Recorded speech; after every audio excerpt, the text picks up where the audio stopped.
Hello there everybody, Tyler here, and welcome to another video. Today I'm going to be going over this ultimate iceberg about FNAF fangames. FNAF fangames are an interesting breed. There's a lot of great and good ones, some bad and terrible ones, some meh ones, and a whole bunch of stuff going on about them. So much that it fits for an iceberg. Now to be fair, this one is one that I kinda made. There's been a few pre-existing FNAF Fangame iceberg charts, and I basically grabbed the entries from some of them and added my own entries as well as entry suggestions from friends of mine and organized them as such. Lo and behold, this ultimate iceberg. Before we begin, if you've never seen an iceberg video in your life, basically the top of the iceberg has well-known and easy to find information. So well known that it's possible that someone who doesn't follow the topic would likely know. And as the iceberg goes down, the information gets more obscure and less well known. And by the bottom of the iceberg, the information is very obscure, and if you do know about the entry, you're one of only few people that actually knows about the entry and what it's about. Often or not, the information at the bottom can also be pretty creepy and or weird. As well, if you're new around here, be sure to subscribe down below and turn on the notification bell. Totally optional, but to be appreciated if you did. Without further ado, let's get into this huge thing.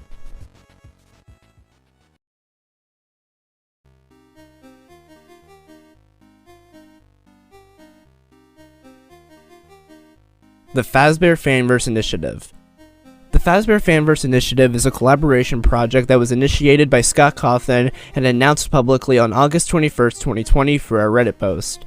The goal behind this project was to fund and give support to FNAF fangames, whether that be making official mobile and console ports for the games, making merchandise for the games, and more.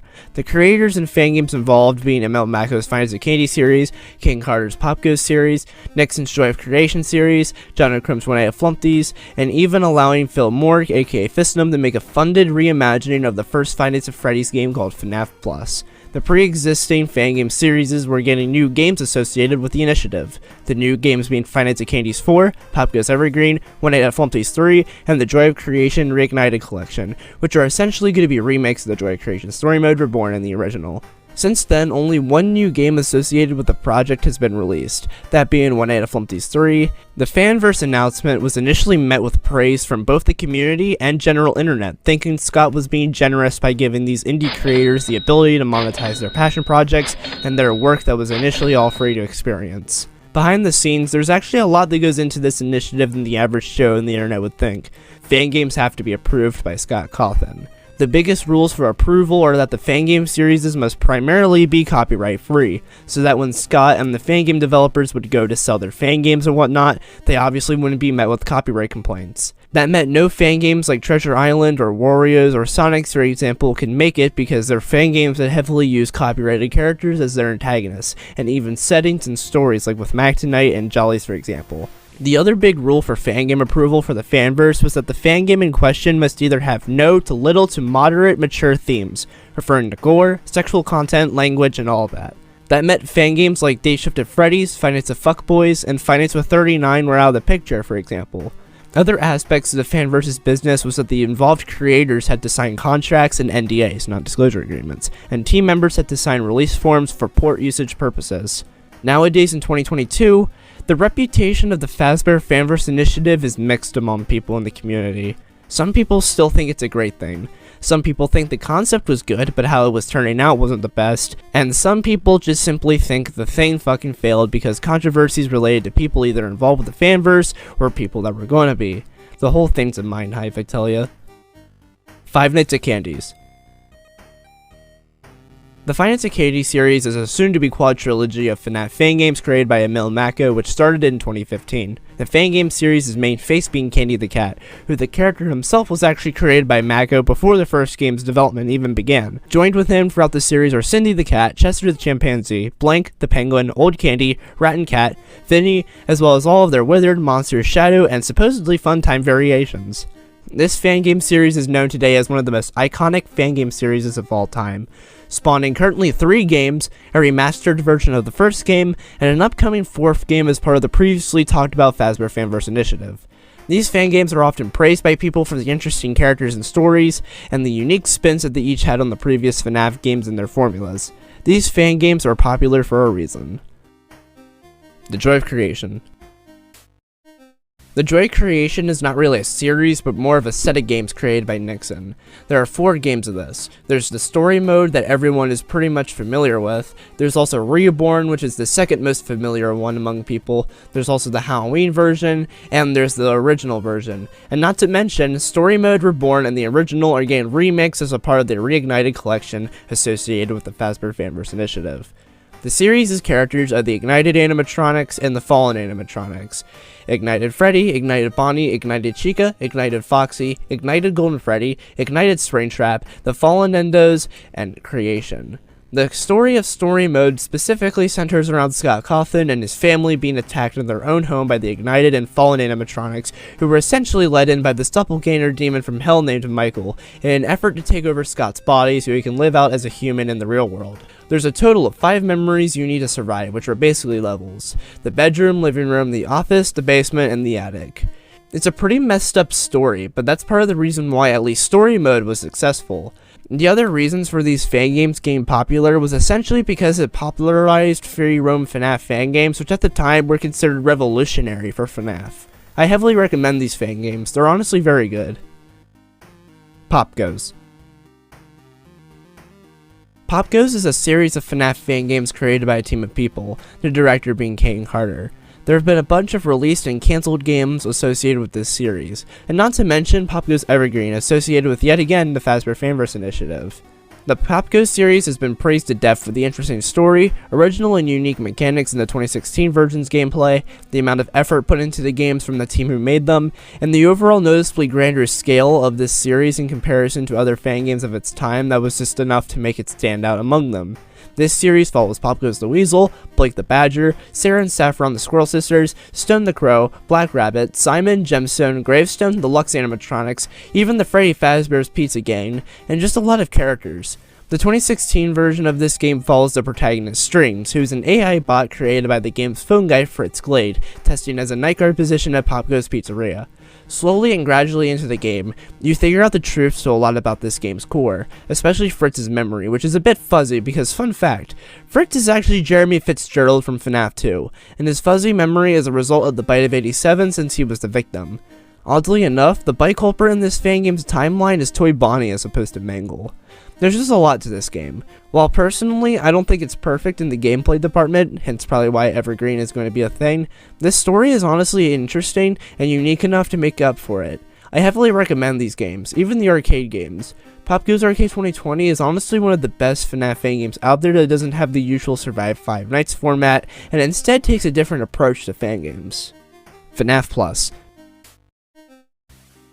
FNAF Plus is an upcoming reimagining of the first Five Nights at Freddy's game being developed by FNAF, which is a part of the Fazbear Fanverse Initiative, which means that it's being funded by Scott. Now FNAF, because of his controversy with how he approached Security Breach and left the community, which we'll get to later in the iceberg, has been developing FNAF Plus more and more, and has been using his bad experience with Security Breach to make FNAF Plus better in his point of view. There's also been analog horror videos that FNAF has made for FNAF Plus, some of them even having secret URLs to find. My personal favorite one of these is the breaking and entering one.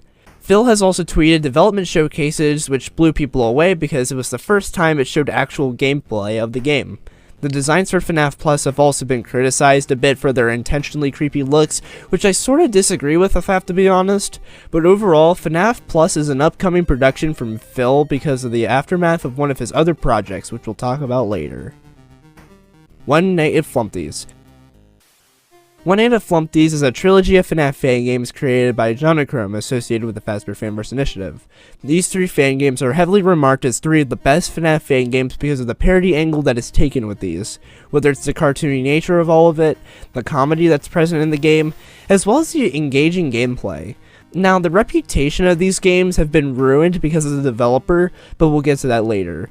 One Night at Flumpty stars Flumpty Bumpty, who's an egg that is immune to the plot and can transcend time and space, who may go after you. As well as him, there's Birthday Boy Blam, Grunkfist the Clown, the Beaver, the Owl, the Red Man, Eyesore, and Golden Flumpty. This unique cast of characters was enough to make the Flumpty series stand out from other fan games of its time, and the third game ends off as a finale for the trilogy. And before the reputation got ruined, this was well received for the end. Dayshift at Freddy's.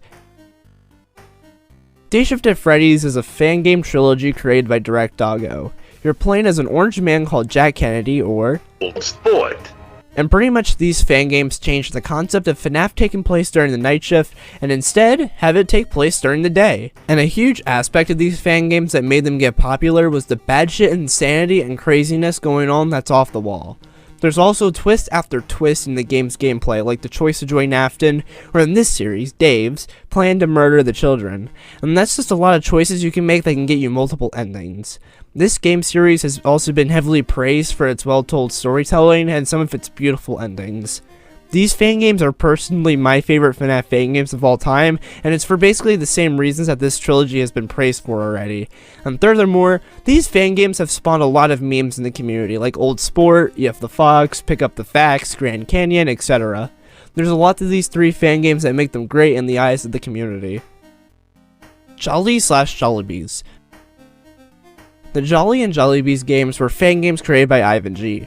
There are 3 Jolly games, with the third game having 2 chapters, with there being an upcoming Jolly 4, and there are 2 Jollibees games called Jollibees Phase 1 and Jollibees Phase 2 respectively. These FNAF fan games are based off of the real-life Jollibees restaurants from the Philippines. These fan games were well received for their graphics, gameplay, and even lore.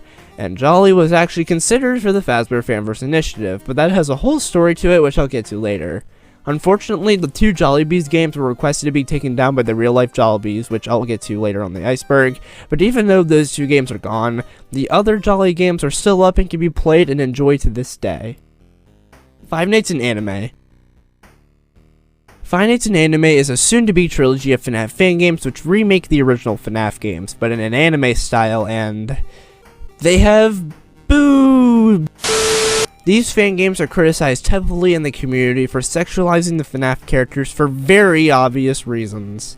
The main problem with this game sexualizing the FNAF characters, according to people, is the fact that the FNAF characters are haunted by children. The developer of these games, Marisu, has gone on record to say that children don't exist in this game's universe.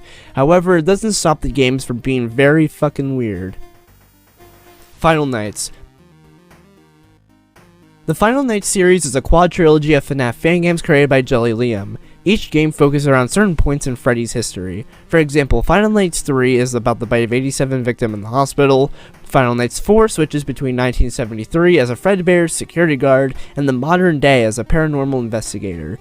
These were fan games praised for their unique and interesting gameplay at the time. It was seen as like the joy of creation, both in terms of visuals and gameplay.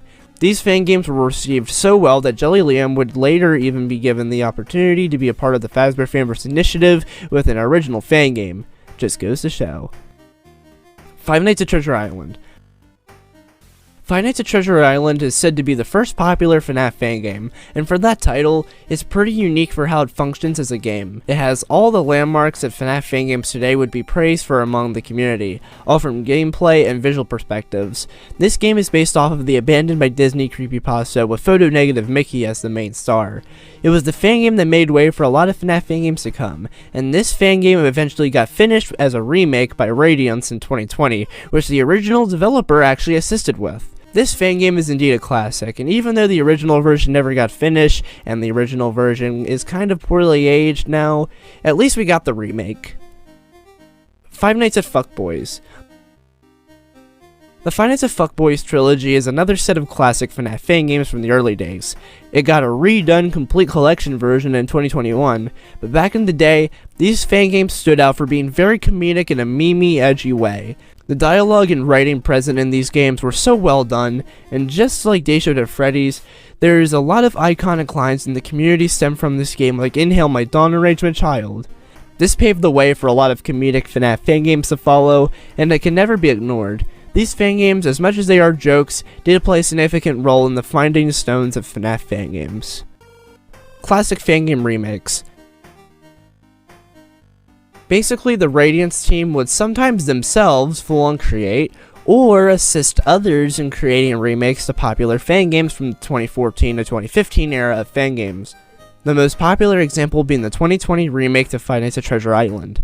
Other examples being Five Nights at Thomas's Dehydrated, which is of course a 2021 remake of Five Nights at Thomas's, and currently in production is Five Nights at Thomas's 2 Derailed, a remake of Five Nights at Thomas's 2, as well as Five Nights at Chuck E. Cheese's Rebooted, a 2021 remake of Five Nights at Chuck E. Cheese. These fan games have gotten a lot of praise from the community for how well they remake these old classics, and even improve upon them to make them better than before, whether it's changing some mechanics, changing a lot of the graphics to be in a modern state, or just generally polishing up these games. Another aspect about these games that are often praised about is the fact that the Radiance team, often or not, actually get the original creators of these fan games involved with their remakes productions. That's actually really cool. A lot of these fan games are well done at the end of the day, and I truly recommend them.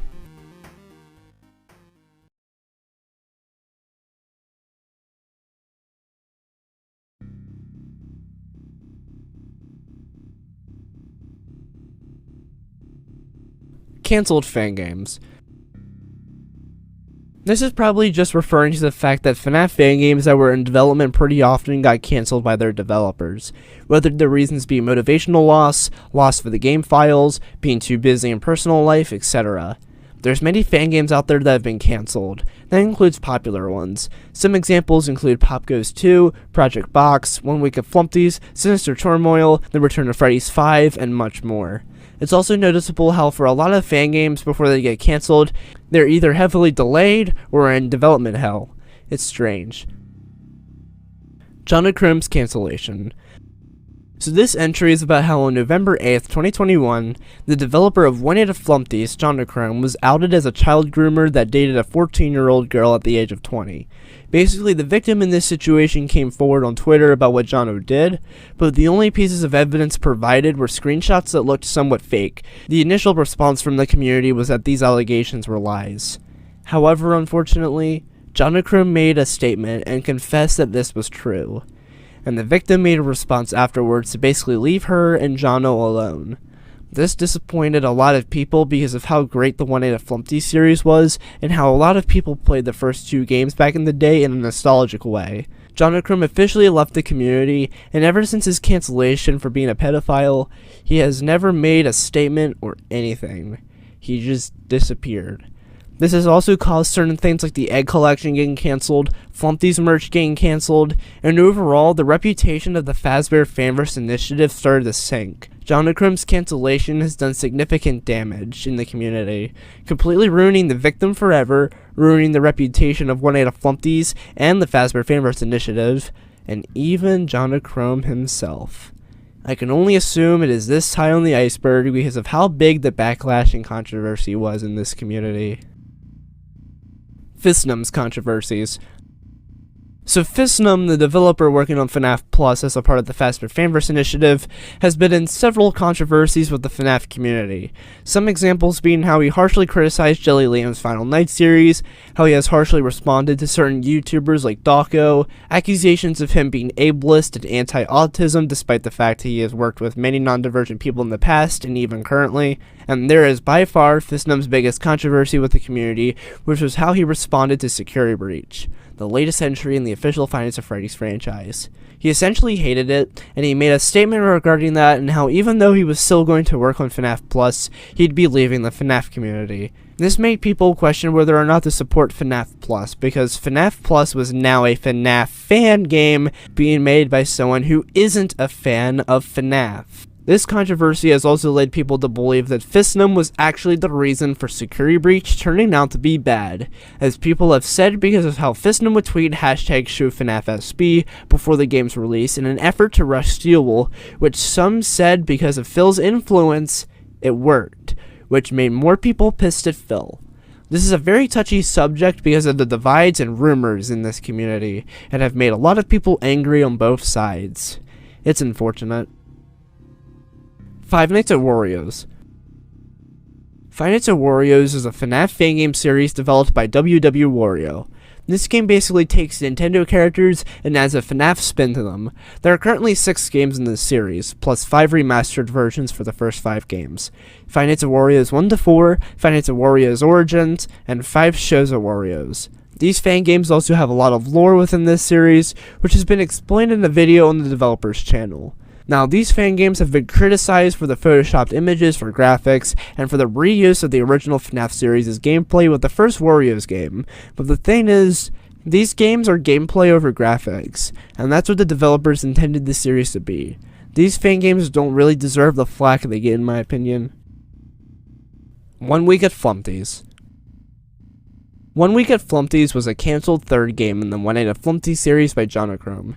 This fan game is supposed to be in one night, was going to be 5 nights that would offer more unique mechanics from the previous 2 games. The game would sadly end up getting cancelled, with only most of the graphics and Birthday Boy Blam's gameplay being coded. There was going to be the twist in Night 6 that the protagonist of 1 Week at Flumpty's was going to be Flumpty Bumpty himself. Some of the game's mechanics would later be reused for One Night at Flumpty's 3 in 2021, and there has been fan-made versions of this cancelled game made. The biggest one that comes to mind is the one being developed by Simply Mackeson. This game ultimately never saw the light of day though, and it's forever a prime example of a cancelled FNAF fan game.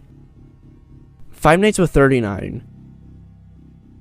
Five Nights with 39 is a parody FNAF fan game created by 39 Games. Loosely a canon sequel to the first Five Nights Before Freddy's game, 39 tells Sam Clydeson, the father of Clyde, the protagonist of Five Nights Before Freddy's 1, that he killed Clyde, and so Sam comes to the Fazbear Advert Studio to confront him. Now, the main reason for this game getting so popular was because of the game's comedy. This game focuses around the animatronic 39 the Bunny, who swears, makes fun of the original FNAF games, and even masturbates, as shown in the Night 6 cutscene even.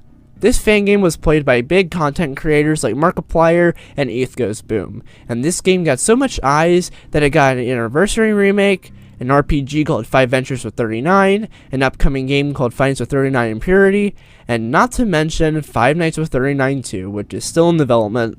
The rest of the story of 39 is that after Sam goes to confront 39, Sam, as well as the player, figure out that 39 didn't actually kill Sam's son, and he only said he did to get Sam to come to the Advert Studio because he was lonely and wants friends since he killed them, those friends being Bluebear, Chiquisha, and David respectively. But when a new accurate model of him is brought into the Advert Studio, this new accurate model chokes Sam Clydeson, which the 39 we know puts him out of his misery. But then, the new accurate 39 takes 39's only friend left, Plushie, which leaves 39 in the streets. 39 decides to go on a massive LSD drug trip, which the events of Five Ventures with 39 happens, and after encouragement from a shadowy version of himself, 39 decides to go out on a mission to save Plushie from accurate 39, which paves the way for Impurity and Five Nights with 39 too. The story of this game is very often overlooked by people because of the game's main focus on the comedy, and it's a shame because personally, the story of this game is honestly very good for a FNAF fan game, and I wish it got more appreciation. Five Nights at Sonic's. The Five Nights at Sonic's series is a FNAF fan game series first started in 2015 by the CyVap, and later continued by Smiler Furcifer. There's a total of 6 games, and 1 spin-off game in this series. These games are basically the original FNAF games, but instead with Sonic and Mario characters. Now, these fan games over the years have been criticized and hated on for multiple reasons, whether that be the drawn graphics, the reuse of gameplay for the original FNAF games, or even the interpersonal drama and conflicts within the fan game series' little sub-community, and even its developers themselves sometimes. Regardless, the original Five Nights at Sonic's games are old classics of the FNAF fan game world, and that cannot be ignored. These games deserve more appreciation for simply being one of the OGs. Another FNAF fan game open source. Another FNAF fan game open source is a remake of FNAF 2 created by Fistnum, developer of FNAF Plus. This remake basically improved on FNAF 2 in a lot of ways, visually and gameplay-wise. Because of this, Scott Cawthon had to remove it from GameJolt because of how identical it was to FNAF 2, and even more, the fact it was a better and improved version. Phil was naturally upset, and he cancelled the full version of the game.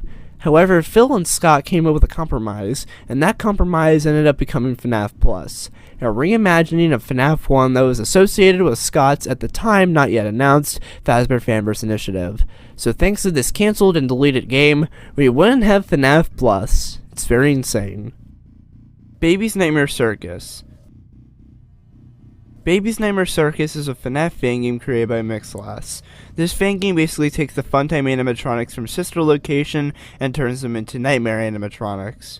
There's a lot to this game, like collecting collectibles and also having many levels. Furthermore, there's even a classic mode to this game, which has more enemies and a lot more variety in the gameplay. I definitely recommend this Fangame, especially for the classic mode. There's also a Baby's Nightmare Circus bike fighter game where you fight enemies while playing as Nightmare Baby riding her bike, while the Fangame is kind of fun too on its own right. Simulator games. FNAF simulator games are basically games where instead of being attacked by the animatronics, you are the animatronic. There's a lot of FNAF simulator games. These types of fan games were first popularized with 2015's Bonnie Simulator by Egros, which lets you play as Bonnie and Springtrap, and the sequel allows you to play as Toy Bonnie and Wither Bonnie. There's also Chica Simulator, which allows you to play as any Chica from FNAF 1 to Ultimate Custom Night. When playing these simulator games, you can earn points to buy certain advantages and other things. There's a lot of FNAF simulator games out there, even simulator games based off of existing fan games like Candies too. These simulator games are an interesting approach to the FNAF fan game formula. Aftonbuilt. So Aftonbuilt was this FNAF fan game that was being created by Jelly Liam, the developer of the Final Night series, and this fan game initially was going to be a part of the Fazbear Fanverse initiative. This game focuses around you helping Afton collecting scrapped animatronic parts for his plan. This game had an alpha build released and was stated that it was never going to be finished. This game was ultimately rejected by Scott from the Fazbear Fanverse initiative for being too ambitious. One of the team members would post an AFQ devlog on GameJolt answering common questions about the state of the game. Then Jelly Liam was approached by fellow content creator Fangame for an interview, which Liam took the opportunity without letting know the Aftonbuilt dev team. Unfortunately, this interview led to Jelly Liam breaking one of the NDAs he had to sign for Scott, which caused a lot of stir in the community. The interview painted Scott Cawthon as a person who didn't immediately respond to his clients, adding on to people's list of reasons why Scott Cawthon deserved to be cancelled. This controversy is a whole can of worms to unravel. It's just a shame, though, that Aftonbuilt will never be finished. Five Nights with Mac Tonight. The Five Nights with Mac Tonight series is a fan game series developed by Malrat, aka Photonegative Mickey, which consists of 8 games: Mac Tonight 1, Mac Tonight 2, Mac Tonight 1 Halloween Update, Mac Tonight 1 Remastered, Mac Tonight 3, Mac Tonight 2 Remastered, Mac Tonight Halloween Special, and Mac Tonight 2-year Anniversary version. These fan games center around the McDonald's 80s mascot Mac Tonight, who performed little jazz songs and commercials to advertise McDonald's being open for 24 hours. In these games, it's not just Mac Tonight you have to worry about, just a lot of McDonald's characters from back in the day, you know. The series' main antagonist is Chris, who's trying to get revenge on McDonald's after his daughter dies because of the lack of food due to them being poor, and McDonald's not providing the poor employee a raise or anything to help keep his daughter alive. These fan games have their fans because of the unique gameplay in each installment and the story, and while the series is now over, it's undeniable these fan games were special to people. Super FNAF. Super FNAF is basically a 16-bit platformer game developed by LSF Development, focused around the animatronics themselves, and the game leads up to the night that they finally get revenge on Afton, aka the FNAF 30 Night 5 minigame. This game has been endlessly praised among the community for 2 reasons. The first being the impressive graphics, which at the time was very unique and creative for FNAF fan games, and the game takes full advantage of the style with not just the visuals, but also the sound effects and music. The other reason for this fan game's popularity is the overall story of this game. The story is taken to a more emotional core than other FNAF fan games of its kind, and the ending of the game with Springtrap even contributing. This fan game was so good to people that it got itself an upcoming sequel in development called Super FNAF 2 Wonderful Day, which seems to focus around the Funtime animatronic crew. This fan game will always be a classic in the fan game world, and it's very obvious why. Sinister Turmoil.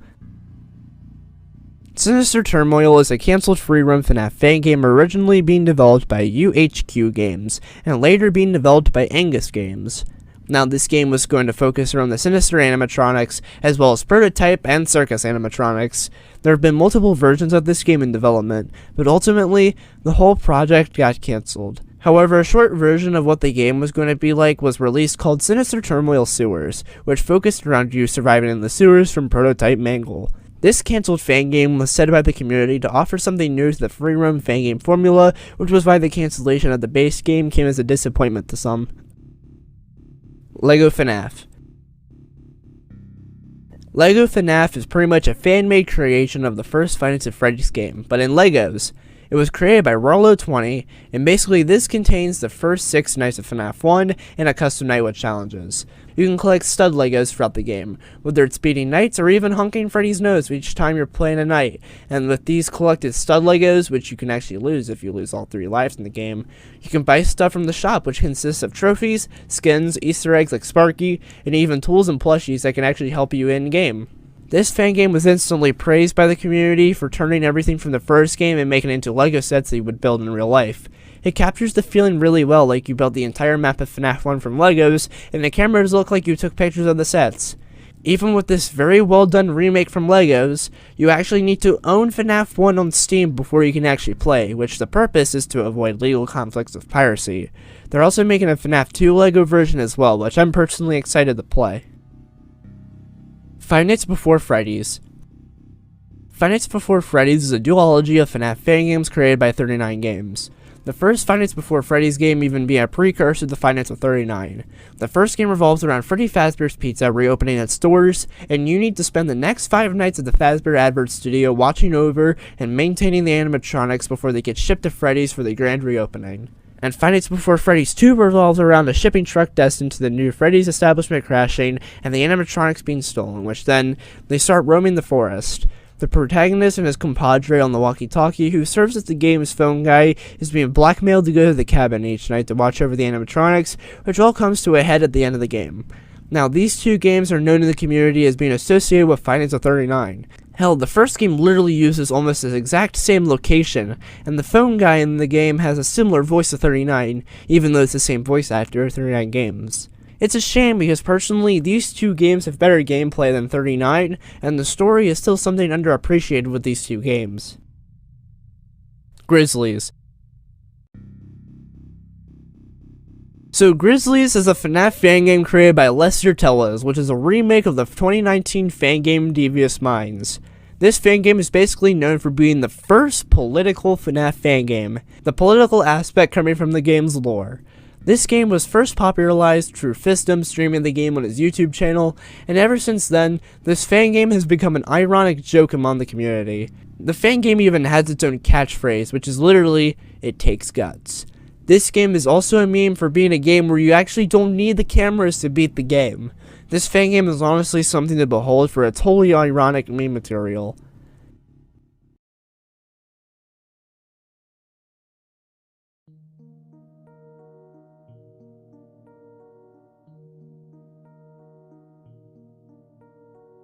Those Nights of Fredbears. Those Nights of Fredbears was going to be a free roam Fredbear survival game created by the Joy Creation and Those Nights of Rachel's developer Nixon. The game would take place at Fredbear's Family Diner, and presumably it was a usual free roam game. This game has unfortunately been cancelled as of 2017 due to corruption loss of the files, and even with this, people have tried making their own versions of Those Nights of Fredbears.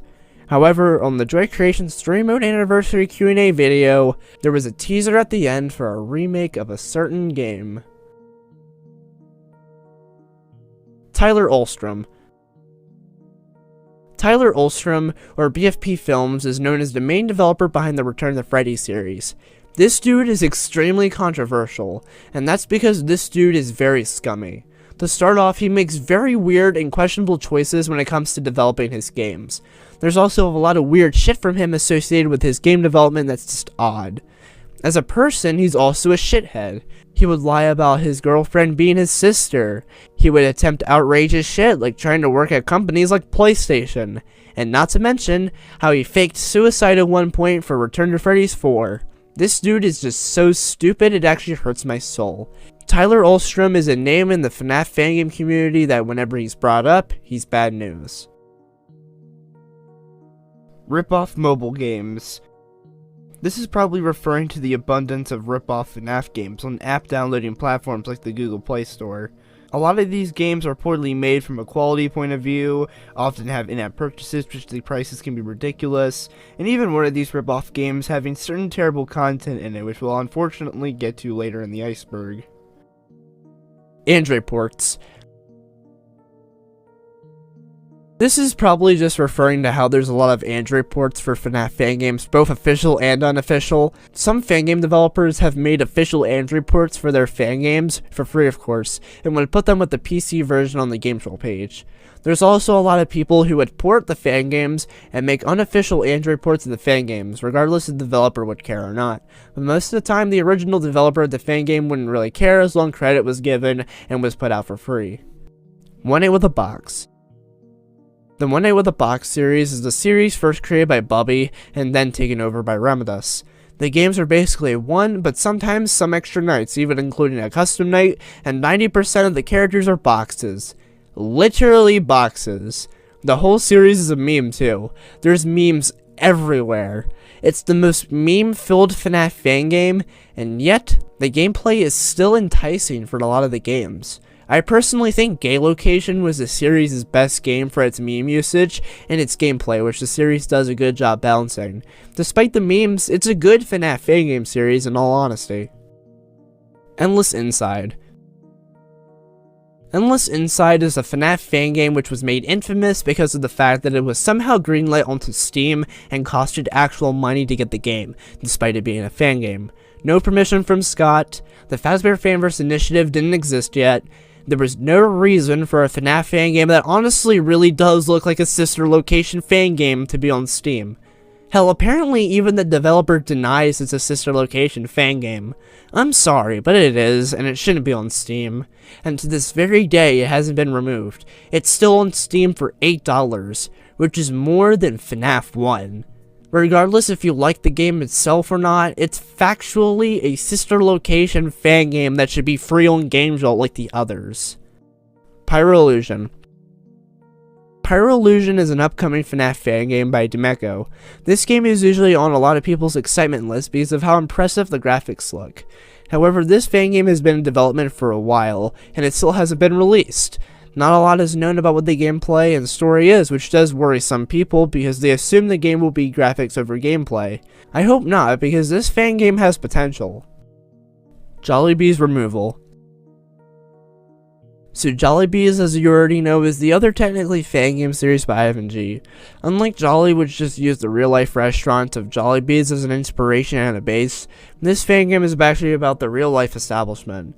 And when both Phase 1 and Phase 2 came out, they were pretty popular among the community, popular enough to where YouTubers with high sub and view counts would play them on their channels. Unfortunately, this popularity of the Jollibee's games would end up getting these games in trouble with the real-life Jollibee's establishment. What happened was the real-life Jollibee's chain contacted Ivan and basically told him to remove Jollibee's Phase 1 and Phase 2 off of GameJolt or else they would sue. The reason why the real-life Jollibee's establishment wanted Ivan to remove these two games was the possible risk of ruining the establishment's reputation. While the Jollibee's games were pretty well received for good reasons, it was fair enough for the establishment to issue this to Ivan. A business has got to protect their brand's image. It's business stuff. Scratch fangames. This is basically referring to how there's a lot of FNAF fangames that are created on the beginner's website, Scratch.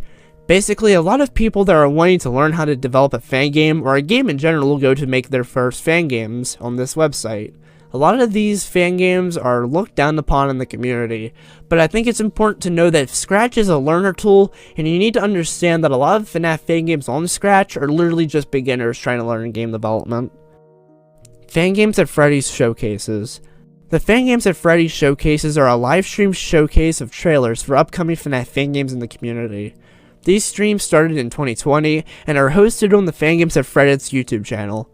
One of the best parts about these is that this is not a popularity requirement deal. I'm pretty sure you can actually get your fangame, if it looks competent, to be placed into one of these events, which if that's the case, that's awesome for fangame developers that want to get recognition from their passion and work. Plus, whenever one of these streams occurs, it's a whole community event that even FNAF YouTubers like Daku himself show up to appear in the live chat. It's always a great time with these. Fangames at Freddy's. Fangames at Freddy's is a game jam event hosted by Fistum and Buzzek, one of the moderators from Reddit, aka the FNAF subreddit. During these events, you are given a theme, and by a certain time, you must make a FNAF fangame that relates to the theme. They first started these in 2019, then in 2020, then it was absent for 2021, but they're back at it for 2022. For 2019, the winner was FNAF Pocket Horror by Nam Elbrup, and for 2020, the winner was Five Nights at Fuckboy's Fazbear Heist GT by Studio Space Carpet. These are always a great time for the community because of how it brings Fangame developers together to make all new Fangames, and you have everyone else who plays them and judge them. It's pretty nice. Case Animatronics Misconception. This is likely about the very common misconception that the Case Animatronics games created by Allison and Last Level are FNAF Fangames, or FNAF related projects. This misconception basically comes from the fact that these two games are centered around surviving against terrifying animatronics as antagonists. I hate to break it to you, but they aren't FNAF Fangames or FNAF related. Scott Cawthon doesn't legally own the usage of animatronics, especially for horror. He just popularized the concept. Case Animatronics is an original duology that, for sure, may have had FNAF as an inspiration, but it isn't a full-on FNAF related project. Five Nights at Rock Bottom. Five Nights at Rock Bottom was meant to serve as the third game in the Five Nights at the Krusty Krab / Chum Bucket series. The game was originally going to take place in Rock Bottom, and there was going to be a whole twist about Hammerhead at the end in regards to the first two games. This game would end up getting cancelled because the developer initially created it for the fans, and the fans possibly not liking the game. It was cancelled for a while, until the developer tried again and created Five Nights at the Krusty Krab Chapter 3, which has a bit of altered story and location and more. The developer decided to make the game after all because of FNAF's newfound popularity again due to security breach. The ending in this new game had a mixed response from the general community because of how it took place on the surface the whole time, but the game was still received well for its gameplay. Trump Location. Trump Location was initially just a parody trailer of the Sister Location trailer. The trailer basically swapped out the Funtime animatronics with a Trump animatronic and animatronic depictions of politicians around 2016. The original trailer was made by Wibbly Wobbly. Sometime after, Wibbly decided to make Trump Location an actual FNAF Fangame. A game dev page was created and game development started. A second trailer from Trump Location came out in honor of the 2020 presidential election. The game is currently still not released, but I'm pretty sure it's still being developed. The sad part is, despite the Fangame literally focusing on a former president directly, it would not be the first political FNAF Fangame. Grizzlies would take that role, unfortunately. Still though, it'll probably be hilarious when it releases. Ignited animatronics and security breach. Now this one is actually kind of cool. So in security breach, when you go into the Fazcade, there's two certain cabinets. One of them literally has Ignited Freddy on it, and the other arcade cabinet has Ignited Freddy yet again, as well as Ignited Bonnie. The arcade cabinets being House of the Bear and House of the Bear 2 respectively. This is a nice detail and just shows how far the fangame industry has come that there's references in the official games.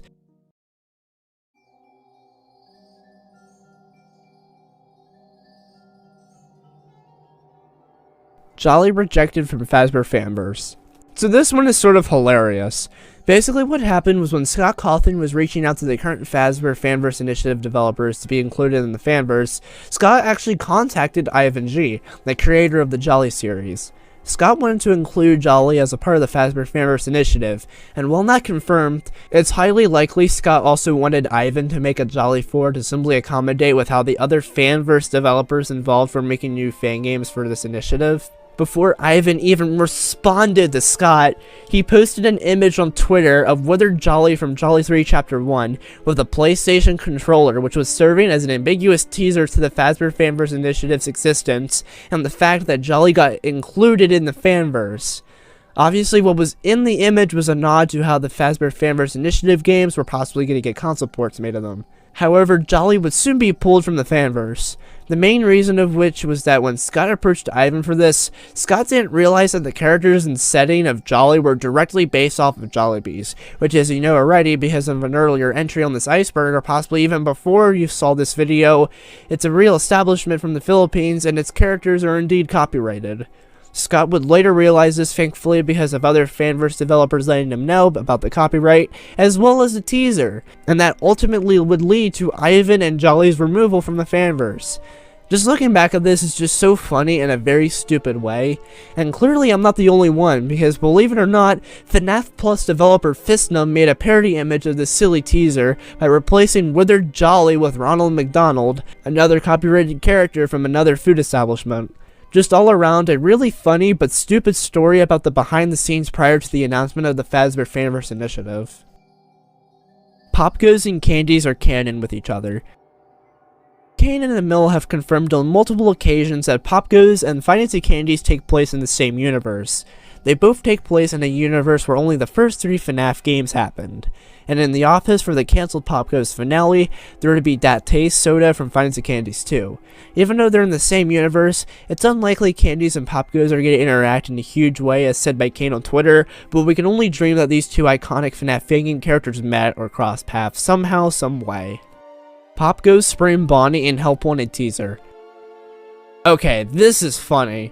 So on ScottGames.com, when Help Wanted was in development, there were teasers for the game, and one of the teasers basically had the animatronics in a blue coloring, except some of the animatronic models in the teaser weren't actually stealables and were taken from the internet, and one of them being the Spring Bonnie model from Pop Goes. Kane has even commented on this when it first started being spread around, and he thought it was pretty funny.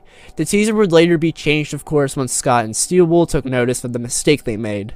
Cancellation attempts against Nixon and King Carter. Sorry if I sound miserable during this entry, it's just that I know exactly what this entry is referring to, and both of these situations were extremely stupid when they were happening, so bear with me. This entry is basically referring to how there's been attempts in the past to cancel Nixon and King Carter. People attempted to cancel Nixon because of how back in the day, he was actually transphobic. And then when the Fazbear Fanverse initiative was announced, people were more encouraged to cancel Nixon, but it turns out, even around 2 years when the initiative was announced, Nixon stopped being transphobic and became much more accepting. That's good on Nixon's part, and that also made this whole cancellation attempt so fucking dumb. And for Kane, unlike Nixon, where the accusations made against him were true at one point, these accusations were always false, and these were that Kane was a racist. These accusations were made because it was misinterpreted that when Kane said he thought it was rather ridiculous to discredit American history because of the racist people in the history and how not all Americans are racist. And yeah, of course, the screenshots you're seeing were posted and spread around out of context, and you get it. I assume these 2 situations were grouped together on the iceberg because these were both cancellation attempts made around the time the Fazbear Fanverse initiative was publicly announced, with the accusers thinking their newfound attention from Scott's announcement was undeserved. This is a whole heap of shit. Nixon changed, and King Carter was never racist. One of his replies on Twitter just got misinterpreted. That's the long and short of it. Game Jolt shutdown. This is simply referring to how when big FNAF Fangames release, it would shut down the Game Jolt servers because of the amount of people going to download the game. It happened with Candies 2 and 3, and the Joy of Creation story mode. Hell, when Flumpty's 3 released, Game Jolt was actually cutting close to shutting down, but it didn't fully. Hell, if you want to know something else, this is not exclusive to FNAF Fangames. This has actually happened when Freddy Fazbear's Pizzeria Simulator and Ultimate Custom Night were uploaded to Game Jolt. It's always a Fangame milestone whenever Game Jolt breaks on the release day of a big Fangame. Dormitibus's story. Oh boy, this is gonna be a sensitive one. If you do not want to hear about this, please mute the video until the next iceberg entry comes on. I'll not show any visuals. If you continue on as normal and you still get uncomfortable, I warned you. So basically, the story of Dormitibus centers around John Wright, who's dead and is in purgatory surviving against a whole bunch of animatronics. That baseline part of the story, you know, that's fine. It's the surrounding backstory of this game that makes this game, and especially its lore, so controversial that it even has a spot on this iceberg to its own. And it's all about this game's version of William Afton, who in this game's universe is called Garvey Wright. By the way, the main reason for this name change is similar to how Candies and Pop Goes only takes FNAF 1 to 3 into account, Dormitibus only takes FNAF 1 through 4 into account, and in the first 4 FNAF games, we don't know that Afton's name is William Afton, so that name during this point in time is mysterious and left up to the creator's interpretation. Basically, in short, while Garvey Wright is still a murderer like in the FNAF games, Garvey is also a child rapist. Garvey in this game's canon literally rapes Susie, the girl who becomes Chica. It's not even implied. It's literally stated throughout tapes and newspapers, and it was almost shown in the cardboard theater minigame where Garvey is dragging Susie during one of the parts of it. It's fucked, and not in a good way. And when you consider the developer of this game and what he did in his personal life, it's very clear why this child rape element is in this game's story. However, we will talk about the lead developer of this game far down the iceberg. Let's move on. Walton Files Fangame. This entry is likely referring to the fact that the popular Walton Files series on YouTube by Martine Walls was actually going to be a FNAF fangame before it became analog horror, if it wasn't already evident with Bond looking like Toy Bonnie. The fangame in question was called Welcome to Bond's Burgers. The team would tire themselves out to desperately finish the game, take multiple breaks throughout 2019, and then the game would eventually be cancelled in 2020, and the game title page for the game would be removed, and Martine would go on to Freddy in regards to why it was cancelled. And then afterwards, on April 26, 2020, the first episode of the Walton Files company introductory tape would be released. This has always been an interesting case of a cancelled fangame turning into something much more interesting. Unofficial Candies merch. Yep, they exist, and they look awful. Really awful. And it's bootleg merch, so it's to be expected. Since the Fazbear Fanverse initiative is going to most likely have merch made of Five Nights at Candy's, this trash is going to be forgotten, but its bootleg quality is just unmatched compared to FNAF bootleg merch. Running in the 80s. Running in the 80s was a FNAF fan game about the protagonist traveling to an old Fazbear entertainment location from the 80s and modern times, and the game itself was pretty interesting with its unique gameplay mechanics and its impressive visuals. But if you're aware, you know why it's on the iceberg. Basically, this fan game was actually taken down by the creator because it was reported and found to have a Trojan inside of it, which is not good because of viruses. This fan game, when it came out, got a decent amount of buzz in the community, and for the standout fan game of the month among the community, for this to happen was just really suspicious and really odd. This caused a lot of stir, and people went crazy because of how they had the game downloaded and they would possibly have a virus. It was not a good look for the developer of the game. However, there's an official remaster of the game being made under a new name, the name being The Cog Forever Spinning, but the original version is officially now a relic of fangame history. Pork Chop's Horror Show. Pork Chop's Horror Show is another fangame being created by Fistnum. Now, this fangame was originally cancelled. However, this game got uncancelled so Fistnum could prove a point to King Carter. As of now, this fangame is kind of being sidelined because of FNAF Plus. Hell, there's even rumors that this game's actually going to be turned into an original game considering Fistnum's leave from the FNAF community. I hope this game does come out, fangame or original, because it genuinely looks really cool.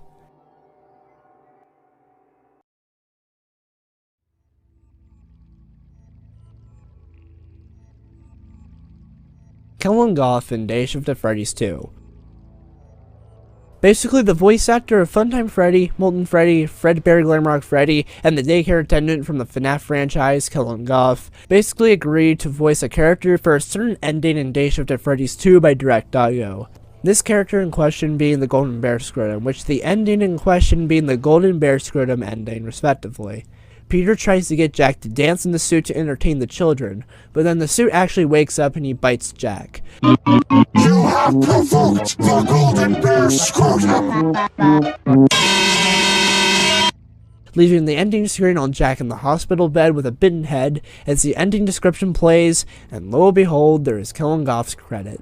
I'm assuming this is on the lower tier of the iceberg because of how much people don't know about this, because of how the Golden Bear Scrotum ending is a very obscure ending in the whole Dayshift of Freddy series. It's pretty cool that Kellen will voice in the fangame, and he would voice in one more. However, we'll get to that later. Five Nights at the Krusty Krab on Steam. So pretty much someone attempted to get Synchrononi's Five Nights at the Krusty Krab greenlit on Steam. This obviously got rejected because this was during a time where FNAF fangames or games that were obviously based on FNAF were easily to crack down by Steam and its moderators. And since this was an early FNAF fangame, that means it was likely a game that wasn't the best in quality, and Five Nights at the Krusty Krab was no exception. Due to this Steam greenlight incident, the fangame got attention from more people. But sadly it was negative attention, and the game would be ridiculed as well as the developer himself. because he was thought of at the time to be the person who attempted to get it greenlit. However, it was later proven the dude in question who tried to get it greenlit was just an ordinary asshole or troll, and thankfully since then, this little incident has mostly blown over. The Colony Knights Fredbear's Laminate. The Colony Knights Fredbear's Laminate was a FNAF fan game that was solely made for fellow content creator GoMotion's April Fool's 2020 prank, where basically the fan game was an intentional parody of the stereotypical Fredbear fan games that you see everywhere in regards to FNAF fan games. And GoMotion would review this parody fan game on April 1st, 2020 in her Review FNAF Fan Games series on her channel. Basically, in short, this stereotypical cliche fan game was made to be reviewed by GoMotion. It's honestly a very elaborate prank that took place, and the review itself is pretty good. Dayshift at Freddy's 3 originally cancelled. The third and final Dayshift at Freddy's game in the trilogy, Dayshift at Freddy's 3, was rumored to be cancelled around mid to 2018 because of how Direct Doggo had to take a leave from the internet due to health reasons, dire enough to check into the hospital for a few months. During this time, it was rumored that Doggo completely left because of the people disrespectfully begging for Dayshift at Freddy's 3, even under posts and devlogs that were serious. And the reason why the rumor of Dayshift 3 getting cancelled got spread around is because of a miswording from Doggo's part to a former friend.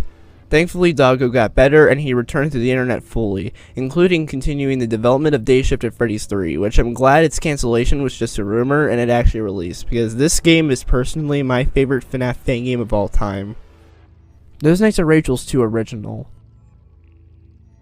So basically, before Those Nights at Rachel's 2 Reloaded, that April Fool's 2018 prank by Nixon, which was thought of and made, there was going to be an actual sequel to Those Nights at Rachel's. The game would center around withered versions of the characters from the first game, such as Rachel the Rabbit, Doug the Dog, Bane the Bull, Pete the Pig, Ray the Raccoon, and possibly more. This fan game of course got cancelled, but at least now, we got somewhat of a sequel to this game, and even though it was an April Fool's prank, this game was still fun and hilarious, and this prank game is actually considered canon by Nixon. Funny. Jollibee's Phase 3. Jollibee's Phase 3 is another example of a cancelled FNAF fan game. Originally, after Jollibee's Phase 2, there was going to be a Jollibee's Phase 3 in production. However, due to the removal of the Jollibee's games as requested by the Real Life Philippines establishment, this fan game would be cancelled. It makes you wonder about the story of the previous two games and how it would continue. Scrapped Popgo's Human Face. This is referring to the scrapped Easter egg from Popgo's 2016 of this terrifying image of this human face. It's been said that this image is supposed to represent Fritz, but in a dead state.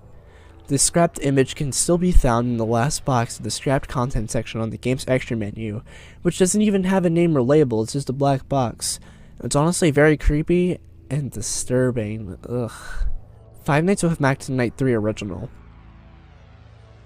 This is similar to the case with Those Nights at Rachel's 2, basically revolving around how there was a cancelled original game that was vastly different from the final version of the game that would get released. One of the big differences between the Rachel's 2 situation and Max Night 3 situation was that the final version of Max Night we got was an actual FNAF fan game and not an April Fool's prank. Basically, the original Five Nights with Max Night 3 was going to take place during a character's nightmare akin to FNAF 4. The character in question was likely Chris, the series' main antagonist. And we could probably assume that the animatronics in this game were like nightmare variants. This game would end up getting cancelled because of motivational reasons. However, in 2018, he would end up releasing a Five Nights with Max Night 3. However, it would be much different from the original. One of the biggest differences between the original and this new final version that released was not canon to the other two Max Night games, whereas the original was. Another big difference was that instead of taking place during a nightmare, it took place on the McBarge or the Friendship 500, which was a real-life McDonald's restaurant that was built on a barge. Sadly, the real-life version is currently no longer in use and is anchored. It's very interesting how this Max Night 3 we got was much different from its original concept. Candy's 4 teaser and a Mel stream. On February 8th, 2019, Amel Mako was live on YouTube playing FNAF fan games that were submitted to the Fangames of Reddit Season 1 Game Jam. At the end of the stream, at around the 5:21:27 mark, Amel briefly showed a small teaser for Five Nights at Candy's 4. It was clear that it was Candy's 4 because it had a green color pattern to it, which was perceived to be the game's color pattern since the first teaser of the game. The teaser being a look at one of the locations in the game. It's been speculated that this location is possibly the office, but considering how much this game is going to be derived from sister location, this is likely to be any room in the building. Finance with 39 Impurity. Finance with 39 Impurity is a fan game created by 39 Games, obviously the developer of Finance with 39, which is a continuation of 5 Ventures with 39, and would serve as a prelude to Finance with 39 too. The reason for this being so low on the iceberg, I can assume, is simply because of the fact that this game seems to have been forgotten. It has a trailer which, based off of it, seems to be in the 8-bit gameplay style in the same vein as Ventures. The trailer itself was uploaded on September 25th, 2019, which was a while ago. However, besides this trailer, there's really nothing else to it besides some devlogs dating back to 3 months as of writing this, which are animation tests from Blender, the modeling program 39 uses to model his characters. There's also this devlog from a year ago which features the final boss of Ventures interacting with 39, Bluebear, Chiquisha, and David. That's really it though. I wonder if this fan game will ever be finished, or it will be left forgotten. Who knows?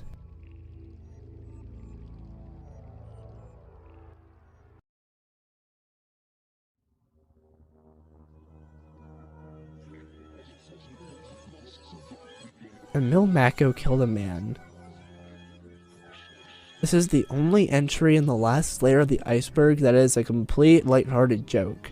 Basically, the joke is making fun of the fact that Emil Mako is the only Fazbear Fanverse Initiative developer who doesn't have any actual drama or accusations about him, either currently or in the past. Every other Fanverse developer has been accused of at least something.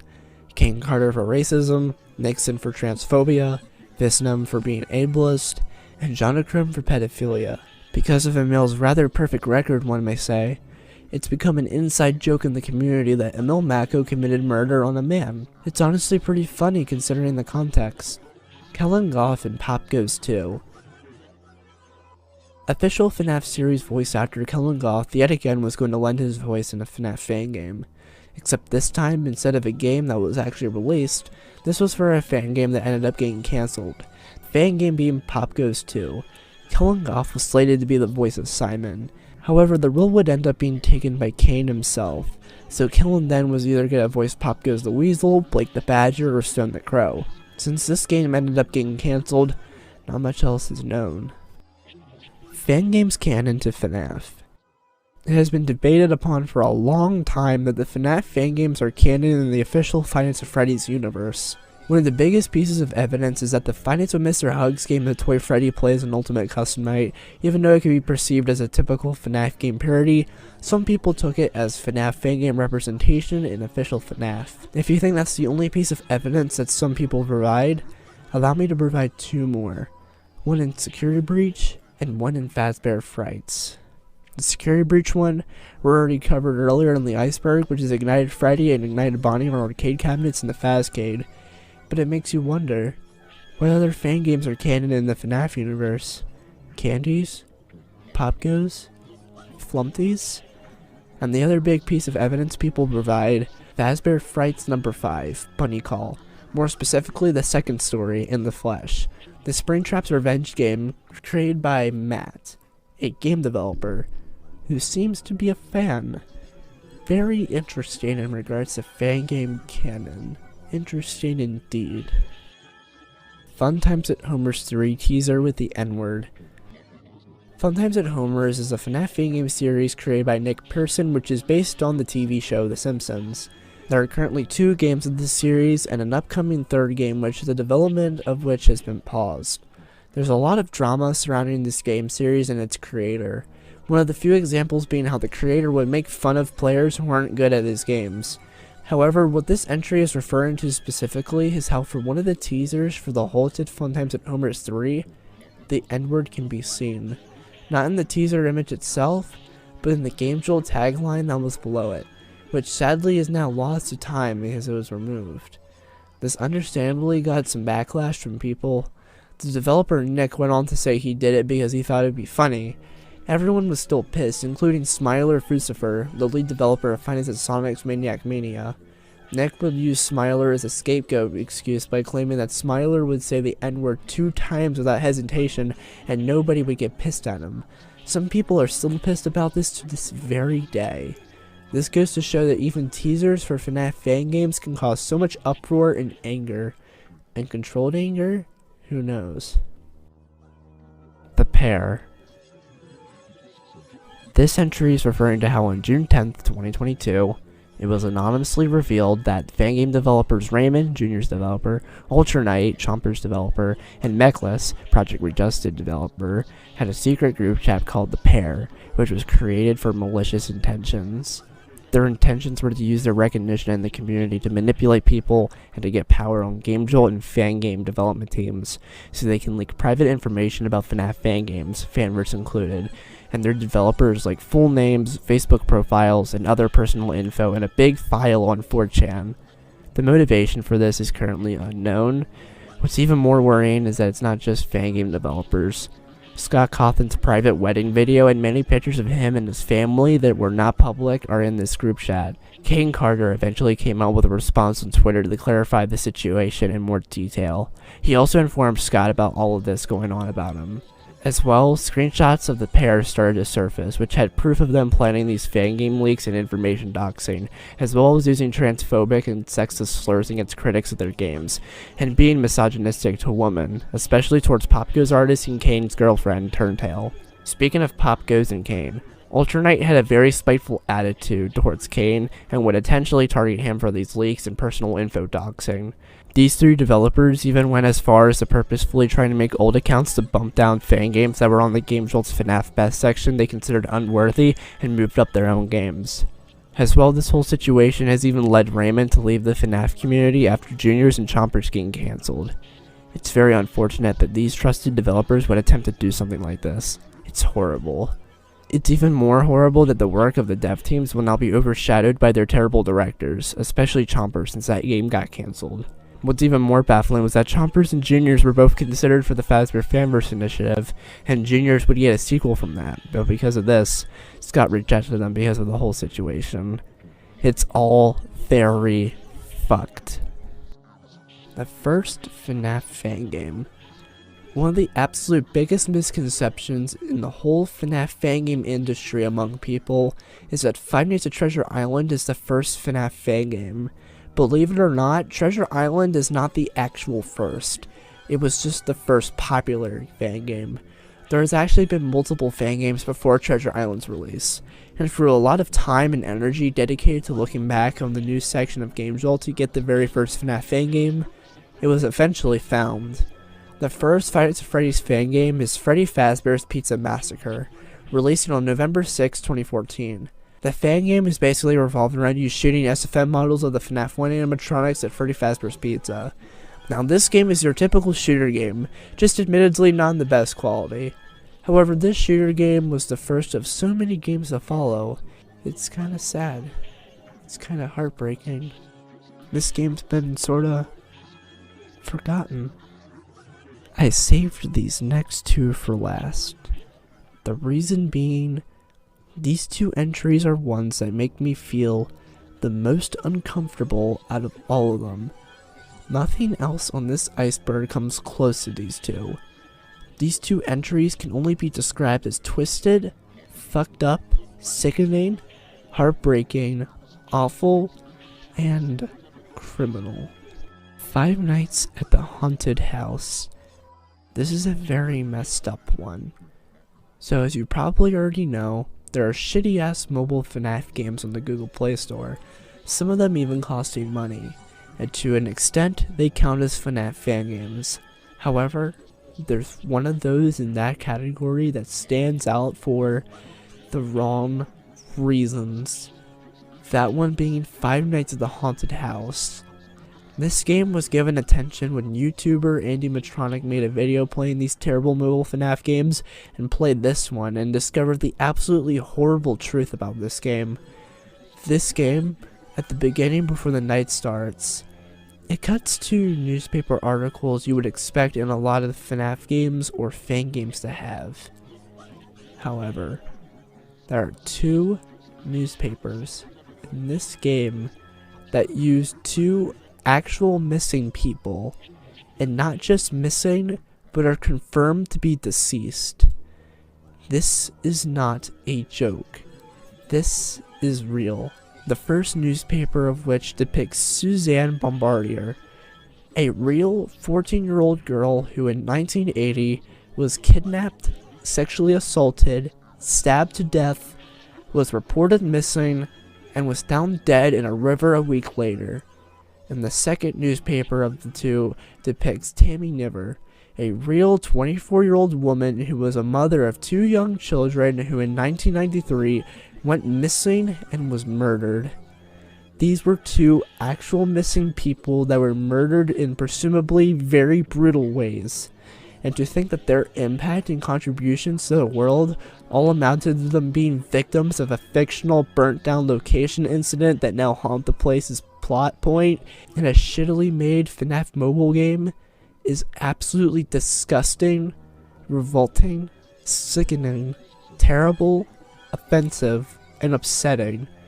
And not to mention, very fucked up.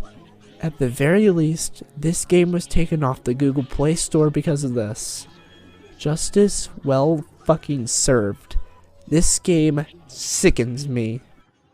Nitchy/Blackout. The last entry on the iceberg. And just like the last entry, this one is also sickening. If you remember from an earlier entry on the iceberg, Dormant Abyss's story, this is the lead developer we're talking about finally. Nitchy/Blackout has a lot of accusations to his name, from being a hypocrite about a lot of things, has examples making fun of trans people even though he's claimed to be trans, making fun of furries even though he's found furry porn hot before, is a confirmed necrophile, supports Nazis, racist, manipulative, has fetishes consisting of people getting raped or assaulted or abused, blackmails people, but the biggest one of all is that he's a confirmed pedophile. He has sent nudes to minors and has tried to receive nudes from the minors he's interacted with. He would lie about his age consistently. He's done a lot, and if it's not obvious already, Garvey isn't just a William Afton variation. Garvey Wright is a representation and self-insert of Nitchy. Both are pedophiles and love the concept of rape, especially against children. There has never been a Fangame developer that has been more disgusting than this genuine sack of shit. Not even Jonachrome was this bad. Nitchy deserves to be locked away, get his testicles cut off, to be beeped to a pulp, and never interact with any children ever again. Rape sucks. Child rape sucks. The lore of Dormitibus sucks. Garvey Wright sucks. And most of all, most importantly, Nitchy fucking sucks. And that was the ultimate FNAF Fangame Iceberg. That was a lot. And let me just say, the FNAF Fangame world is very interesting. I hope you guys enjoyed, and until next time, sleep well.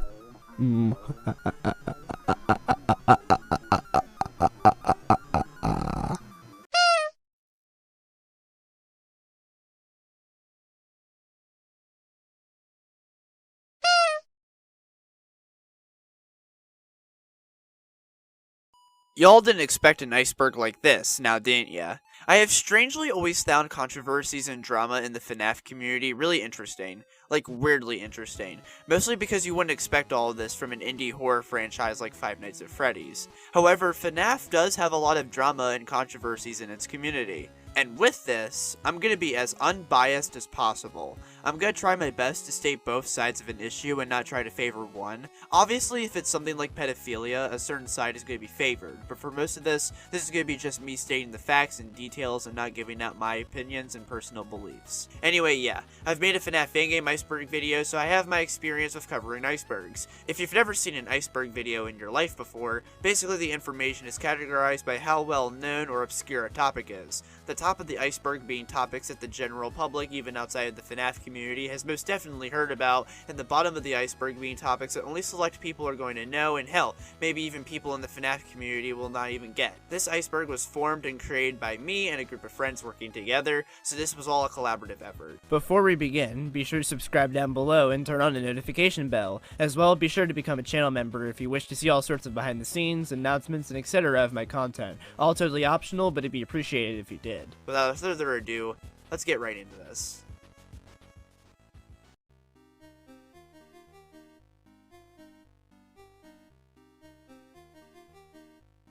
Scott Cawthon's retirement.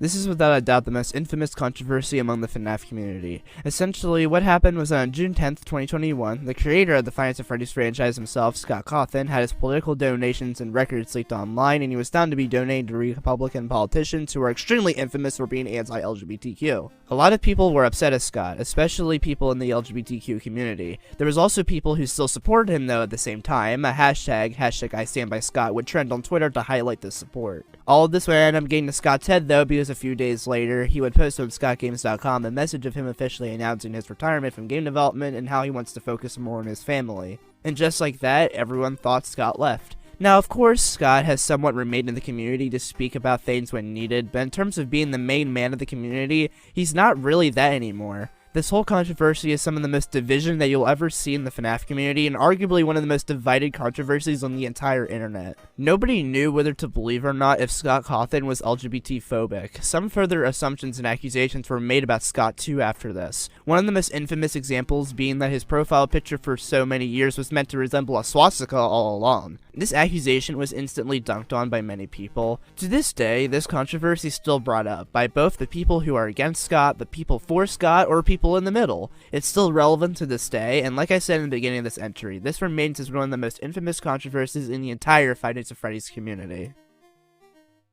Security breach.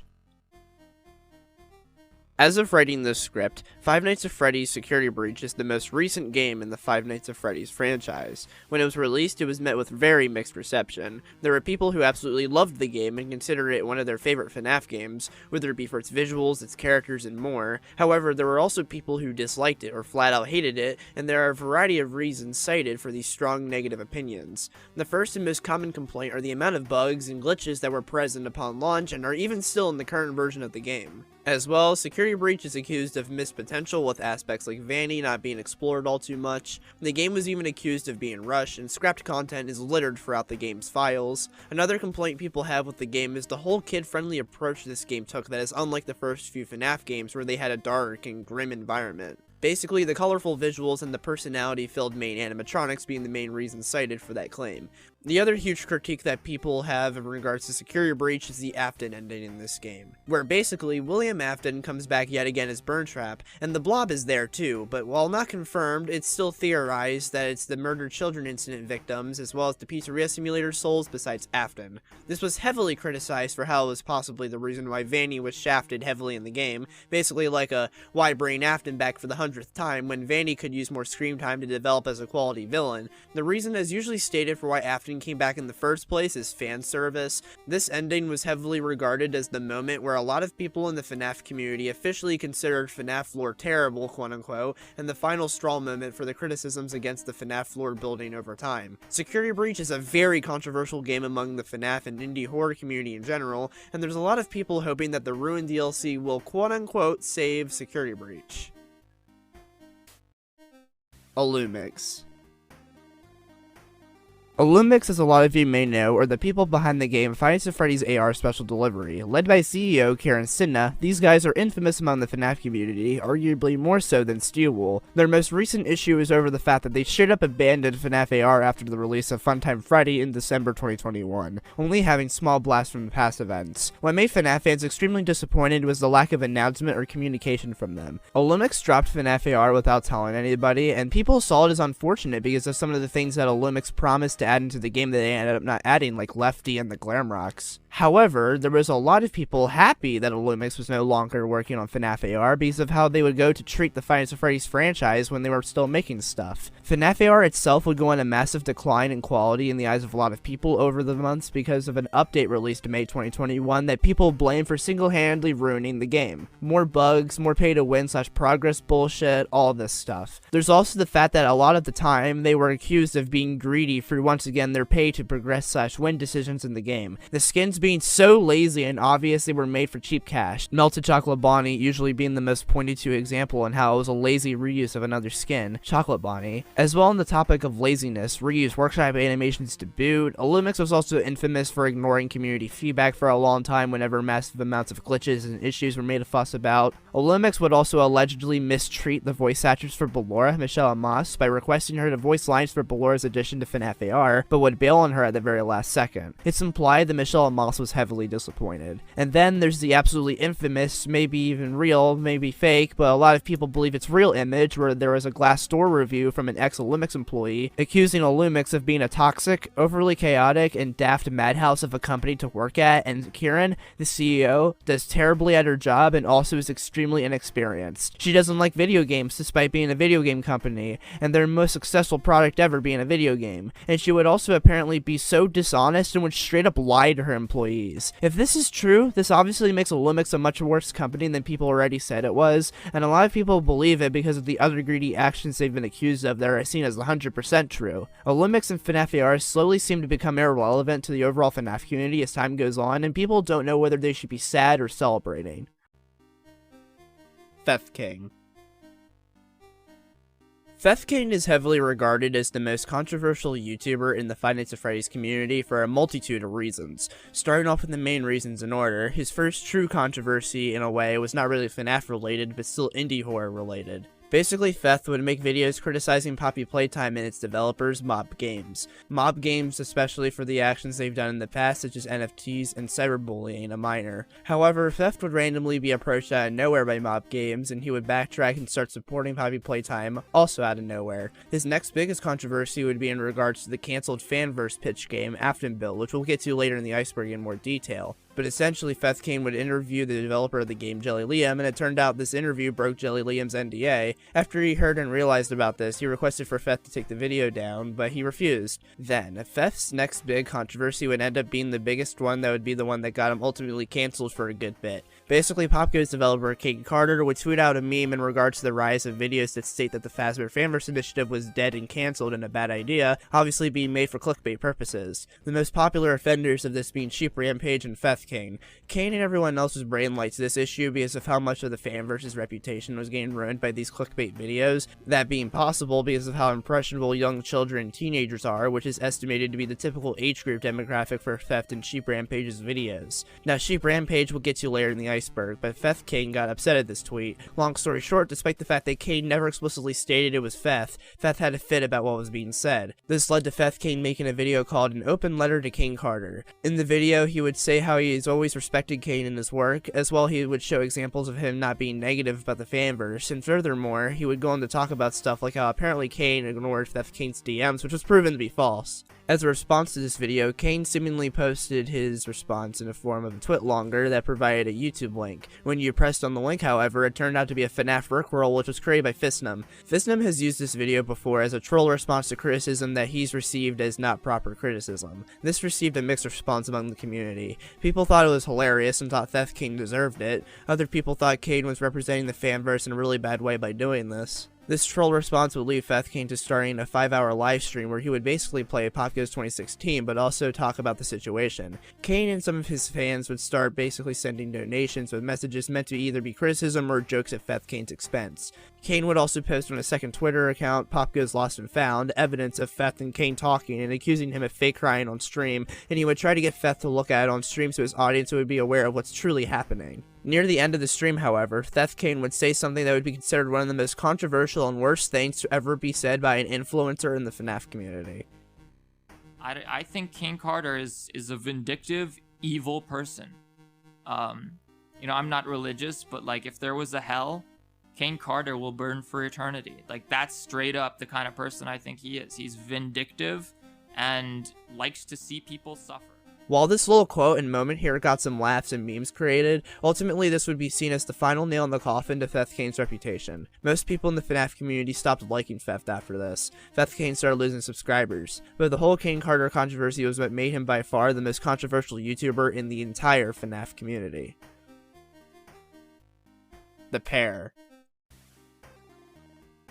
I've discussed this controversy before on my Fangame Iceberg, but to go over it again, on June 10th, 2022, it was anonymously revealed that Fangame developers, Junior's developer Remanov, Chomper's developer Ultranite, and Project Readjusted developer Mechless had a secret Discord group called The Pair, which was created to basically have the user recognition among the FNAF community to manipulate people and to get power over GameJolt and FNAF Fangame developers / development teams, which included leaking private info about FNAF Fangames, fanverse included, and the developers of these games themselves. When it came to the developers, the personal information leaked would consist of full names, Facebook profiles, etc., and was all put in a big file that was destined to be posted on 4chan. One of these developers also happened to be Scott Cawthon, which the information that was going to be leaked about him were his private wedding video and many pictures of him and his family that were not public. Screenshots of this group chat in action were also posted, proving it was all real. They even went as far as to use transphobic and sexist slurs against critics of their games, as well as other people like Popgo's artist / King Carter's girlfriend, Turntail. These three developers were also found to go as far as to purposely try to make alt accounts to bump down fan games that were on the GameJolt's FNAF Best section they considered unworthy, so therefore their games would be moved up. After all this happened, basically Raymond finished and released Juniors and dipped from the FNAF community. Although as of writing this script, a DLC is planned for Juniors despite Raymond's leave. Ultranite would delete his social media accounts and leave too. Mechless tried to play victim. Another thing that happened as a result of The Pair was in relation to the whole GameJolt ratings and bumping up and down games that they were doing that I brought up earlier. GameJolt actually acknowledged the situation and they removed Raymond and Ultranite's accounts. Mechless's account was still kept up, however. This controversy is ingrained in a lot of FNAF fans' minds because of how it involved three developers that were respected and considered to be trusted, but then of course, they went behind the community's back. Fazbear Frights. The Fazbear Frights novels are a series of FNAF books that have 3 stories and an epilogue each, and they play out as a FNAF version of Goosebumps. There are 12 books in total in the series, and these books are seen as semi-controversial. The main reason being that some of the stories contain plots and other elements that are seen as very weird and even fetishy. Some of the biggest examples being In the Flesh from the book Bunny Call, where the ending is basically MPreg, aka male pregnancy, where the story's main protagonist, Matt, cuts open his stomach, and then a baby Springtrap comes out, even calling Matt Daddy. Another example being He Told Me Everything from the book The Cliffs, which centers around this gooey substance called Fazgoo that essentially replaces people and turns them into blobs. This creature even returns in the Puppet Carver story from the book of the same name. There's also the Sea Bonnies from the story of the same name from the book Friendly Face, which basically turns flesh of others into sea bonnies, whether that be a goldfish or possibly even humans. These stories are heavily criticized for being too weird and out of place for a story that is still supposed to be about Five Nights at Freddy's. It is seen as more controversial due to how this is official FNAF media and not some fan-made creation. There's also the fact that people see these books as pointless when it comes to FNAF and its lore. All of this stuff seems to turn people off from the books. There's also the Tales from the Pizzaplex books, which are not seen as controversial, but there are a few stories that do stand out for being controversial, which they'll be talked about much later in the iceberg. FNAF lore. The FNAF lore is an entry on this iceberg because of how people view it nowadays and what the theory culture in the community has become. With several FNAF games and books releasing over the years, the lore has been getting more and more complex in the eyes of many people, so much to the point where people have even deemed it as impossible to figure out. There are several popular theories, mostly started by game theory, but often can be by a few others, that are both favored and not favored by people. Some of those popular theories will have their own entries on the iceberg, such as the Dream Theory, Gregbot, the Adult Theory, and more. As well, people accuse the FNAF lore of going downhill because of Help Wanted and Security Breach, whether it be Glitch Trap or Burn Trap and the Blob, which I already explained in the Security Breach entry. Some people even say that the FNAF lore started to go downhill with Sister Location with the whole sci-fi element to it all. The theory culture has also been seen as more toxic nowadays due to constant arguing and all of that sorts. That's also led to some people no longer caring about the lore of the series and care more about the other aspects of the series like the gameplay. Whatever the case, the FNAF lore is different to how it was back in the early years of the franchise. FNAF World. FNAF World is a game that has a mixed reception among the FNAF community. There are people who love the game and consider it an underrated masterpiece, and then there's people who didn't like the game and thought it was a ridiculous direction to take FNAF after FNAF 4. Some people argue that people just didn't like it because it was different for the time, considering it did come out after 4 literal horror games. The hate for this game has also been more validated to people because of how Scott Cawthon himself doesn't even like this game. He went on record to admit that the game was rushed, and he uses it as a learning experience to not assume that the fans would love anything he puts out. Because of how rushed it was in his point of view, he took it off Steam, offered refunds, and put the game up for free on GameJolt. There are people who defend FNAF World, and there are people who see it as a misstep for the franchise. Like I already said, it's mixed among people. Gregbot. Gregbot is basically a security breach theory, and one of the more popular ones. Started by MatPat of Game Theory, this theory basically suggests that the security breach protagonist Gregory is a robot, and furthermore, is a robot version of the crying child from Five Nights at Freddy's 4. Evidence used to suggest this theory is that the fact that Glamrock Freddy at the beginning of the game says that Gregory is quote-unquote broken. As well, when Vanny is chasing you, the fact that the visuals get all disorientating has led people to believe this theory, and in terms of the parallels to the crying child, mostly his appearance is what's used as evidence. This is a controversial theory among the FNAF community because of how admittedly outlandish it is. It is 50-50 in the fandom in regards to if people believe it or not. Half of the community does, half of the community doesn't. MatPat has even acknowledged the people that don't believe the theory. This theory, despite being extremely controversial, is the most popular theory to come from Security Breach, so the idea is always going to be brought up for a long while.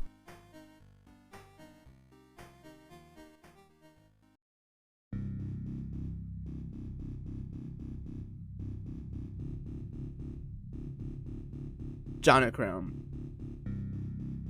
As you likely know, Jonochrome is the creator of the 1/8 of Flumpty series. One of the FNAF Fangame series is associated with the FazBear Fanverse initiative. On November 8th, 2021, a tweet long was posted onto Twitter by an anonymous account accusing Jonochrome of grooming a minor, Jono being 22 and the victim being 14. A relationship with these two apparently began. Screenshots from various sources were linked with this as proof. When this tweet long was initially released, people were in denial and didn't believe it. The main reason being that people saw it as too much of a coincidence this was coming out a few days after the release of Flumpty's 3. Heavily regarded as one of the best FNAF fan games of all time. However, the people in denial would sadly be proven wrong as later, Popgo's developer King Carter would state that the tweet long was true and Jono admitted to everything on it, and then Jonochrome himself would release a statement basically confessing to the accusations. It basically turned out it was all true. He would still try to defend himself on this statement with various other statements such as how they weren't trying to be sexual in this relationship, but he was also accusing the person of coming out about it in the first place, only doing it out of spite. The victim would later come out about it too, defending John for the most part, confirming that the interactions were indeed not sexual, and even claimed that Jono did apologize to her and John would be receiving therapy. However, she would still consider what John did as grooming.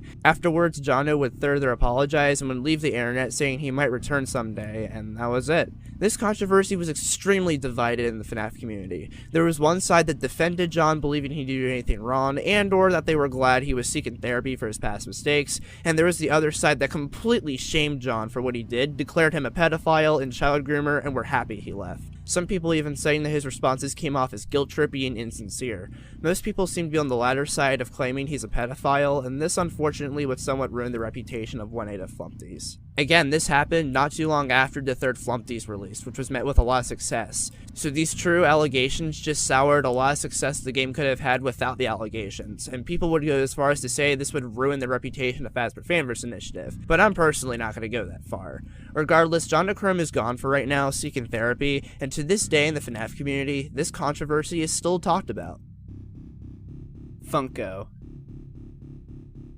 Now, Funko is the company behind most of the merchandise for the Five Nights at Freddy's franchise, ranging from their claim to fame, Funko Pops, to their plushies, action figures, mystery minis, and more. Now, the general reception behind this merchandise is pretty mixed. There's people that absolutely adore them and even collect them, and there's also the people that take issue with some of it. Whether it be how some claim that some of the figures are reuses of previous figures, some people just don't like the designs of certain plushies. Just in general, the detractors of the FNAF Funko merch usually claim them that Funko tends to cut corners for their products, not even just FNAF. Funko has even gone into some controversial situations among the FNAF community. One of the most infamous cases being how before the release of Security Breach, they leaked the designs of the main 4 glam rocks, including their names, which actually prompted a response from Scott Cawthon. The turnout being the Security Breach statues that were released later that year, which most people did in fact like.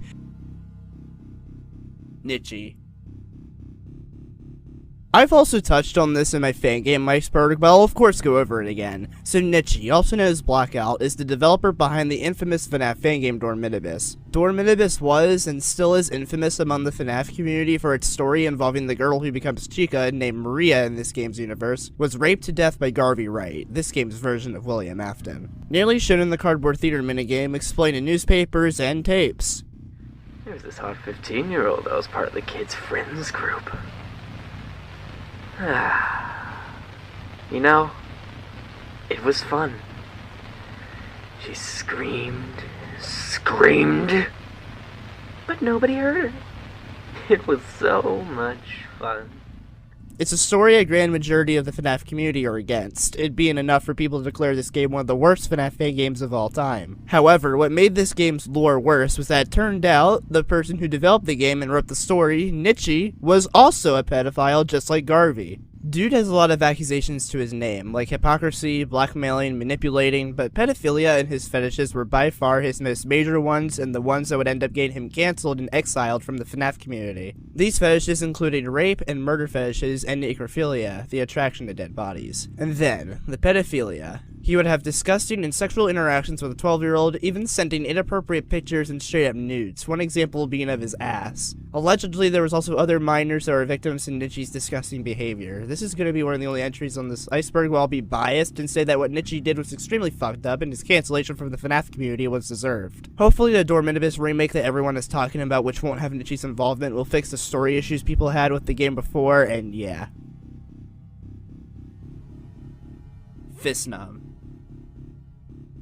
So this is another topic I covered in my Fangame Iceberg. Essentially, Fistnum, the developer working on FNAF Plus as part of the Fazbear Fanverse initiative, has been in several controversies with the FNAF community. Some examples of these controversies being how he would criticize the Final Night series by Jelly Liam, which some people saw as too harsh. Phil has also been accused of being harsh when responding to FNAF YouTubers like Dawko. There's also accusations of him being ableist and anti-autism. However, the counter-argument to this accusation is that he's worked in the past with many non-divergent people and even still does, currently one of those people being Stupid Butterfly, aka Ellie. There's also how when Security Breach released, Phil essentially streamed it live on YouTube and hated the game and wanted to leave the FNAF community because of how he wasn't a fan of the direction the FNAF series was going. Some people respected his opinion and shared the same opinions, but people legitimately got upset with him for it, saying that he was too harsh and that he ultimately made the Security Breach discourse worse, quote unquote. This whole Security Breach debacle has even made some people question whether or not they wanted to support FNAF Plus. Now, a lot of these controversies in regards to Phil have been counter-argued with either the fact that what he says is just his opinion, or that Phil being an asshole, quote-unquote, is more so an online character persona than an actual personality, and he's a chill guy inside. Regardless, Fistnum is a semi-controversial figure in the FNAF community. There's a lot of people that don't like him, but there's a lot of people that love him, whether it be for FNAF Plus, his streams on YouTube, or just him in general. They like his personality. There's two sides to this, basically. FNAF Plus designs. This entry is referring to how when it comes to the character designs for FNAF Plus, the FNAF 1 reimagining associated with the Fazbear Fanverse initiative that's being developed by Fistnum, they are criticized by a decent amount of people constantly. The argument comes from the designs being forced creepiness, quote-unquote. Basically meaning the designs try way too hard to be scary, which people saw as a turn-off because of how FNAF 1 mastered unintentional creepiness for its character designs. However, there's a lot of people that at the same time believe the designs are cool and Phil did a really good job on them, and as a result, they become hyped for FNAF Plus. Now, of course, both sides clash and there's fights, blah blah blah, Twitter, YouTube, Discord, Reddit, yeah. It's another case where people in the community are divided on an aspect about the FNAF franchise where there's people who have one opinion and then there's other people that think the exact opposite and they ultimately just need to respect each other's opinions. Some do, some don't, and that is essentially that. This comes from inside. This Comes From Inside is the name of the Security Breach song by the Living Tombstone, being their 6th official song based off of the FNAF series. Now, this is on the iceberg most likely because of how when this song was released, it was met with very mixed results. There were people who enjoyed the song and even thought it was one of the Living Tombstone's best or considered it one of their favorite FNAF songs, and then there were the people who didn't like it at all, and it was for multiple reasons. One of the cited reasons being that the autotune throughout the song was too much and didn't sound good. Another reason cited for why people didn't like this song was because of how pessimistic and negative the meaning of the song was. Essentially, This Comes From Inside is a song that on the surface seems like your average FNAF song, but in fact, it's a song that is meant to serve as some type of commentary on how FNAF and the FNAF community has changed for the worse. The middle part of the song is what's usually the piece of evidence suggested toward this interpretation of the song's meaning. Some people have even theorized that the lyrics imply Scott Cawthon is to blame for the current state of FNAF. Of course, people on Twitter were talking about it, and another controversial part about this whole thing was that when those people went to talk about it, there would also be people saying to them that it's just a FNAF song and nothing else, and to stop looking into something that isn't there. This would lead to arguments and bitching, and yeah. Obviously, nothing is confirmed in regards to what This Comes From Inside means, since the Living Tombstone has never outright stated or even hinted outside of the song anything. It could just be a regular FNAF song about murderous animatronics, or it could be a song addressing the FNAF franchise and its community. Nobody knows. So many guards I can. This entry is referring to what is basically a meme, but people also at the same time hate the source material the meme is referencing. So basically the line of "so many guards I can" is a reference to the musical animation video by Lou Higini called Five Nights at Freddy's 3 the Musical, where Springtrap sings about how much he wants to rape the night guard. This attraction is great. So many guys I can rape. Now, people tend to either meme or hate on this because of the animation's quality and the very out-of-pocket edginess in its lyrics that some people consider distasteful. This also went for every single other FNAF Lou Higini musical, and not even just FNAF. All of theirs. Especially the Undertale musical, which has been endlessly memed on too. Story of Undertale. Now, Lou Higini himself has also been a semi-controversial YouTuber in the past. He's been accused of before of taking down channels that speak negatively of him, so he's also seen as someone who can't take constructive criticism or opinions. It's something else, man. Dream Theory. The dream theory is considered a controversial theory in the FNAF theorizing community nowadays. Originally proposed and started by MatPat of Game Theory in 2015 after FNAF 4 came out, the theory suggested that every FNAF game up until FNAF 4 was all a dream or nightmare of the crying child. Evidence being used were that the beak of the Chica figure owned by the girl in the FNAF 4 Night 3 minigame being on the floor was to resemble Toy Chica's lack of a beak whenever she's on her way to attack you in FNAF 2, as well as the odor reason for FNAF 1 and 2's determination of notice being a child's interpretation of the work life and getting fired. There's FNAF 1 to 3 6 a.m. screen sound effects seemingly coming from the grandfather clock in the crying child's house from FNAF 4. There's a lot. MatPat would even host a live stream dedicated to this theory, bringing on popular FNAF content creators at the time like Dawko, Smike, the Ryans, and Razbowski. Scott himself even played a part. Now, back in the day, this theory was actually seen as plausible to people, but that was the reason why people didn't like it. The thought if the dream theory was the answer, then it would have been dissatisfying of a conclusion and it would have been lame. There are even people who argue to this day that what was inside the box from FNAF 4 Night 7 was the final piece of evidence that confirms the dream theory. Going off of that, Scott would seemingly change up the FNAF floor by sister location, making FNAF 1 to 3 real, and just never confirmed what was inside the box, which remains as one of FNAF's biggest mysteries to this day. The dream theory nowadays in 2023 is seen as a complete joke of a theory considering its history, and it's something from FNAF's past that people try to forget about. Afton Built. Afton Built was a FNAF fan game in development for 2 years that was originally for the Fazbear Fanverse initiative developed by Gelatine, and headed by Jelly Liam, who's known for the Final Night series. After the game's pitch was rejected by Scott Cawthon, Gelatine released a pre-alpha build of the game on April 12, 2022. The game centered around you playing as a mechanic who agrees to help Afton build a new animatronic body for him. Afton's motivation would be so he could continue his crimes throughout the series. The gameplay offered a variety of things, such as, for example, being given tasks, often or not involving the scrap main animatronic, animatronics, initially being met with praise and such questions as, why was this rejected? Notori Sky, the communications manager of Gelatine, not too long after the release of the build, posted an FAQ devlog on the GameJolt page which answered common questions about the game and what happened when it came to being rejected from the fanverse. The main takeaway was that the game was rejected mostly because Scott saw the game as too ambitious and too risky to take in. The development team of Gelatine was disappointed but still professionally accepted what happened. However, the head of the team, Jelly Liam, would differ from this. Liam would be approached by at the time rising to fame content creator Fangame for him to make a video containing information provided by Liam himself via a Discord interview. This video of Fangame would release later called Aftonbuilt, the fall of a FNAF Fangame.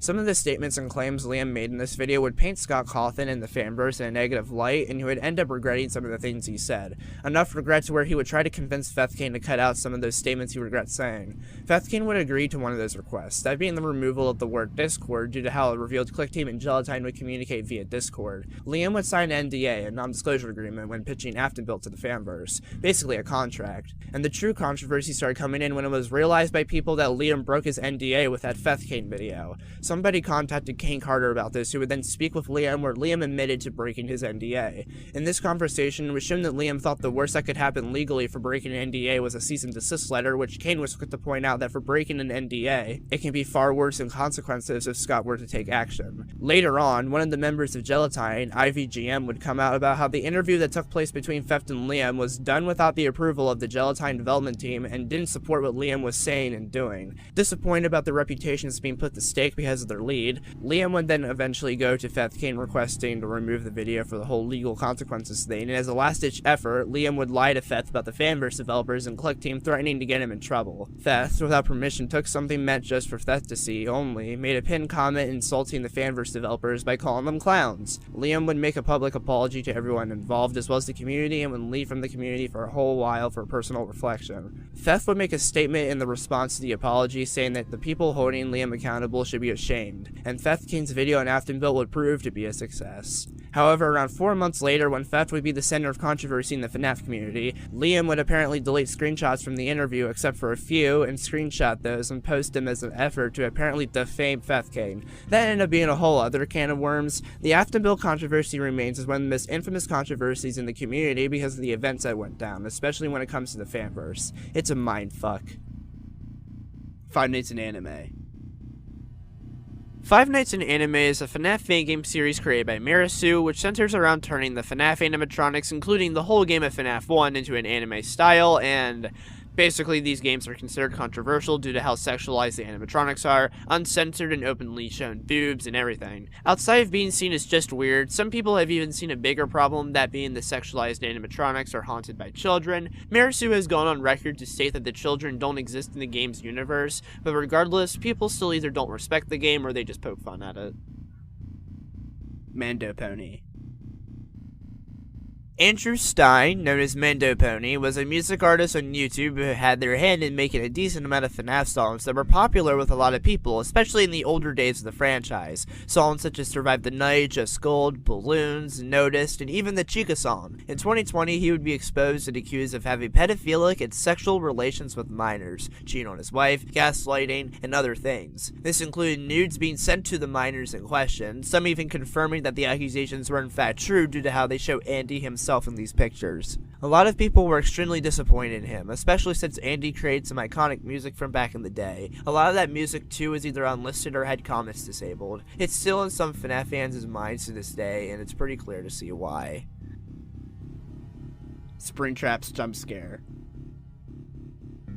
This is in reference to how people responded to Springtrap's jump scare in FNAF 3 when the game first came out. Before the release of Five Nights at Freddy's 3, Springtrap was hyped up to be this threatening antagonist, especially in the trailer where Springtrap is against the wall. People were excited, especially since this was going to be the last FNAF game. When the game came out, people were liking how he was in the gameplay. They saw him as intimidating, but when it came to the jump scare, it was instantly marked off as not scary, and FNAF 3 was seen as a disappointment to some people. Scott Cawthon didn't like this reception for his finale, so that's why he made FNAF 4, and as we'll get to on later on this iceberg, the situation with Springtrap's jump scare repeats. It's crazy to think that everything post FNAF 3 would have never happened if Springtrap's jump scare was received well by people. That thought alone scares me, honestly. Movie Red Eyes. This is in reference to how when the trailer for the FNAF movie released, there was a huge fuss made about the red eyes the animatronics had during certain parts of the trailer. There were some people who didn't mind them, but there was the majority which thought they were either goofy or over the top when it came to horror. A huge request made to Blumhouse by fans is to get the red eyes replaced with the black with white dot possessed eyes prominent in the games, a huge enough request that some would say rivals the internet request to change Sonic's design for the Sonic movie. No official comment by Blumhouse or anyone involved in the movie has been made in relation to this issue people have, so yeah.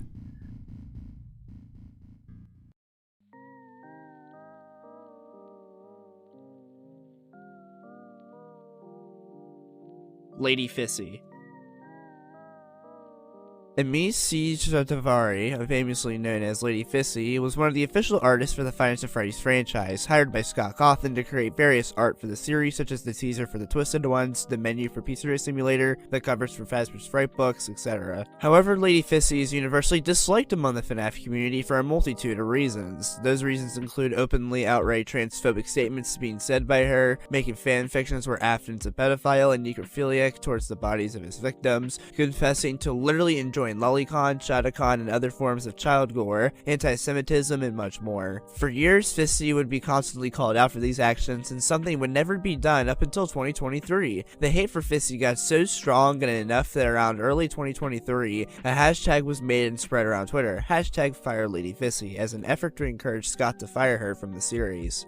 Which ended up working. She got fired. To have someone in the community be like this already turns heads, but the fact it was someone associated with the official franchise just made it worse for people. And that's not the only official FNAF artist we're talking about. Case in point, Pinky Pills.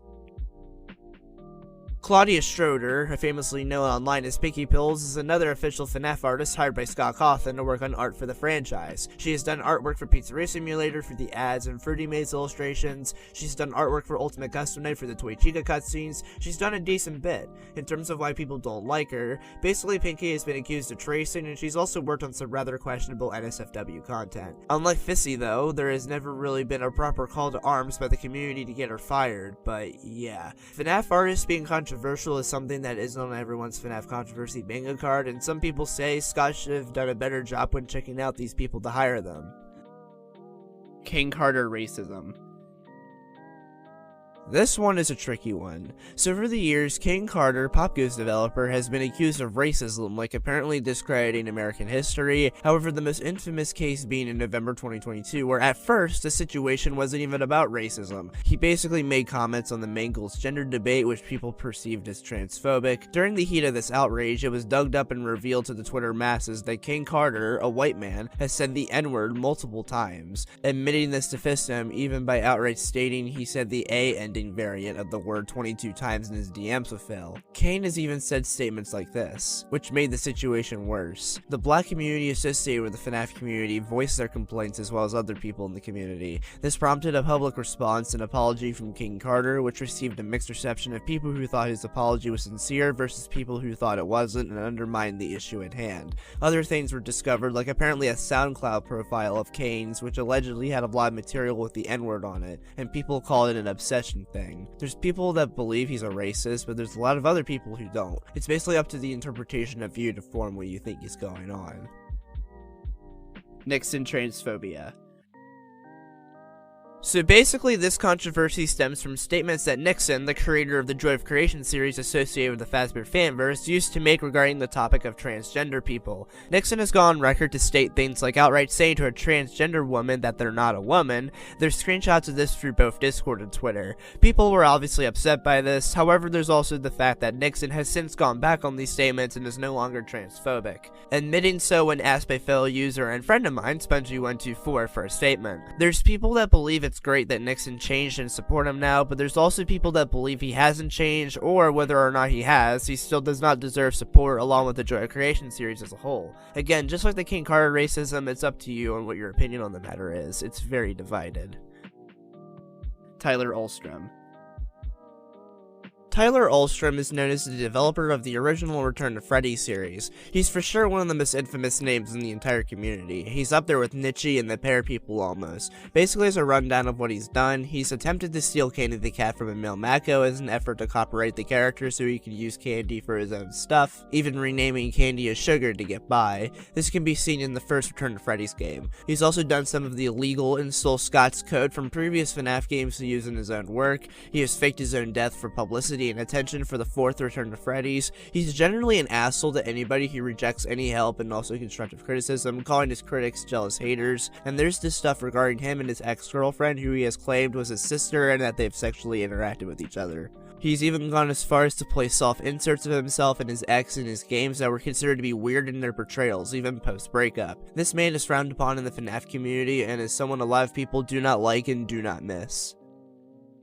Oh yeah, sister location video. This entry is referring to how on October 25th, 2022, the FNAF YouTuber Oh Yeah released a video called I Do Not Like Sister Location. In the video, he goes into detail on why he personally doesn't like FNAF Sister Location, even having another FNAF YouTuber, Postra, as a special guest. He would criticize everything there was to the base game, like the gameplay and story and characters. When the video was released, it was met with a mixed response among people. There were people that enjoyed the video and even agreed with it, one of those people even being MatPat himself.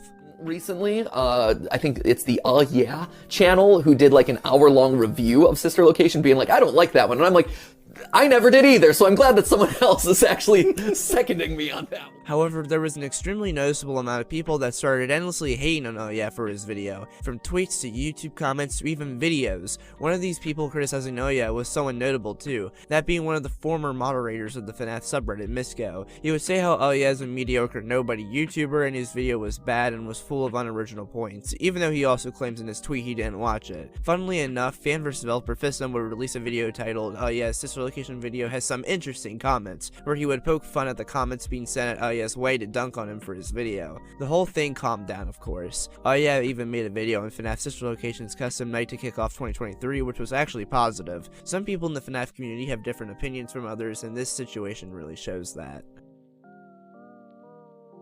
Smike.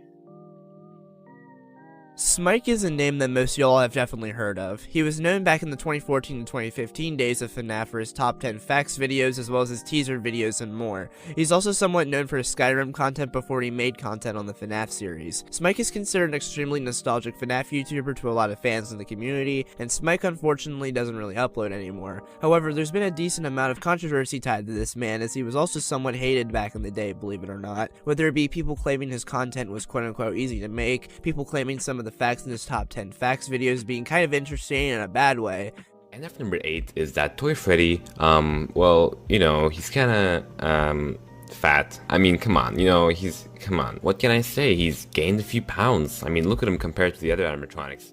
And his most notable controversy, the fan art situation, where he basically in his old deleted videos, which were the top 10 facts videos, he used fan art uncredited, and this eventually caught up to him and he had to delete every video containing the fan art, which afterwards, he proceeded to re-release the top 10 facts videos, but without the fan art. He also apparently made other fan artists sign contracts that basically say he can use their fan art, which obviously didn't sit right with the community. The contract thing didn't go anywhere, but still. There's also the fact that even though at the time he was a major player in the FNAF content creator field, constantly making top 10 facts videos about the series, he never played the games for a long while.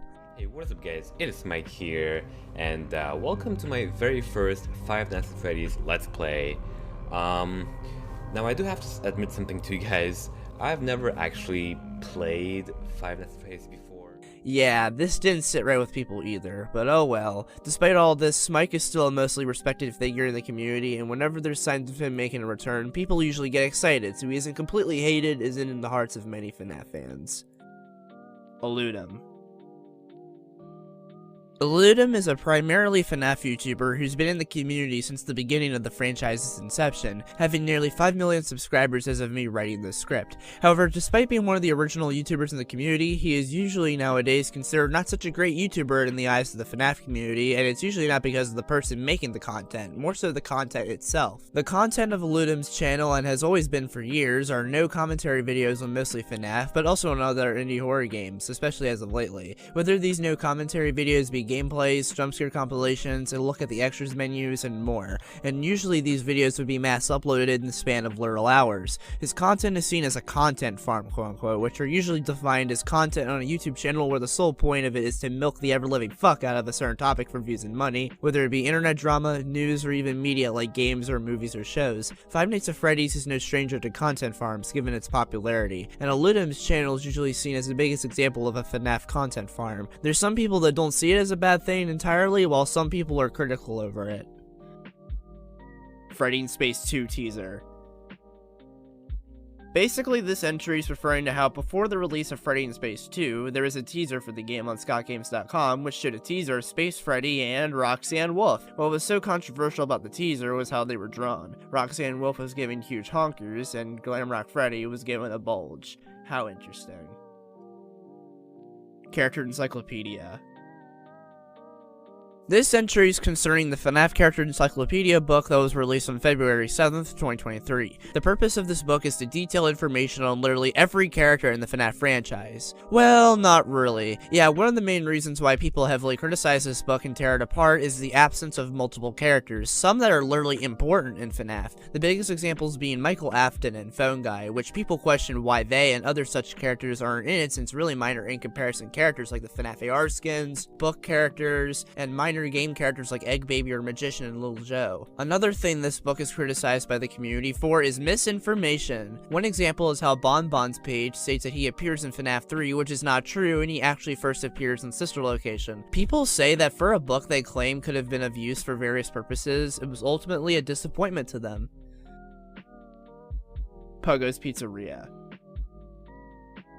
Pogo's Pizzeria is a FNAF YouTuber who started peaking in popularity in 2020. He would make videos on a lot of topics in regards to FNAF, and he still does to this day. However, Pogo's was and often still is hated for a multitude of reasons. Firstly, his content used to be accused of just being lazy and only being put out for views, clickbait, misleading content, and all that jazz. He's even made videos that were considered infamous, like his AR Golden Freddy video. But there's way more than just that. He's sensitive to constructive criticism, and he has even encouraged harassment against his critics. He has scammed people. For example, there was a FNAF plush tuber named Happy Nightmares who was notable for his series and collabs that contained his FNAF plushies. Pogo's pretty much scammed the guy by having Happy send him a Spring Bonnie plush, and Pogo's was supposed to send back a Frost Bear custom and a fake Freddy plushie. But Pogo's put the Spring Bonnie plush up for sale for $200 and didn't ever give Happy the plush back. Along the way, Pogo's kept making excuses, one of them being that his parents won't let him. Also, even more to add on, when Happy questioned Pogo's where the Frost Bear custom and fake Freddy plushies were, Pogo said they got lost in Texas, which ended up being a lie. And he actually did end up sending a Spring Bonnie plush to Happy, but it wasn't even the actual one Happy sent to Pogo's. It was a different one.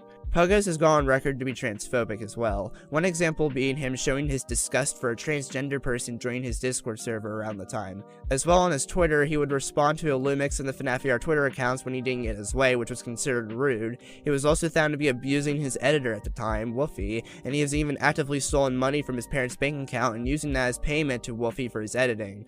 Like I said earlier, Pogo still makes content to this day, and a lot of people have seemed to forgot what he's done, and well, that's something. Radiance. Radiance is known for making fan games such as the 2020 version of Five Nights at Treasure Island, Bloodless Casa, Five Nights at Chuck E. Cheese Rebooted, and more. Now, basically, the controversy with these guys is objectively not as extreme as some others like Nietzsche or Jonathan or Tyler Ulstrom. Basically, these guys, according to a lot of people, are just huge dicks. The only reason it's down this low in the iceberg is really because of how not known it is. Slurs would often be used in their conversations. Due to this, they would be accused of being bigots. There's a multitude of examples of this from a lot of people. Hell, it's become somewhat of a concern to people that Scott is even on board, and according to Radiance themselves on Twitter, they're pretty much blacklisted from the fanverse. Okay, my personal opinion real quick, I've always found that interesting that they've got blacklisted from the fucking fanverse. Some people may argue that they're just lying to make themselves look cooler or whatnot, but you be the judge of that. Sheep Rampage.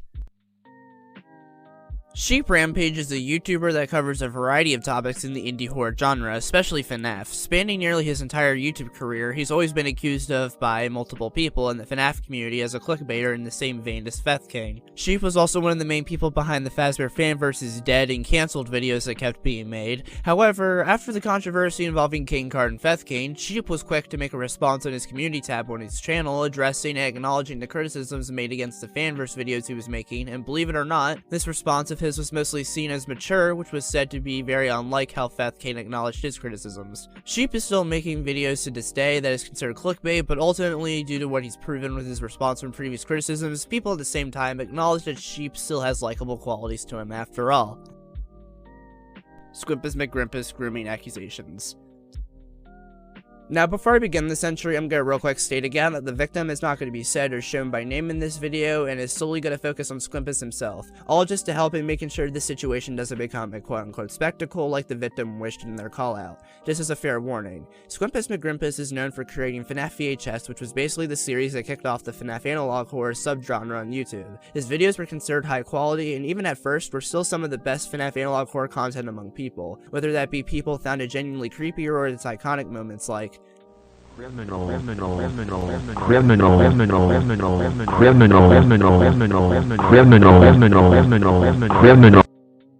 On March 17th, 2023, a thread, mostly in the form of a video, would be posted onto Twitter calling him out for grooming a minor, specifically exchanging NSFW drawings with someone Squimpus knew for years was a minor and knowing it was wrong. Squimpus was 17, the victim was 14, and even though there's an argument to be made that since Squimp was 17 when this started, he gets some leeway, he continued this behavior into adulthood.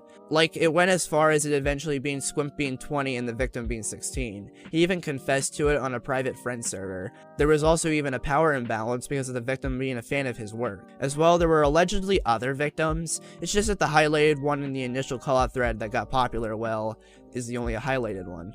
Squimpus would eventually respond to this, i.e. the same day, basically confessing to it and issuing an apology and a statement that he was going to leave and maybe return someday. Of course, this response was met with a lot of people telling him to leave, most infamously using the image from the FNAF 2 Custom Night windscreen telling Fritz great and to get out after being fired and issued the pink slip. And since then, Squimpus has indeed left the public eye. It's just something about it whenever a respected creator is accused and outed for something like this. It puts my mind in circles because of how crazy it is that a creator would do something like this.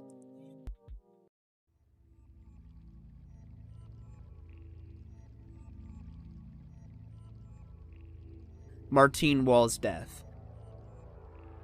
This entry is referring to how on April 13th, 2022, the creator of various FNAF VHS videos on YouTube, Baddington02, posted a tweet that read #RipMW, and attached was a memorial video with the Walton Files cast in it. Everyone that saw it were either questioning the legitimacy of the tweet, or were scared, or even devastated by what was supposedly the death of Walton Files creator Martine Walls. However, a few minutes later, Baddington tweeted this out. In short, it was all a big joke and prank which was meant to comment on how inactive Martine Walls was at the time due to being in college. This little joke was unsurprisingly met with outrage among the FNAF and VHS community, citing the joke as tasteless, and some even getting more upset by how Baddington was supposedly playing this off as good intentions.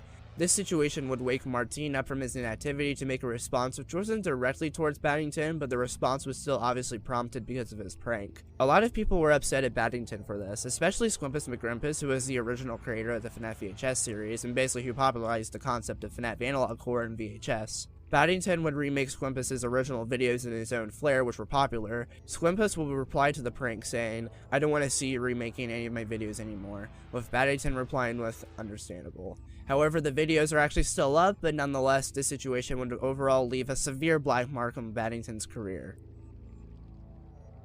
The baddest Islamophobia. Isaac, otherwise known as the Baddest, is a FNAF essay YouTuber who has brought into relevance and popularity around the release of Security Breach, which he has been famously or infamously, depending on who you ask, known for hating Security Breach on the same level as Fistnum. He's a part of the newer age of FNAF YouTubers on the lines of Dag, Soya, Postra, and more. However, on September 25th, 2022, he tweeted out the following: "It's almost like Islam is an outrageously horrible thing that the Western world doesn't like to critique because it's a religion that predominantly brown people subscribe to, quote unquote." This tweet was seen as Islamophobic and was criticized by multiple people, and the Baddest kinda went on a downward spiral on Twitter from there, making tweets that people thought was making the situation worse, people thinking that he was trying to play the victim card. However though, this controversy didn't have any lasting impact because the Baddest still uploads, still tweets, and is still active on the internet just like from before, so yeah. MatPat's first FNAF theory. So basically, this is an example of something that when it initially released, nothing happened, but over time, people got upset. This time, it's about MatPat's first ever Five Nights at Freddy's theory, game theory. Five Nights at Freddy's, the scariest monster is you. In this theory, MatPat relates the events of FNAF 1 and the murder children incident to a shooting that happened in real life at a Chuck E. Cheese establishment in Aurora, Colorado on December 14th, 1993. Essentially what happened was a former employee at the Chuck E. Cheese location previously stated, Nathan Dunlap, shot and killed 4 people and injured one when they were cleaning up for the night as revenge for being fired 5 months prior. He also took some of the restaurant's items and money and fled the scene and would later be caught and found guilty for first-degree murder, attempted murder, and multiple other charges and would be sentenced to death row via lethal injection. However, by 2020, Colorado abolished the death penalty, so Dunlap would be just downgraded to life in prison without parole. Now, MatPat tied this whole tragedy to the story that was mysteriously placed in FNAF 1, linking the unnamed killer at the time to Dunlap and the victims of the tragedy to the 5 child victims in the game. Like I stated before, back then this theory was not seen as controversial, but nowadays this old theory is considered in the FNAF community as either distasteful and disrespectful to the 1993 tragedy's victims, and or just generally stupid and extremely far-fetched, and people have shown their open disgust and disdain for the theory on places like Twitter and YouTube. MatPat is a semi-controversial figure in the FNAF community due to some of his theories throughout the years being seen as stupidly outlandish, which you can already guess by the fact that earlier in the iceberg, we talked about one of his more recent theories, and believe it or not, this is not the last entry on this iceberg where we're going to talk about him. FNAF vs. VizzyPop. Now, FNAF fans have gotten to hot water with VizzyPop's fandom. Basically, VizzyPop is known for creating Has Been a Hotel and Hell of a Boss, and essentially, there's 2 situations involving this. Firstly, back in January 2020, a portion of FNAF fans privately coordinated a raid on the Has Been Hotel wiki after the pilot was starting to gain popularity. FNAF fans ended up deleting a lot of the pages from the wiki and started vandalizing it, mostly with memes. In the second situation, this involves Scott Cawthon and the whole donation controversy. Basically, VizzyPop was responding to a friend of hers that was stating their thoughts on the controversy, which was anti-Scott Cawthon, and VizzyPop ended up getting doxxed. Whether you're on the FNAF side or the Vizzy side is up to you. Top 10 Gaming. Top 10 Gaming is a channel on YouTube dedicated to making top 10 videos on multiple topics, but mostly gaming and mostly FNAF. Yeah, this channel is another case to people as a FNAF content farm in the same vein as Eludum due to their mass uploads on the same topic over and over. However, this channel is way more controversial because along with the content farm, they've actually done some things that people did not like at all. One example being the stolen fan render in their channel banner, which goes uncredited. That also goes for the thumbnails yet again, uncredited. Another example is how quote-unquote sexual and depraved their video topics and thumbnails are becoming. Another example that I recall people being up in arms about them over is their top 10 worst FNAF Fangames video, where most of the games on the list were developed by children and or beginners, and instead of constructive criticism, he would just outright harshly make fun of them, going as far as to make a whole video dedicated to playing and shitting more on the number 1 game on his worst list, which was Five Nights at the Car, a FNAF Fangame that was obviously made by a young child trying to see if they could make a FNAF Fangame. This channel is not very well liked by people, and when they're brought up among the FNAF community, you only ever see mockery, memery, and genuine discussions of how awful their content is. Ellis Mark's Fangame video. Oh boy, so basically Ellis Mark is primarily an animation reviewer on YouTube. He's known for his cartoon rankings and cartoon essay videos and all that jazz, but sometimes he dabbles into gaming, and FNAF is one of his main and most popular non-animation topics on his channel. As of writing this video, he's made a total of 5 videos on the series. His FNAF retrospective, his review of Security Breach, his retrospective on the FNAF books, and an essay detailing the decline of Afton, and then, the topic of this entry, and by far the most infamous example, his FNAF Fangame video. In this video, he would be covering a multitude of FNAF Fangames, both popular and not as popular. However, this video was quickly brought into infamy among the FNAF community because of how it seemed Mark didn't even actually play most of the games he talked about in the video, or he only played a little bit of them. This claim was identified by the fact that before the video was released, Mark was live on Twitch playing a few of the games he talked about on stream. He played Five Nights at Sonic's Maniac Mania for 10 minutes, all that time being spent on playing at night with everyone at 0 AI and being confused as to why there was nothing going on. He also played Treasure Island for 28 minutes, The Joy Creation for 15 minutes and didn't beat any level, one day at Flumpty's for 12 minutes, but he actually did beat it, and then most infamously, he played Pop Goes for only 4 minutes and died at 1 AM on night 1 because of the panic meter. Because of all this, there was misinformation present in the video, such as how Mark claimed there was doors in Pop Goes, and on top of misinformation, this video seems extremely harsh among the community for what was essentially passion projects. This situation got worse on Twitter when active FNAF community member Watch the Skies posted his findings and details of Mark's Fangame stream on Twitch, which in return Mark himself replied with, "You're aware I have the ability to play video games by myself." He received immediate backlash and ratios, and Ellis Mark's reputation in the FNAF community was said to be completely ruined after that. To this day, Mark still creates videos on occasion about FNAF, which some people in the community either appreciate or outright just don't like. Fan renders and Help Wanted teaser. So, around the time Help Wanted was in development, there were teasers for the game on scottgames.com, and one of the teasers essentially had the animatronics in some blue-greenish coloring. What was so special about this one teaser, though, was some of the animatronic models in the teaser were not actually Steel Wool's models and were taken from the internet. People were quick to point this out and talk about it. The Funtime Foxy model that was used was fan-made, and the other huge example was the Spring Bonnie model from Pop Goes. Kane Carter himself has even commented on this when the teaser first started gaining traction, and in a surprise twist of events, he thought it was pretty funny. Of course, the teaser would later be changed to remove the fan models when Steel Wool and Scott took notice of the mistake they made. They also even publicly acknowledged and apologized for the mistake. People went on to assume that Steel Wool and Scott learned from their otherwise minor mistake, and it was just a thing from the past in regards to Help Wanted's development. FNAF movie sign.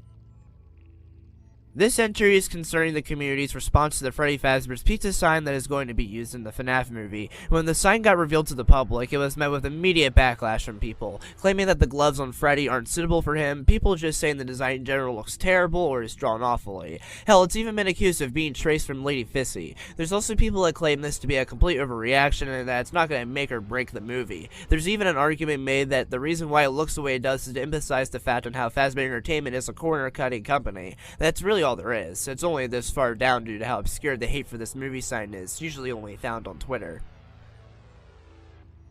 Fun Times at Homer's N-word. Fun Times at Homer's is a FNAF Fangame series based on The Simpsons, developed by Nick Person. Basically, this controversy centers around how for one of the teasers for the upcoming Fun Times at Homer's 3, the N-word can be seen not in the teaser image itself, but in the Game Jolt tagline. It was since been removed. People were not happy about this, thinking it was racist at worst, and at best, a poor attempt to be edgy. Now, the developer Nick actually left a comment on my Fangame Iceberg explaining the situation more and defending himself, but I can't find it now for some reason, which sucks. So there is a part to this that is sadly going to be missing from this iceberg. Apologies. King Carter Markiplier.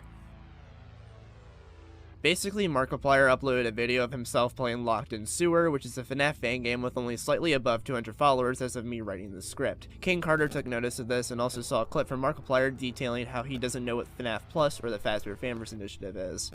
Will I play Five Nights at Freddy's Plus? I don't even know what that is.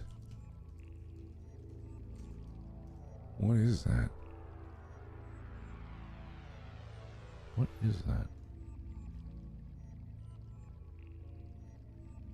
Officially licensed and published under the Fazbear Fanverse initiative.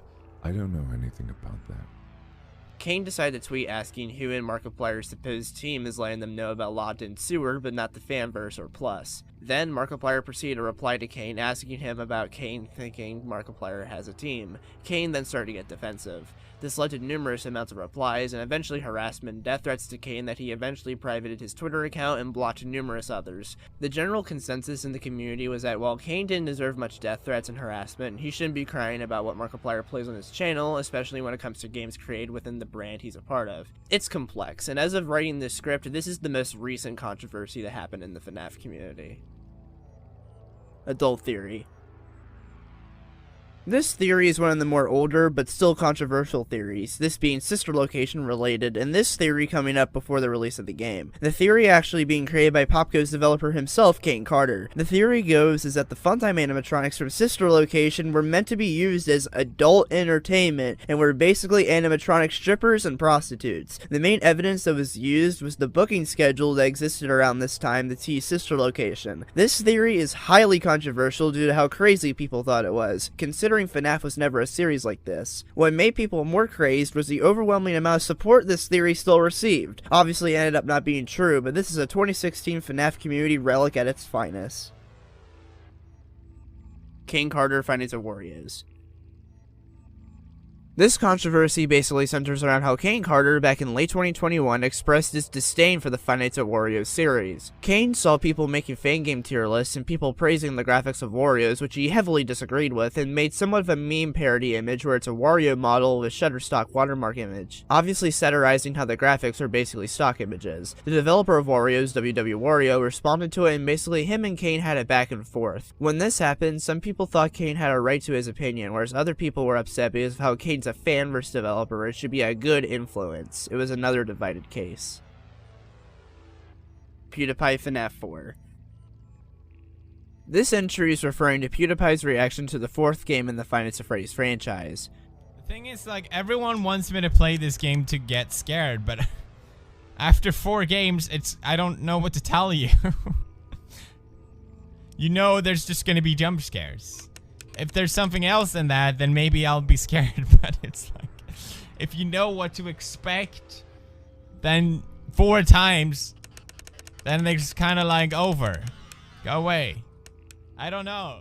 Basically, PewDiePie made a statement on how by the 4th game in the series, FNAF was no longer scary due to expecting the scares and horror over the course of 4 games. This was seen as controversial because of how at the time, there were people who got upset at PewDiePie for this, but there were also people who full-on agreed. This whole notion reached to Scott, who made FNAF 4 to be the true finale to the FNAF franchise as a result of Springtrap's jumpscare in FNAF 3 not being seen as scary. Since a similar situation from before of people being dissatisfied with the scares happened again, Scott made more FNAF games. Another situation that is said to be another reason why FNAF as a franchise kept going after it was supposed to end. The Freddy Files.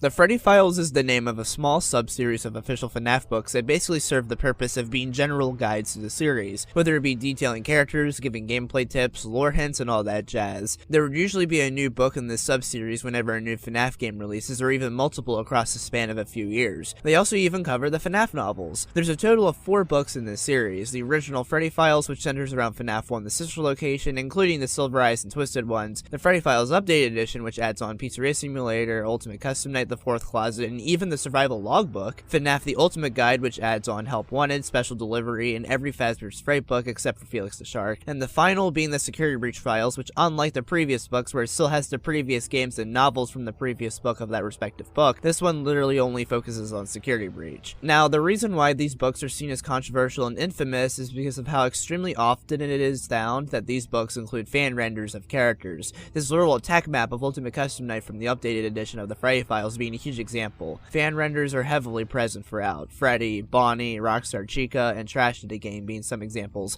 and literally Nightmare Bonnie's quote-unquote render on here literally being the head of the Nightmare Bonnie Funko figure. These guidebooks are also often accused of misinformation in some areas, and with the most recent guidebook, the Security Breach Files, that one was quick to get accused in the community of misinformation, as well as not enough information. I wonder what's going to happen if a new FNAF game releases, and if there's still going to be another Freddy Files book that's going to cover that game. Who knows?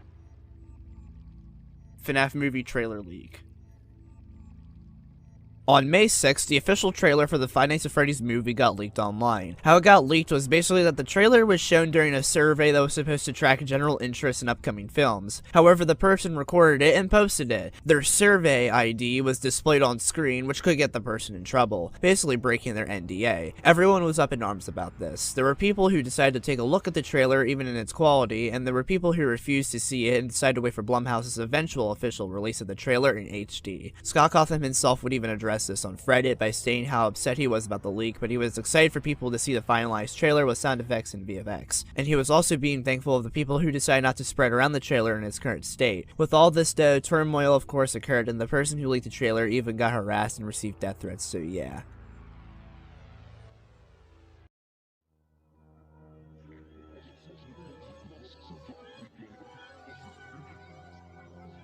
Real pizzerias being called.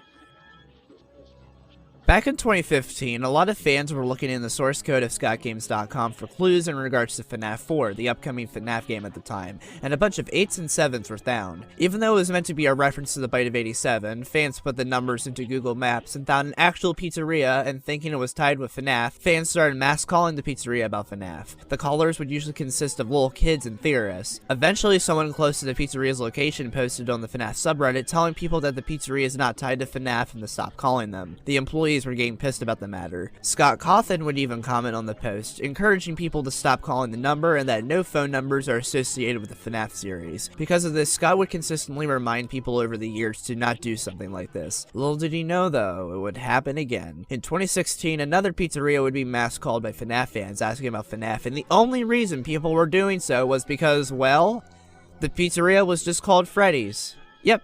That's it. The place was literally spelled with an IE and not a Y, so yeah. Scott would continue to discourage this behavior. Ultimate Custom Night mobile trailer.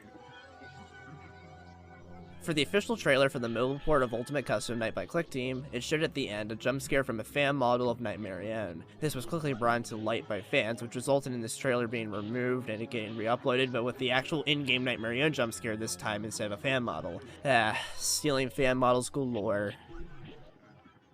FNAF NFTs.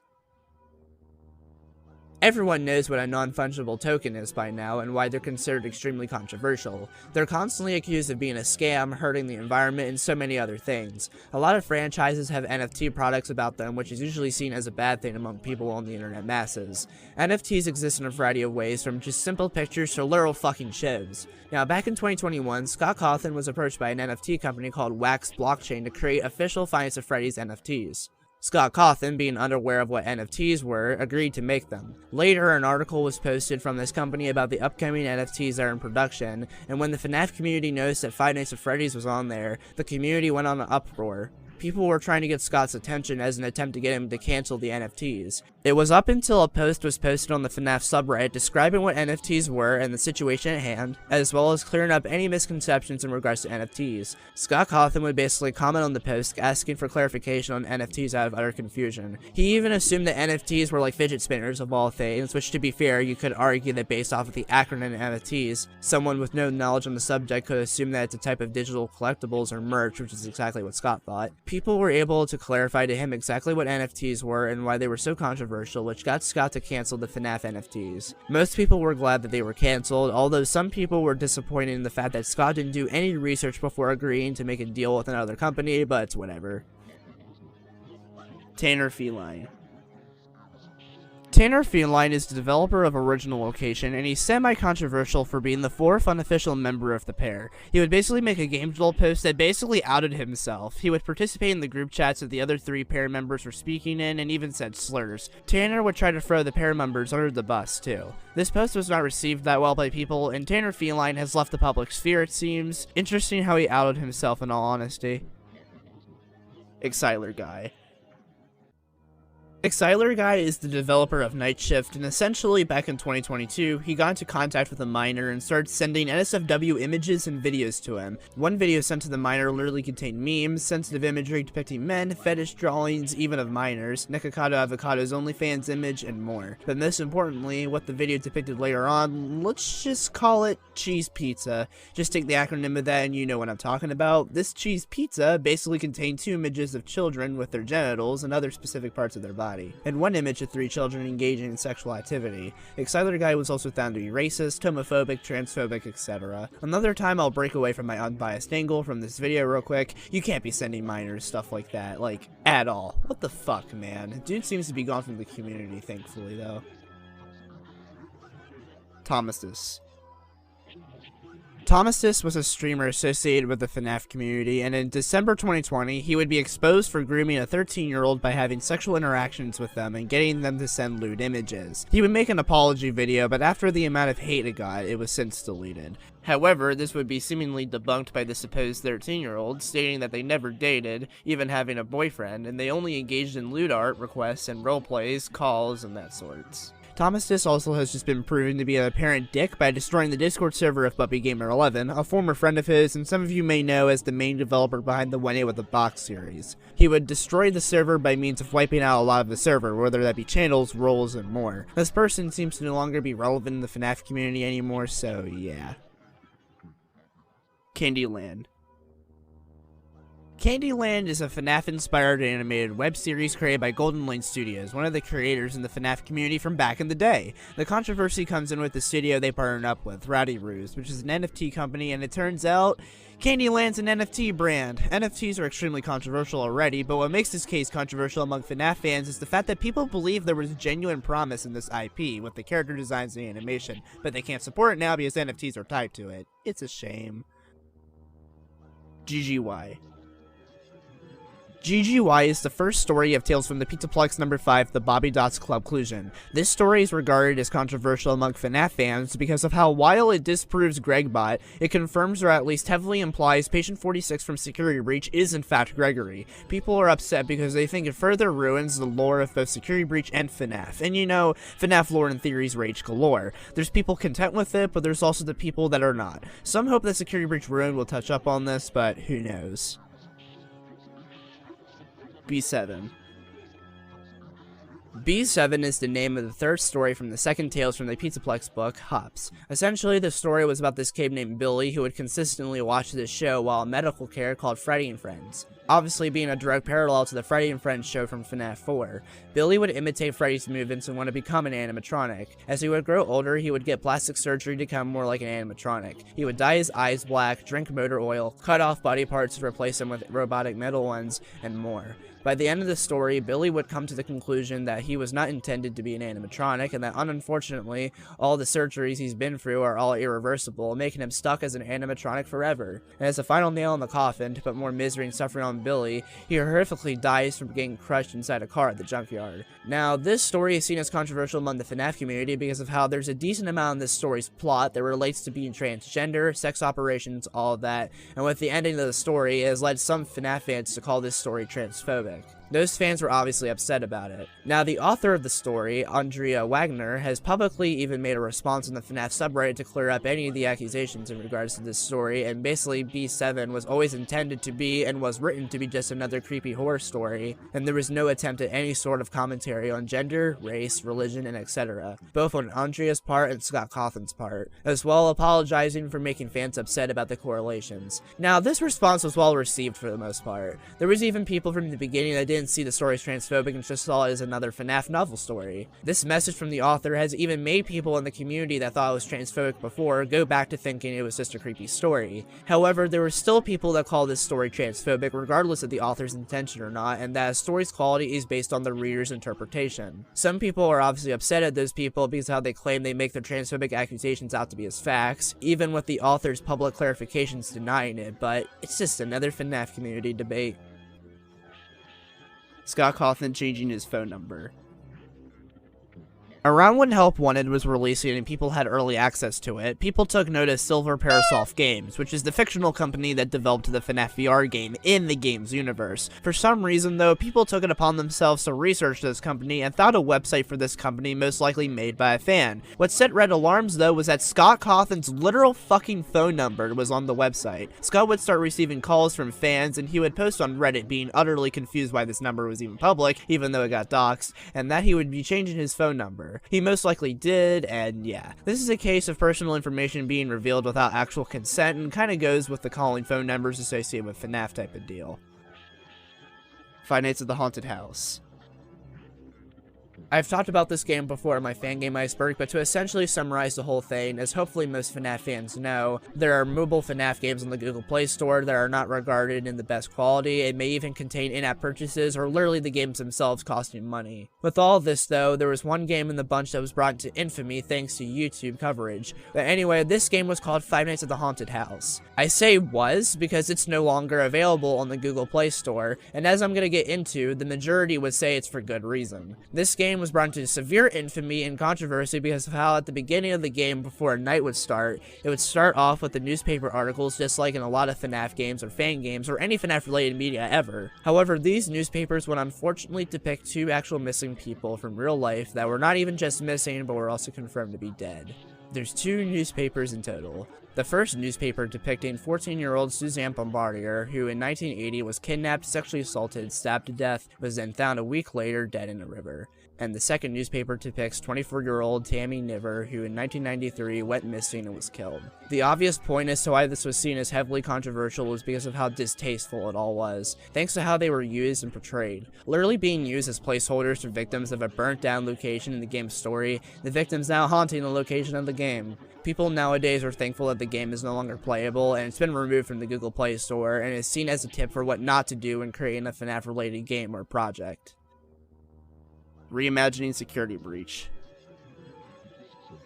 Reimagining Security Breach is a video on YouTube created by Nick Carlson Press, released on New Year's Eve 2022 going into 2023. The goal of the video in question was to serve as a complete rewrite, reimagining, and redo of Five Nights at Freddy's Security Breach, a FNAF game that is seen as heavily controversial in the FNAF community, which I already talked about in the first layer of the iceberg. The first few minutes of this video were dedicated to listing the issues Nick had with Security Breach, and then he got into the reimagining part of the video, which is where the controversy of the video stems from. The reimagining, so to say, details what is essentially child gore and mutilation. It is also shown in the video as artwork drawn by Tessa Mickey on Twitter. What made people truly upset was the fact that with this in the video, there was no warning originally stating there was going to be such imagery and descriptions in it. The thumbnail now has a trigger warning, but it was added after Twitter erupted over it. As soon as the video got traction and took off in views, people started getting upset about it. Some people have even taken minor issue with the fact that the video allegedly stole a Claremont Chica redesign, which was eventually credited in the description of the video. 5 days later, on January 5th, 2023, Nick made a video discussing the aftermath of the Reimagining Security Breach video. He basically takes fault for the Glamour Chica redesign stealing point, but he would go on to defend himself against the points about gore in FNAF, even stating that the gore was not even the focus of the reimagining, but more so just to be scary in general. Some people were fine with this response, some were not. Some people defended Nick because of the fact he's a horror writer and seemingly knows his stuff, while some people have started debates on whether or not the reimagining that Nick presented in his video was too much for a game franchise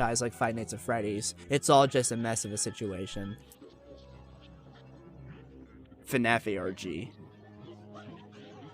With the release of Fazbear Frights number 12, Felix the Shark, back in April 2022, the book had 3 stories with the same theme of characters going out of their way to search for certain things, and the message being a curiosity killed the cat type of game. MatPat would cover this book on Game Theory. In the video, Game Theory FNAF has stumped me again. Basically, it would turn out that what MatPat got from the book was that there was a scrapped FNAF ARG. If you don't know what an ARG is, first off, it's an acronym for Alternate Reality Game, but in terms of what it is, it's basically an interactive narrative involving the real world. There's a lot of them covered online. But yeah, MatPat basically came to the conclusion that FNAF ARG once existed, and there was FNAF stuff to be found in Utah since that's where the original games and books took place in, including where the protagonist of The Scoop, the second story from Felix the Shark, went snooping around for what they wanted to search for. He basically prompted fans to participate in this ARG hunt and post what they found on the Game Theory subreddit. This included calling businesses, going out of their way to go to these businesses, even considering breaking into these places, and so much more. Basically causing harassment in Utah.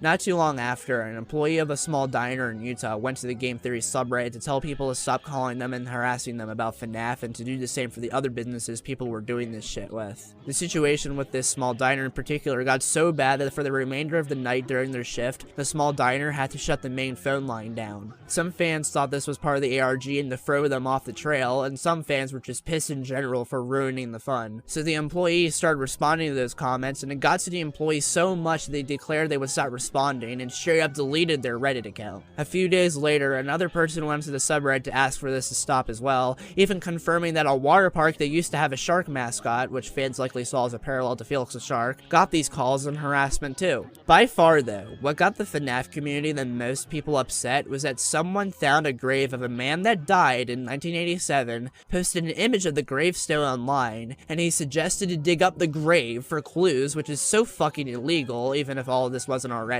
Thankfully though, this would conclude for the most part when MatPat made a video pointing a stop to this wild goose chase. This video was received well for the most part and served as another cautionary tale in the FNAF community to not dig your nose in places it doesn't belong.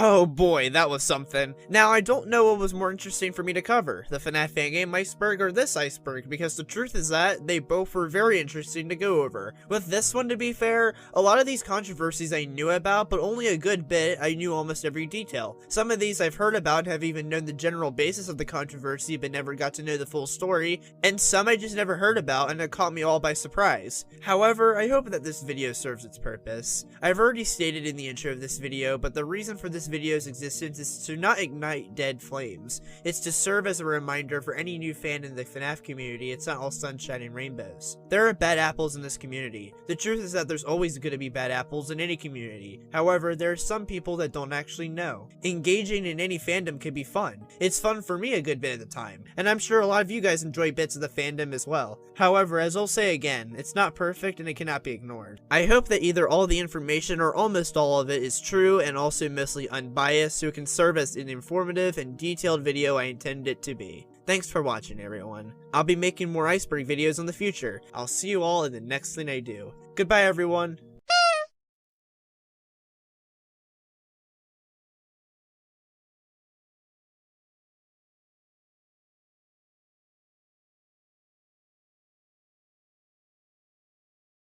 Hey there guys, this is Tyler, back with another iceberg video. I've made a FNAF Fangame iceberg and a FNAF Controversy iceberg, and today I'm going to be presenting you with the Dayshift at Freddy's iceberg.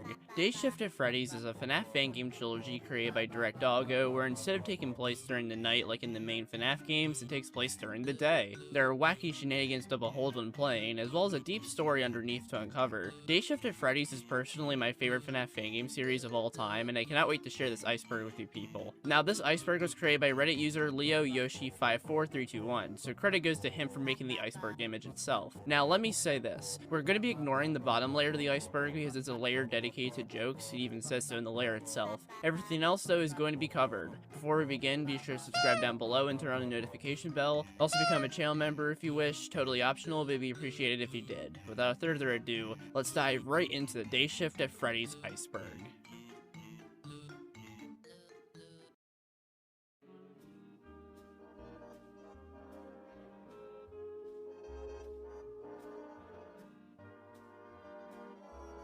Purple Guy is Dave Miller. Essentially, this game's version of Purple Guy is famously known as the name Dave Miller. Now, fun fact, the name Dave Miller did not actually originate from the Dayshift at Freddy's series, believe it or not. The name Dave Miller actually comes from the FNAF novel trilogy, specifically from the first book, The Silver Eyes, where William Afton used the name as a fake identity after he fled town and returned to it after the murders he committed in the FNAF books universe. Let's be honest though, a lot of people either only know or would just rather when they think of the name Dave Miller, they think of Dayshift at Freddy's. Phone Guys.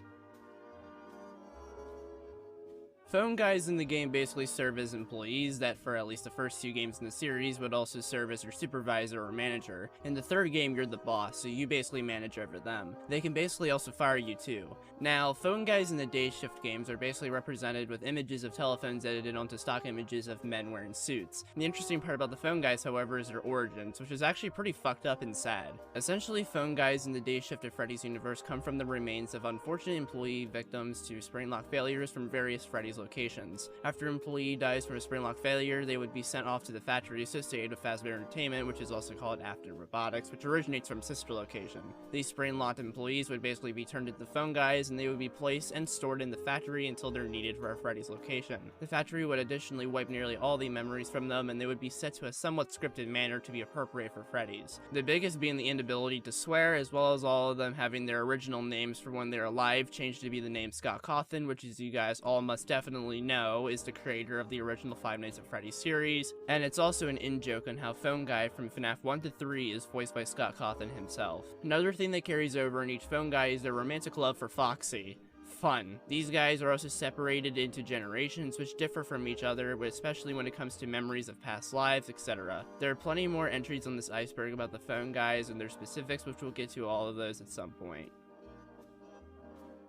Yif the Fox.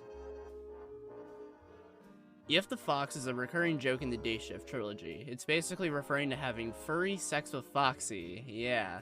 This is basically one of the things that Dayshift at Freddy's is known for, along with the character of Dave. Throughout the series, there are jokes and dialogue about it. There is minigames in the location's arcades where parodies the Give Cake to the Children minigame from FNAF 2, but instead of giving cake to the children as Freddy in a Freddy's location, you're in a strip club, and stripper foxies are pleasuring either Jack or Dave. And in the first 2 games, you can actually yiff him. I'm not joking. It's obviously censored, but you can hear it happening. In Dayshift 2, it even goes even much more far with the imagery, which I don't think I can show on YouTube. Hell, it's actually canonical in the game's lore that Jack yiff Foxy at an old location, which is an entry on this iceberg. What a running joke, man. Spring lock failure. In the Dayshift series, when you're having a spring lock failure, which just like the FNAF games, when a spring locks are going loose, you must take yourself to the safe room to bleed out to avoid scaring the children. In this trilogy, there's lore that extends with the spring lock failures, with how employees who die from spring lock failures become phone guys from being sent off to the factory post-death, and lo and behold, their creation. It leads to fucked up lore, which is pretty sweet, I guess. Cool Cat suit. The Cool Cat suit's one of the 2 available spring lock suits you can wear in the first Dayshift game, the other being the Honey Monster, who's based off of a UK cereal brand. Now, Cool Cat's based on something completely different. Cool Cat is a Barney the Dinosaur-inspired mascot who's the main character from a library of films created by Derek Savage, all of which are infamous for their poor and incompetent production quality, poor messages, and also because its creator Derek Savage is not really a nice guy. After what is by far the most infamous Cool Cat film, Cool Cat Saves the Kids, was heavily criticized online by various YouTube film reviewers, Savage would falsely copyright strike down negative reviews of his film, most notably I Hate Everything's review of the movie. He would claim it was because of fair use, but in reality it was because he was sensitive to constructive criticism and couldn't bear to see his movie get criticized. This whole situation permanently ruined Derek Savage's reputation as well as Cool Cat, and it's presumed that Cool Cat makes an appearance in the Dayshift at Freddy series as a form of parody and mockery. Dave's offers. Throughout the trilogy, Dave will constantly make offers to Jack. Most famously, Dave offers a way out of Freddy's, and in Dayshift 2, Immortality, if Jack assists Dave in killing the children. This includes other offers involving Jack having to do stuff like hiding bodies, destroying cameras, tampering with animatronics, etc. Dave's first ever offer in the series is also Dave's first appearance in the trilogy. In the first game, he's hiding in the safe room on the first day waiting for Jack, the newbie, to hear him out and let him decide what he wants to do. Direct Doggo.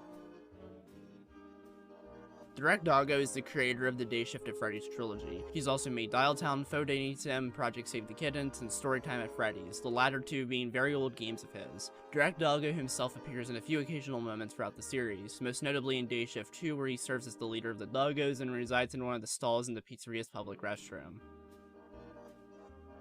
Dayshift at Freddy's 3.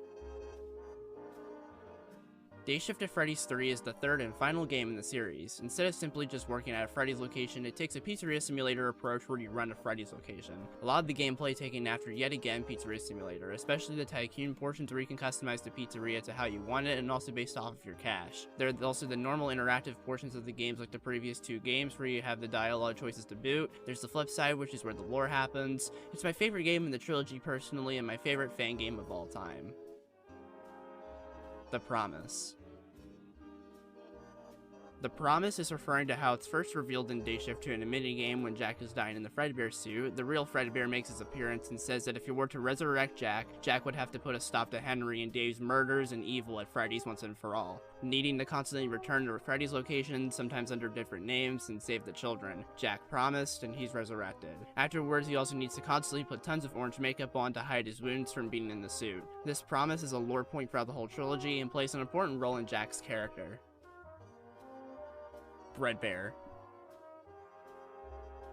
Breadbear is the name of a monster character that appears throughout the series. He's had his own shooter arcade game to himself throughout the first 2 Dayshift games and a slot game to himself in the 3rd game, all in each game's arcade rooms respectively. Breadbear himself also shows up as a physical form in the series, most notably in Dayshift 1, where in the gnarly, soapy, crafty, and bad endings, Breadbear will attack the pizzeria on the final day as a plan conducted by Dave and also Jack if going for the former 3 endings. Although it's to be noted that for the soapy and crafty endings, it depends on if you choose him or not on day 4 when Dave is letting option. You choose between him, Farfor, or both to attack the pizzeria on the final day as a part of his plan to get away. The origins of Breadbear are interesting. Breadbear basically originates from an old post in the FNAF subreddit released around the time of FNAF 4's release by Reddit user ArmChalko that led to his Imager post where he made a fan edit of what a fixed version of Nightmare Fredbear would look like. It got the name of Breadbear because of how much the textures of the body looked like bread. It became in the FNAF community a meme, and Doggo presumably found it funny enough to put as a joke character in the first Dayshift game, which actually stuck around because, believe it or not, Breadbear is actually a character you can salvage from the Colorado Dayshift to Freddy's 1 location to use for your customizable pizzeria in Dayshift 3. The only other appearance he makes is a really small one in Dayshift 2, where he appears as one of the teasers on the parody ScottGames.com teasers in the office computer.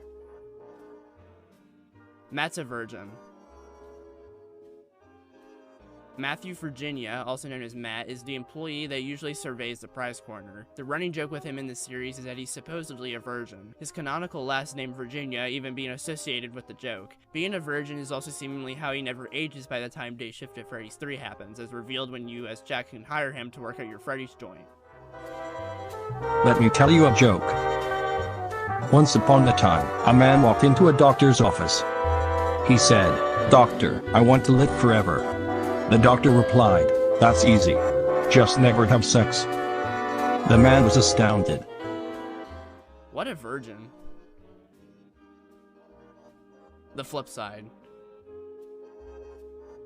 The flip side's an area in the third Dayshift game where each one night each month, Jack will travel to the flip side. The flip side's a timeless realm outside of reality, and it's the place where lost souls from the murders of Freddy's retreat to, especially when the soul's vessel is involved with something not particularly great, like a yiffing. There are 4 layers total, and each one you progress to, the more glitchy and broken the world gets. Layer 1, for example, represents the 90s locations, Layer 2 being the 80s locations, etc. There's also a lot you can interact with in each layer that has its own dialogue like objects. There's also random encounters you have to fight when you're exploring there. The flip side comes with a lot of mystery and lore, and there's characters from the Dayshift series to encounter there like Dave, Dee, Peter, Steven, and especially Henry, who serves as the final boss of the game, residing in Layer 4. It's a huge part of the third game. Also Harry, Jake, and Roger seem to know what the flip side is too. The flip side is very interesting and serves to provide more lore in a great game.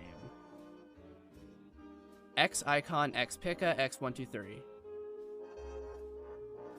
X Icon X Pika X123 is a YouTuber who has essentially 100% complete everything there is in the Dayshift at Freddy's trilogy, even playing Doggo's other games like Project Save the Kittens and Storytime at Freddy's. He's gotten every ending, every Easter egg and secret, and so much more. He's a notable person among people in the Dayshift fandom, so much so that he actually has a name Easter egg in the Dayshift games. Some would even say or argue that he's basically the king of Dayshift at Freddy's, similar to how Markiplier is the king of Five Nights at Freddy's. The safe room. The safe room is basically the room in the Freddy's locations where employees are supposed to get suited up so they can perform the children. There's also the place where Dave and Evil Route Jack lure children in to murder them. Both of those descriptions of the room I just said both parallel exactly how the safe room in the original FNAF games were used. Suiting up and also the place to kill children room. This place is notable because it's where you go to save your game in Dayshift 1, Steven even stating so, which kind of breaks the fourth wall. The room is also unfortunately the bleeding out room, which is where employees experiencing blood loss, most likely because of a spring lock failure, must retreat to continue bleeding out to avoid scaring the children, which is also another parallel in the safe rooms in the original FNAF games, as confirmed by Fangame in FNAF 3. This room has been sealed up before in both the Dayshift 1 and 2 locations by a man named Ford Lovemark, who's an external conductor for Freddy's. The seal up in Dayshift 2 was also part of a plan by Peter in the true ending of the game to seal up Dave inside for him to permanently rot, which ended up failing. Revealed by Dave that 3 false walls were what was used. 1987. 1987 is the year that Dayshift at Freddy's 1 and 2 take place in, which is derived from the official FNAF games. That's really it. I would also like to add that at least in Dayshift 2, the bite of 87 is like a running joke in a way where depending on what path or ending or choice you're taking, something different will either try and or succeed in causing the bite of 87. I always found that funny.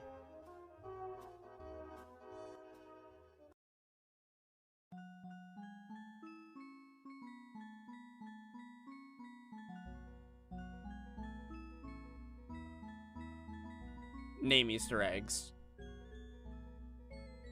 This is referring to how in Dayshift 1 and 2, when it comes to the part at the beginning of the game where you have to name yourself as ordered by Fangame, basically a username, if you type down certain names, you get special dialogue from the respective Fangame that is in relation to what you typed in. Some even cause special stuff to happen like endings, like in the first game if you put down Direct Doggo, the creator of the game, you get the awesome ending. These name Easter eggs are usually YouTubers, the animatronics, characters from the Dayshift series, and etc. These Easter eggs are honestly pretty cool, and it shows that this trilogy is familiar with the FNAF community itself. Farfor.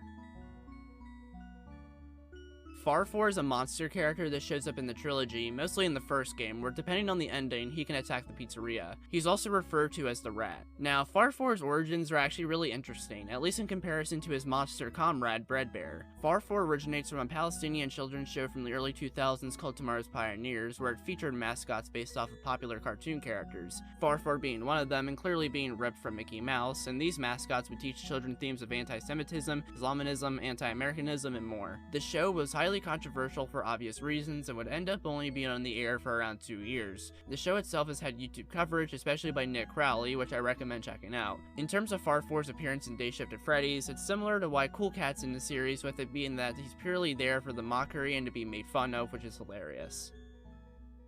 Buying cocaine from toddlers.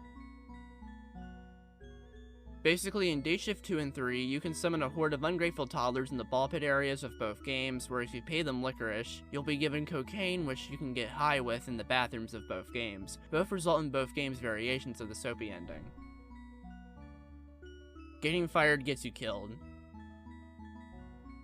Now, the thing with this entry is that yes, you can both get fired and die in some circumstances, like if you do a flip in the spring lock suit and you bleed out. However, for things like eating the salad or yuffing Foxy, you don't really die. I got a happiest day to catch. I got a happiest day to catch is a line said by Jack to Steven in the happiest day ending when he's leaving Freddy's to attend the happiest day of the souls of the dead children from Dayshift 1. Jack says it as a response to Steven basically telling him to stay, and Steven proceeds to fire Jack afterwards. Not much else to it. Eating the salad gets you fired. Yeah, basically eating from the salad bar in Pirates Cove in Dayshift 1 can get you fired by Steven. It's simple as that. There's the fact that if Steven ends up owing you a favor in the game, you can ask him for permission to eat from the salad bar, which if you do that after getting the permission from the favor, you don't get fired. You can't repair a broken heart.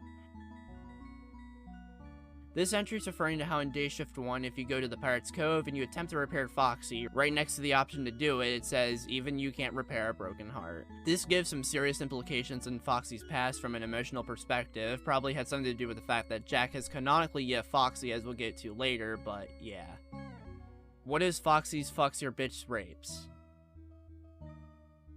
What this entry is referring to is essentially that in Dayshift 2, there's a secret image that can appear on rare occasion after entering a room, where it's an image of Foxy and it says, "What is Foxy fucks your bitch rapes?" I have no idea what that phrase means, but hey, it's something. Roger and Peter are in Dialtown. This is basically referring to how both Peter Kennedy and Roger Jones both make appearances in Direct Doggo's other big game, Dialtown Faux Dating Simulator. Both of them can be found together in Chapter 1 in downtown Dialtown for interacting with passerby. Harry also makes an appearance in Dialtown, who also resides in downtown Dialtown. It's cool these three characters appear in this game, and it makes Dialtown much more of a really special game for people to play. Bonnie Face Pizza. This entry is basically referring to how in Dayshift 1, if you find Bonnie's face, you have the ability to make a pizza with his face as a topping when going to the kitchen to make a pizza which you can then serve. It's extremely ridiculous. Hell, as stated by Steven during the pizzeria tour, there was a previous employee who did exactly just that, making a pizza out of Bonnie's face. Just another example of ridiculousness in Dayshift at Freddy's. Fredbear's illegal level. Breadbear's illegal level is the last Breadbear level in the first Dayshift game. It's illegal in all 50 states, even in Idaho, especially Idaho. The level consists of basically a hybrid or combination of the previous level, and the final boss being the previous final bosses of each level combined. After beating the level, you'll be greeted by famous Irish songwriter and singer Bono, who berates Jack, calling him out on beating a ridiculous arcade game, not taking a second to think of the starving children in Africa. Then Bono proceeds to shoot Jack, and you get the Bono ending. There's an entry later in this iceberg that talks about Bono supposedly being the actual boss at Freddy's, which we'll get there and when we get there. Phone Guy's Secret Stash. In Dayshift at Freddy's 2, if you go into the office computer and log into Peter's account, which the password's FoxyLover123 in all caps, there's a secret stash on the account you can look at which consists of pictures of the famous statue of David, but with Foxy's head edited on David's head. The dick being censored. Jack will be utterly confused and or disgusted. If you summon Peter into the office, you have the option to ask him about the secret stash, which upon doing so, he's instantly embarrassed, and to prevent Jack from telling anybody, he shoots and kills Jack, resulting in a game over. Yeah, it gives more layers to Peter, I guess, so hey. Kibble Pizza.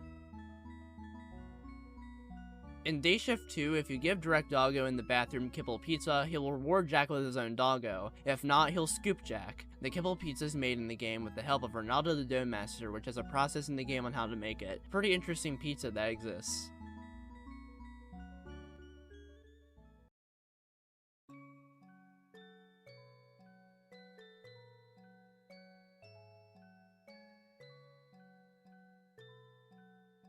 Dave's real name is William Afton.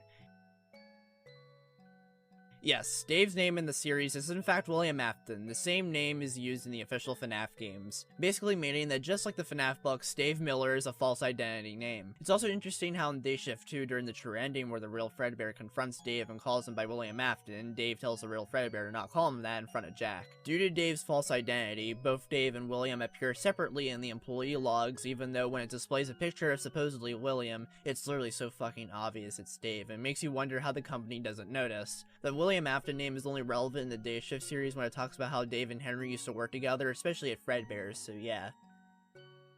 The premature ending. The premature ending is an ending in Dayshift 2 where to get it, after refusing Dave's offer to murder the children, you must alert Dee at her music box about it, and you and her both confront Dave in the safe room right as he's about to kill the children. Dee stops Dave just in time, spring locks him, and Peter comes in and seals him off forever. Yeah, that's the ending. It's basically saving the children before they get killed, which is interesting. Toy Freddy singing Space Oddity. In Dayshift 2, if you have a guitar equipped and wear a suit, you and Toy Freddy can perform Space Oddity by David Bowie together, and Toy Freddy is the vocalist, which, knowing he has a text-to-speech voice... Ground control to Major Tom. Yeah, it's very shitposty, but it's hilarious. Dave was an orphan. This entry is referring to how it's revealed in Dayshift 3 that Dave Miller was in fact an orphan. He would even be thrown out of the orphanage because nobody wanted an aubergine child like him. He would grow up on the streets and eventually meet Dr. Henry Miller at a circus who would fuck him up for life, making him a child murderer and everything. Dave has a fucked up childhood, and it's interesting how it shaped him into the person he ended up becoming in the games. Dayshift at Freddy's 2 was meant to be the last game in the series. It is true that Dayshift at Freddy's 2 was originally meant to be the final game in the series. Part of that's probably why the true ending in this game feels very conclusive in tone. Even a thank you image goes along with it because Doggo thought this would be the last Dayshift game he would make, but no, he ended up making Dayshift 3, so there's that. The Nightman Cometh. In Dayshift 2 and the post-day minigames, Withered Freddy has a subplot, which is basically a parody of the It's Always Sunny in Philadelphia episode called The Nightman Cometh. Withered Freddy basically becomes the Dayman and has to fight the Nightman. There's an ending in the game that you get by losing said fight, which is the Nightman Cometh ending. If you win the fight, Nightman dies, and then Toy Chica comes in and calls Withered Freddy, aka the Dayman, her love, and yeah, it's very stupid but extremely hilarious like a lot of the jokes in Dayshift at Freddy's. The mediocre ending. In Dayshift 1, there's an ending called the mediocre ending where to get it, you must start the route of the happiest day by interacting with Dee, etc., but you must give up with the mission. Then, on the final day, Farfar will attack the pizzeria and then will attack you. The ending screen being a screen cap of a Tomorrow's Pioneers episode, but with Farfar's eyes edited red with Goodbye by Danny, but extremely lower pitched. It's a crazy ending. Music Man is the ball pit. Music Man in Dayshift 2 considers the ball pit his nest, and that's where he lays his eggs. Yeah, and if you threaten his nest consistently, he will attack Jack. Just casual Dayshift at Freddy's craziness. Old Sport has canonically yiffed Foxy at least once. In Dayshift 2, if you use the office computer and go through the company logs and select location 69, Foxy's House of Pleasure, it'll detail how there, a customer, who was Jack, did public sex acts with the stripper Foxy present at the location, which would end up leading to the location's closure. Now, in the company's logs, the suspect's name is stated to be the name Graham, but it's also stated in the logs that they were spotted at location 47 in June, which location 47 is the Dayshift of Freddy's 1 location, and June is the month Jack is working there. And it's also known in Dayshift 2 that as a part of the promise Jack made to Fredbear to save the children, Jack always needed to hop locations and constantly change his name. Basically meaning that Grant is one of those fake names Jack went by as a part of the promise, all meaning that yes, Jack is canonically Foxy. It is canonical in the series no matter what ending you get in any of the games, because no matter what route you're doing or what Dayshift of Freddy's 1 ending you continue from in the second game, this company log discussing on what happened at this Foxy's House of Pleasure is always there, meaning it is a canon event. Jesus fucking Christ, Jack.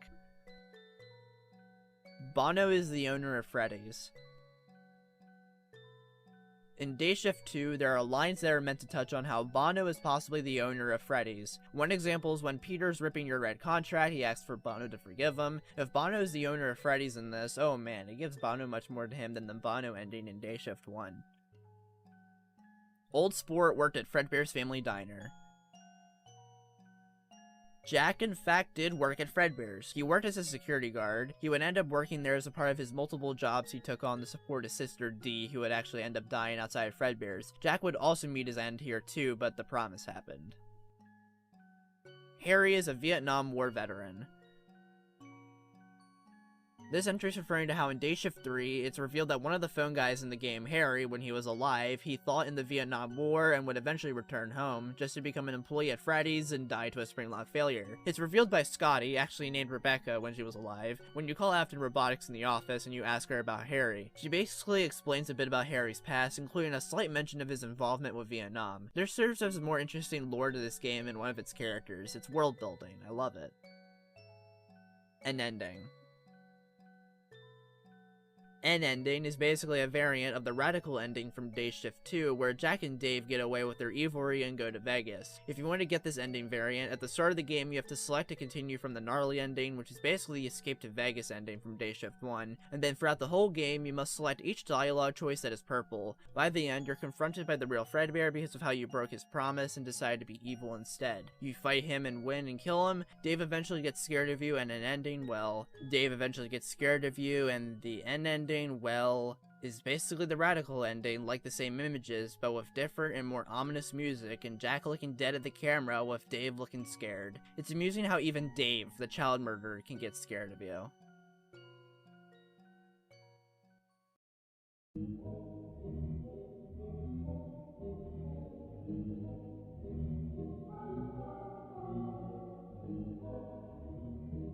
Old Sport, Dayshift of Freddy's 2 phone guy, and the puppet are siblings. Yep, Old Sport, aka Jack Kennedy, Dayshift of Freddy's 2 phone guy, aka Peter Kennedy, and the puppet, aka Dee Kennedy, are all brothers and sister. It's implied in Dayshift 2, but it's 100% revealed and confirmed in Dayshift 3. The parents of these three are deceased, and due to that, Jack and Peter worked multiple jobs to ensure that Dee would have a good and happy childhood, even if what happened to their parents. One night, Jack would be working at Fredbear's and would accidentally leave Dee outside, which then she was murdered. There were even accusations made by others in-game that Jack was the one who killed Dee. Jack would die at Fredbear's too, but would be given somewhat of a resurrection by the real Fredbear because of his promise, and Peter would die by being intentionally spring-locked by Henry because Peter was getting up in arms with Henry about him luring children in the safe room. What a tragic family.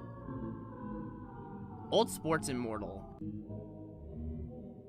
This entry is referring to how Jack Kennedy is basically immortal throughout the series. This is referring to how in the Promise minigame in Dayshift 2, after Jack nearly dies from inside the Spring Freddy suit, he's essentially revived by the real Fredbear so he could fulfill Fredbear's promise of saving the children. Jack is basically a walking corpse. Now he technically dies in Dayshift 3 with a good ending and how he joins in the fire when Freddy's is burning, but it is even more so since he lacks a soul. Groovy.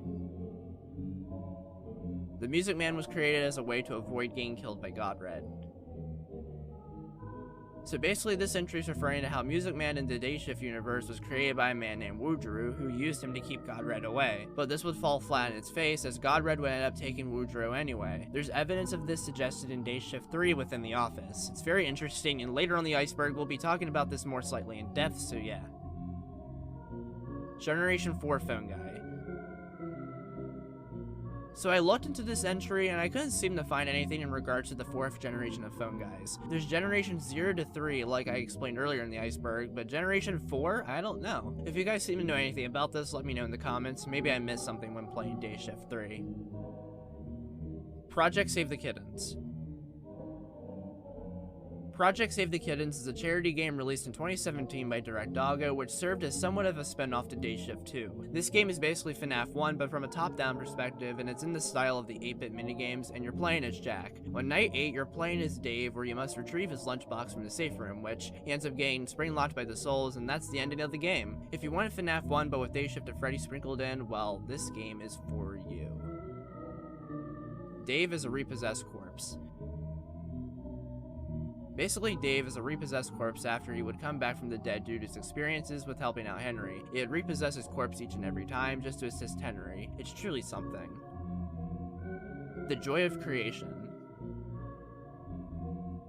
This entry is referring to the true clarity mentioned in this video with phone guys and how if an employee dies at a Freddy's location due to a spring lock failure, they'll be sent to the Afton Robotics factory to be turned into a phone guy for another Freddy's location. There's multiple generations, etc. This process is referred to as the Joy of Creation in Dayshift 2 after Peter unfortunately dies from a spring lock failure and has to be sent to the factory. It's a pretty messed up story beat in this series and it gives more depth to the phone guys. The Box. The box is essentially a box that Dave has been said to own. It was first mentioned in Dayshift 2 in his diary on his account on the office computer. Then, in Dayshift 3 for the evil route, when Dave takes Jack to the Faz bunker, he finally shows Jack the box. The two locks used to represent Dave and Henry, but they now represent Dave and Jack because of their partnership. Inside the box contains souvenirs of the victims Jack and Dave have killed, as well as Dave and Henry. Dave also points out that his favorite souvenir of all is a red scarf, which actually belonged to Dee Kennedy, Jack's sister, which is really fucked. This is an interesting take on the box from FNAF 4 for sure. Fazburger was a failure. In Dayshift 2, if you go into the company computer and look in the company logs, you'll see 3 closed Fazburger locations. The first location's closure was because an employee got a customer's order wrong, which prompted the customer to scream, which then resulted in 10 seconds later where Bonnie went off stage and ripped the customer's head off. At the next closed Fazburger location, a night guard got stuffed into a huge burger and the next morning crawled out of it completely naked, all in front of the customers. And in the third and final Fazburger location, when the health inspector was visiting, Freddy somehow made his way to the kitchen and made a burger that poisoned and killed the health inspector. After this, Fazburger was considered a failure and there would be no more Fazburger locations. There is no canonical Dayshift of Freddy's 2 ending. Now, I know what this entry might be referring to, but I wouldn't word it as there being no canonical. I would word it as there being multiple endings possibly being canon, or something of that sort. Basically, there's evidence that suggests either the true/perfect ending from Dayshift 2, or the end ending from Dayshift 2 is canon. For true/perfect, Jack is seen to be living at Peter's house in Dayshift 3, which follows the epilogue of said ending from Dayshift 2. However, for the end ending, in the first flipside scene where Jack and Dave are talking, and Dave mentions something happened to the real Fredbear, it shows Jack's evil face from Dayshift of Freddy's 2's end ending, where in that, Jack beat the shit out of Fredbear. However, you go with the good ending route in Dayshift 3, the real Fredbear shows up at the end, so I don't know. It's really strange and confusing. The 5 original phone guys. The original 5 phone guys were managers and they were Harry, Joe, Abel, Everett, and Terrence. All 5 of these guys have chilling backstories that you can learn in Dayshift 3 by hiring them and talking to them. However, Harry is considered Generation 1 where the other 4 are considered Generation 0. The difference between the generations being that Generation 0s could remember their past lives and they would regularly attempt to contact their past families, and then Generation 1s, they were stripped from that memory. The original Scott Cawthon phone guy, who's the first, is meant to be Generation 0, so maybe he's meant to be one of the original 5 instead of Harry. The phone guys in this game have interesting lore, man. Abel. Abel's one of the original 5 phone guys first mentioned in Dayshift 3. Everyone essentially hated him and he would die later in a shooting. There's a theory that the man in the Candy the Cat suit was the one who did it. A lot of people then started to either not know him or they did know him but didn't want to talk about him. Before his death, he would be the one behind the company logs, but he would be replaced by Harry. Abel serves as another interesting part of the phone guys lore, I'll say. Old Sport has a dick tattoo. Yes, Jack Kennedy apparently has a dick tattoo that also says demonic babies are no joke. Yep, right, moving on. The actual way to get the awesome ending. In Dayshift 1, there's two ways to get the awesome ending. The first and easiest way is to name yourself Direct Doggo at the beginning of the game. Once you're given the ability to name yourself, it'll go straight to the awesome ending. The other way is to get Steven to owe you a favor, which you must use on getting a personal doggo. You'll be given such on the final day. The awesome ending being so fucking cute because of the doggos. Old Sport dies no matter which ending you get in Dayshift of Freddy's 3. Now, while Jack does die in a lot of the endings in Dayshift 3, not all of them. In the Connect 4, Flamey, and High IQ endings, there's no resemblance of Jack dying at all. However, in the rest of the endings, he does face some type of death. Whether it's implied like in the Foul ending where you can assume he gets killed by Godred, or in the Evil Route ending where he gets possessed by Henry, and then the rest are actual clear deaths. In the good ending, he burns. In End, he just dies in the hospital, and in Soapy Ending version 3, he gets a death sentence. So while he does die in some endings, not all of them. Fuck this, I'd rather quit game development than type this dialogue out. So I remember seeing this piece of dialogue in Dayshift 2, but I cannot remember exactly where it comes from in the game, and the internet certainly didn't help out either. If I recall, I think it's said whenever something weird or sexual is being discussed in game, and it just says this, and yeah. Let me know in the comments if you know when this shows up in the game, because I for the life of me cannot figure it out. Maybe it's not even in Dayshift 2, maybe it's in the first game, I don't know.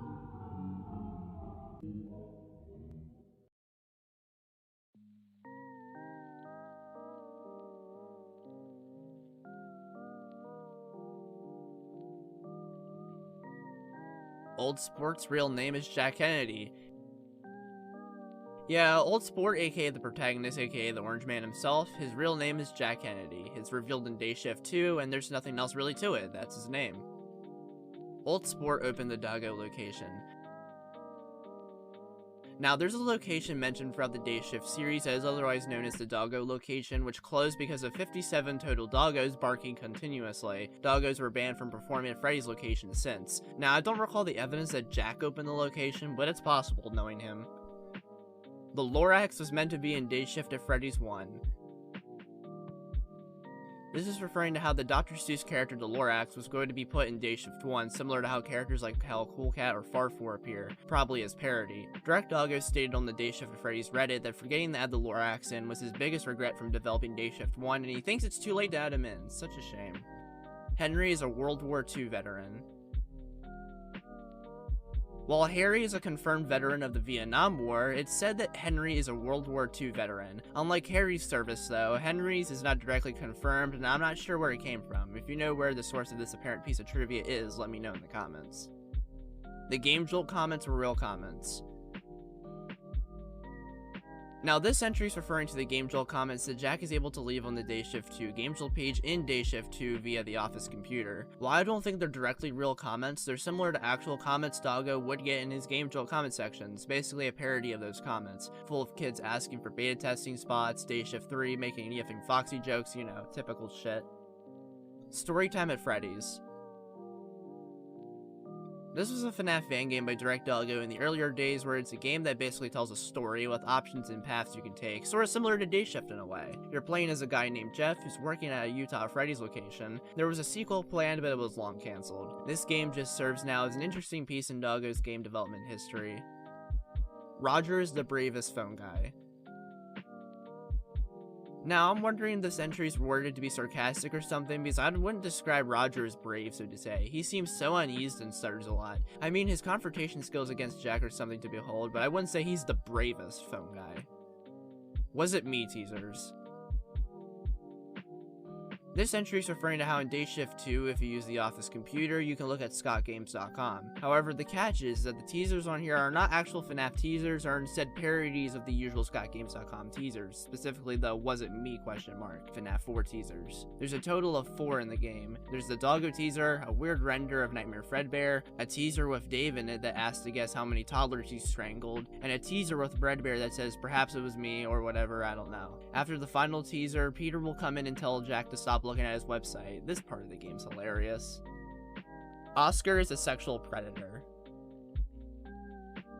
Now, while it isn't directly confirmed Oscar is a sexual predator, it's heavily implied by the way he acts. He's overly sexual. Oscar is the foxy stripper in Dayshift 3 that Jack hires after whoever phone guy puts up an advertisement on the internet. Oscar came in with an immediate response. He would literally do anything just as long as he gets to wear the foxy suit off duty, so yeah, very interesting character.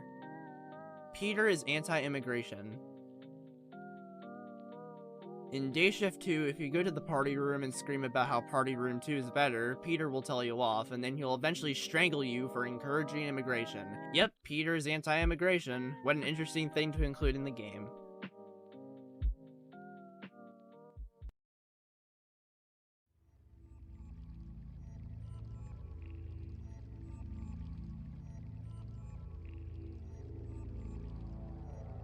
The copyright infringement ending. This entry is referring to a scrapped ending in Dayshift at Freddy's 1 where Jack would be able to murder the 5 children without Dave, and then on the final day, Dave would kidnap and then kill Jack for his copyright infringement. Some fans dubbed it as the kidnapped ending or the murdered ending. I wish this ending made it in the final release of the game because this is honestly hilarious and probably would have been one of my favorite endings in the game along with the gnarly ending and tragic ending. Godred is real. I don't know what this entry is referring to specifically, but I could talk about the origins and inspiration of Godred. Now, believe it or not, Godred is actually based off of a character from Thomas the Tank Engine, specifically from the books. There's also a character in them named Godred who has almost a similar coloring to Godred from Dayshift. Godred's face in the game even being from an Erdl toy of Godred from Thomas, and the other faces Godred makes in the game are borrowed from other Thomas characters as well. As well in the books, Godred would basically fall off the mountain and die, and his parts would be used as spare parts for the railway, which by the way, may I add, is pretty violent for a children's book, but this whole mountain aspect of this book character could also be the reason why in Dayshift you can sacrifice a goat to Dayshift Godred. Simple reference to mountain goats. Also, Thomas's Godred's death may also be the reason why Dayshift Godred is very tied to death and mystery in the games. It's very interesting, I'll say. I see this as somewhat similar to Cool Cat and Farfor's appearances in Dayshift 1 and the whole Dayman vs. Nightman It's Always Sunny in Philadelphia shit in Dayshift 2 where it's basically parody, except here it's way more subtle and dare I say cleverly written. Good stuff. Henry possesses Jack at the end of Dayshift at Freddy's 3 Evil Route. In Dayshift 3, if you go through the evil route, you and Dave go to Vegas, but Dave is strangely unhappy. As an effort to be happy, Dave shows Jack the Faz bunker that he built himself. Even after the tour with the final room, Jack still feels unhappy. Then Henry out of nowhere takes control of Jack and basically breaks Dave. Then Henry starts talking to Jack about how easy it was to manipulate Dave and he didn't see him as a partner, but then he starts seeing Jack as a partner and they do become partners. Henry would be using Jack as a vessel. After Jack laughs and Henry states he'll always come back, the game crashes. What a very interesting ending. Henry's just straight up to Dave with how he really feels about him and the fact that Henry is using Jack as his vessel to come back, oh my goodness. Direct Dogman was drunk for the majority of Dayshift at Freddy's 2's development. Yes, allegedly during the development of Dayshift 2, Doggo was drunk for a lot of it, which is fucking wacky and insane, holy shit. Dayshift at Freddy's 3, the final chapter. On April Fool's Day 2017, Direct Doggo seemingly released what was the demo to Dayshift at Freddy's 3, a game that at the time people, even Doggo himself, thought wouldn't be happening. This Dayshift 3 demo ended up being a complete reskin of Dayshift 1 where every character is replaced by a Doggo and there's changes in the dialogue, etc. This was a charming April Fool's prank and little did we know we would be getting an actual Dayshift at Freddy's 3. Fredbear is only a reoccurring nightmare.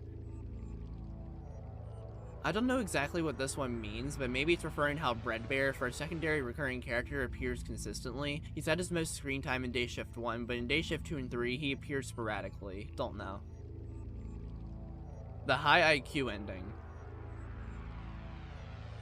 This entry is referring to how to get one of the endings in Dayshift 3, the high IQ ending. You must name yourself Rick Sanchez and then refuse to salvage Dave Trap. This will result in Dave Trap appearing as an eggplant later on Tuesday, which then gets you the ending. The ending is based off of the Pickle Rick meme from Rick and Morty, and the ending screen being from a popular video around the time where a man does the Pickle Rick thing at a McDonald's, making a complete ass out of himself. Hilarious ending.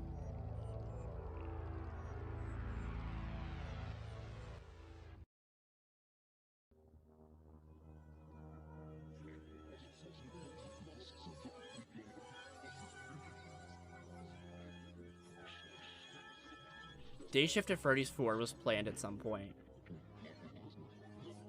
Now, I wasn't able to find anything on this. The closest thing I got to was this tvtrips.org page that states that a Dayshift 3, 4, and sister location would be made, but not really because of Doggo's personal reasons, but cited Dayshift 3 was made anyway. I don't even know the credibility of this page as no real sources are linked, and there's nothing else online about it seems. The only other thing is this GameJolt devlog from Doggo talking about why Dayshift 4 won't happen and to stop asking for one, so yeah. Woodrew. This one ties to an entry from earlier. Woodrew was the name of a mechanic for Freddy's, and he would eventually become a phone guy. He apparently invented Music Man to keep Godred away, which allegedly ended up failing, and Godred took Woodrew away. Music Man couldn't even find him. Woodrew has also allegedly performed maintenance on Godred. Woodrew's name is redacted throughout any mention of him in the game, and his name would end up being revealed by Doggo in a Tumblr post when asked for his name. This whole thing provides an area of mystery to the game, which is very interesting. Godred only visits graveyards of people who he's taken away. While not exactly confirmed, it's heavily theorized and implied that whenever Godred hangs out at graveyards, as it's said he loves doing, it may be the unfortunate victims of his that he has taken away. Godred visits you in your sleep. If he visits you twice, you're gone. A bell toll even being heard after nearly every mention of him. Godred is indeed tied to death, especially when it comes to those who worship him. The Dayshift at Freddy's WikiLeaks. During the development of Dayshift 3, there were leaks for the game posted on the Dayshift at Freddy's wiki, which has unfortunately caused Doggo to not have that much respect for the wiki. Some of the wiki's admins didn't approve of it, thankfully, but leaks for an upcoming game you're working on getting out there always sucks, and it's very unfortunate. Negative comments on GameJolt calls Direct Dogman to leave the internet. Basically, Doggo would disappear off the face of the internet for a long while. He deleted nearly every single one of his profiles, as well as the game pages for the Dayshift games, which ended up getting archived and reposted by other people. For a long time, it was thought that the reason for this was because of harassment by fans and other people online, so that he went on and quit the internet. People thought he was gone. It wasn't until 2018 that he did in fact return, and he publicly stated that he was unfortunately hospitalized for very serious health issues. The lack of support was what drove him to wanting to leave the internet for good for a long while. He resumed development on Dayshift 3 and put the game pages back up for the series, as well as coming back to socials in general. It's situations like this where you have to remember it's a human being or beings behind the series that you love, and they need to be treated with respect. It's sickening. I say this about every iceberg I've covered so far, and I'm gonna say it again. This one was interesting to cover. Obviously, some of these were more weird, but I had fun, especially since I got to talk about 3 of my favorite fan games of all time and basically everything surrounding them. To this day, it makes sense why Dayshift at Freddy's is seen as a classic fan game series to many. It's funny, it's witty, it's engaging, it checks nearly every mark from every bullet point of potential it had. I hope you guys enjoyed this video. I'm obviously gonna continue making iceberg videos because you guys love the hell out of them, and I want to do more Fangame icebergs at some point. Some ideas I had were candies and flumpties. Those could be fun. Well guys, I'll see you all in the next thing I do. Oh, and one more thing, be on the lookout for my 1-hour Fangame review analysis of each Dayshift at Freddy's game. I've been working on this video for a long time and it's finally coming out, so if you guys enjoyed this video, you may like this one. Toodles!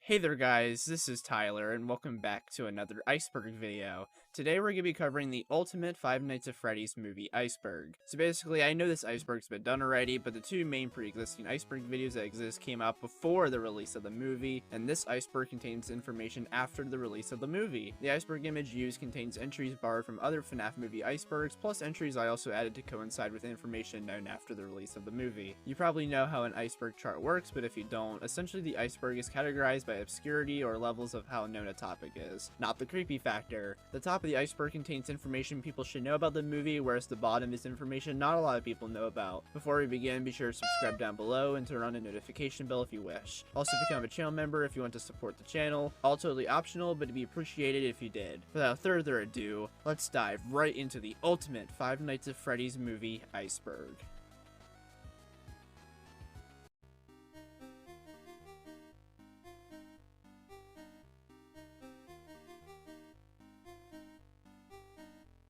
Scott. 'Cawthon.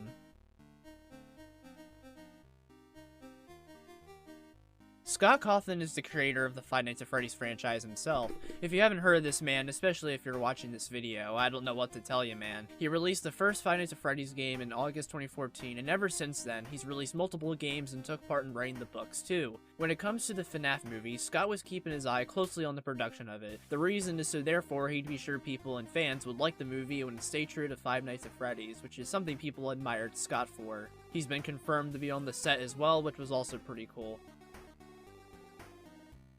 Mike's screenplay. The Mike screenplay is a screenplay that was ultimately chosen for the final film. It includes the best parts of nearly every scrap screenplay that was ever made for the film. There seemed to be no issues or setbacks either, which made it the best choice for Scott and the film's production team. Matthew Lillard.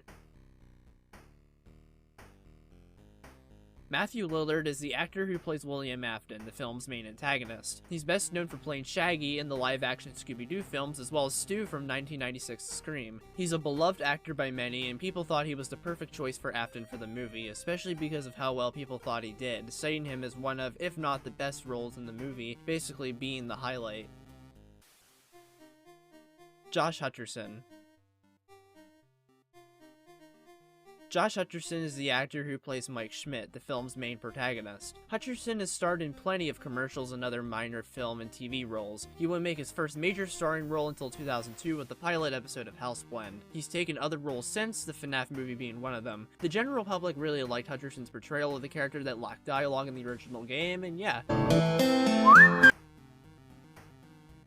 Blumhouse Productions. Blumhouse Productions is the film studio behind the FNAF movie. They were brought in 2017 as announced by Scott on Twitter, believe it or not, with a chair that says Freddy and then a screen with the Blumhouse logo. Blumhouse is known for their various modern horror movies such as The Purge, Paranormal Activity, Happy Death Day, and even the newer Halloween films. The FNAF movie is regarded as another notable film in Blumhouse's catalog, up there with the others, which is a huge win-win. It even made the record of Blumhouse's most successful movie of all time, so yeah, that is something I'd be both proud and happy about if it were my movie. Emma Tammy.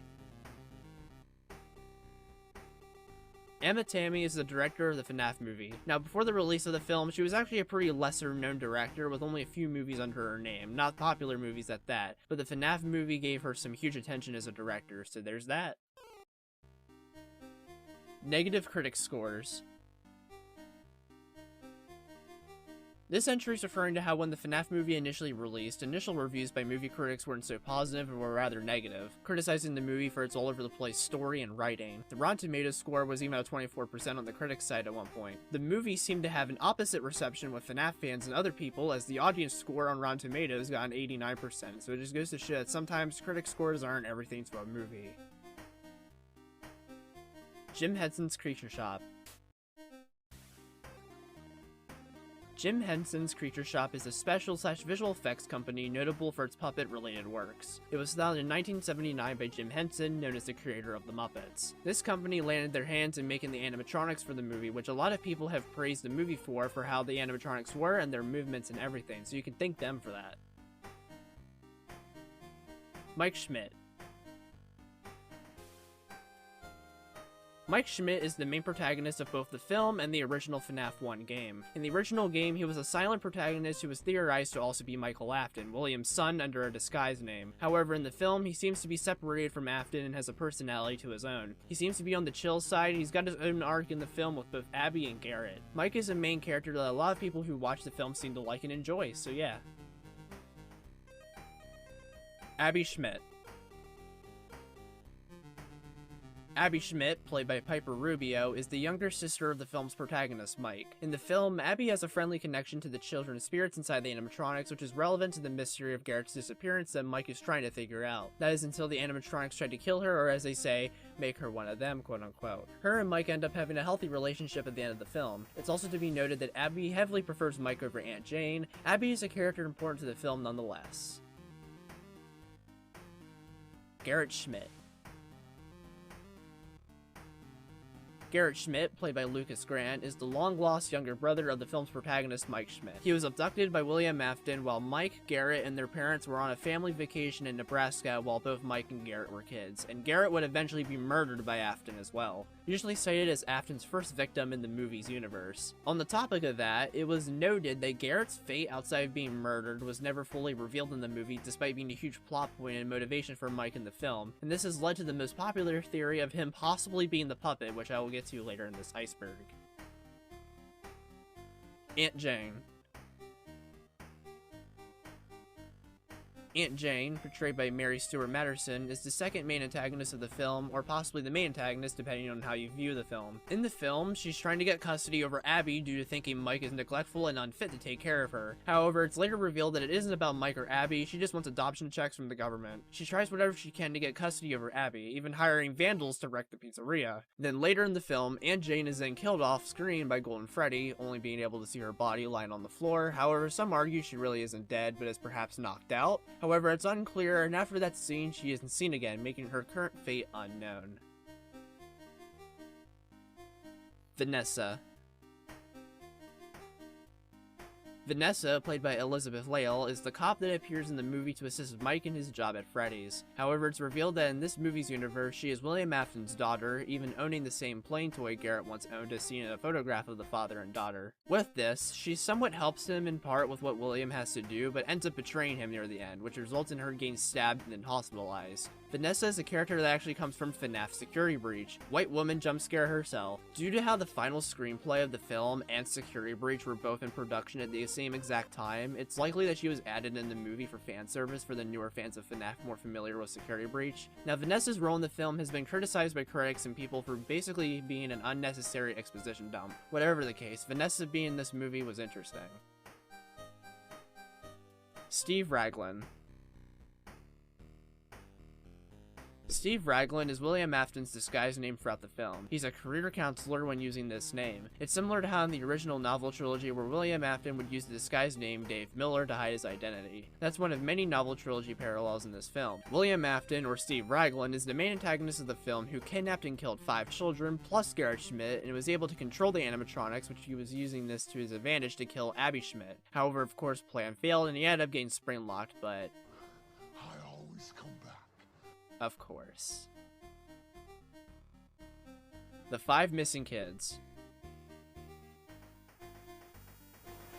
The 5 missing kids are the 5 kids who got murdered by William Afton, and they would go on to possess the 5 main animatronics: Freddy, Bonnie, Chica, Foxy, and Golden Freddy. The children appear consistently in Mike's dream, and they also have a friendship with Abby, which of course was a ploy by Afton's control to get her killed. The kids in the dream scenes were each wearing something that relates to which animatronic they possess. Freddy's spirit wears a white top hat, Bonnie's spirit wears bunny ears, Chica's spirit is wearing yellow with a bib, Foxy's spirit is wearing a hook, and Golden Freddy's spirit is wearing yellow and black stripes. Speaking of Golden Freddy,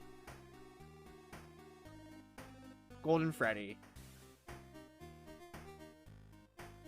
When it comes to the spirits, especially in the dream scenes, Golden Freddy's spirit tends to have the forefront. He's the main one who speaks to Mike in the dreams, and he also even shows up as both animatronic and spirit form to lure Abby back to the pizzeria. Speaking of that latter scene, Golden Freddy also kills Aunt Jane. Golden Freddy in the film was often criticized by people for not doing much in the film, basically being underused. Golden Freddy himself as an animatronic only shows up for a few minutes and disappears, and his spirit form just takes forefront a lot of the time in the movie. It's strange in the eyes of the people.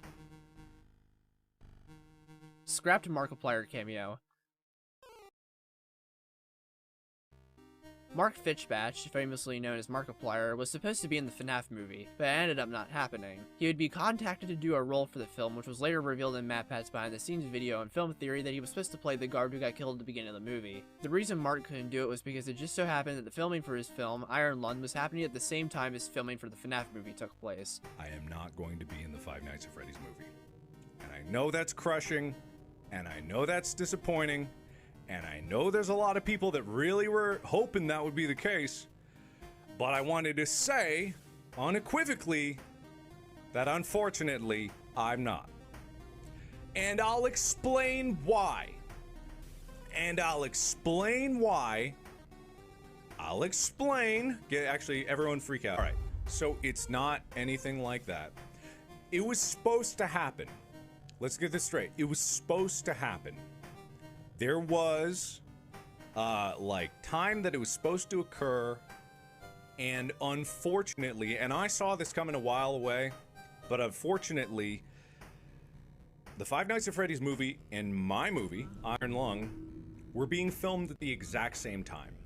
And this was not like anything other than it just so happened to be a conflict of schedule. Now, despite that, I was trying to make it work. I was trying to make it work because I was supposed to be out there for 2 days, and I was supposed to film with them, and I was supposed to be in the movie. But unfortunately, it was one of those things where I needed every second that I had to make my movie what it needed to be. And unfortunately, even though the timing was like maybe going to line up, it was one of those things where I had to make a call. Because I wouldn't expect them to compromise the quality of their project for me. And just in the same way, I wouldn't expect them to I would hope that they wouldn't expect me to compromise the project of my movie for them.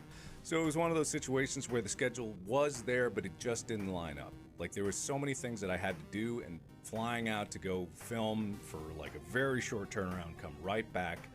It was just like, those were 2 days that I couldn't afford to lose. And it was 2 days, like, if there was no issues with like being away for that long and traveling. There could have been another day that was there, and it was like I couldn't lose 2 days, let alone more, to be able to do any of that. So unfortunately, I am not in the Five Nights at Freddy's movie. It was a shame, but Mark did display interest in possibly being in the sequels of the film, so that's good and cool. Matt Pat. Matthew Patrick, also known as Matt Pat from the YouTube channels Game Theory, Film Theory, Through Theory, Style Theory, and GT Live, made a brief cameo appearance in the FNAF movie. There's a scene that takes place at a diner called Sparky's, and Matt Pat, named Ness, is the waiter. He goes to take the orders of Aunt Jane, Doug, Max, and Jeff, but Aunt Jane doesn't want anything, so he dismisses Matt Pat and even berates him for talking too much. This was a cameo that got fans excited when watching the movie, and is a cameo a lot of people have fond memories of. Matt Pat's name in the movie is even a reference to something else, which I'll get to later in the Iceberg. Matt Pat would even upload a video on Film Theory about his experience being in it, and he has quite a lot to say. He even got to meet Scott Cawthon in person for the first time ever, which was really cool. The Living Tombstone. The Living Tombstone's a music artist on YouTube that creates various fan-made songs for various properties, especially FNAF, which is what they're most known for. Their most popular being simply called Five Nights at Freddy's, which is to many the most popular FNAF song of all time. It's so well known that, surprise surprise, it was the song used in the credits of the movie. This was another moment from the movie that a lot of fans got excited for when watching. The pacing is changed up a tiny bit, but it's mostly the original song, and yeah, it's a good listen of course, especially for those who grew up with the song.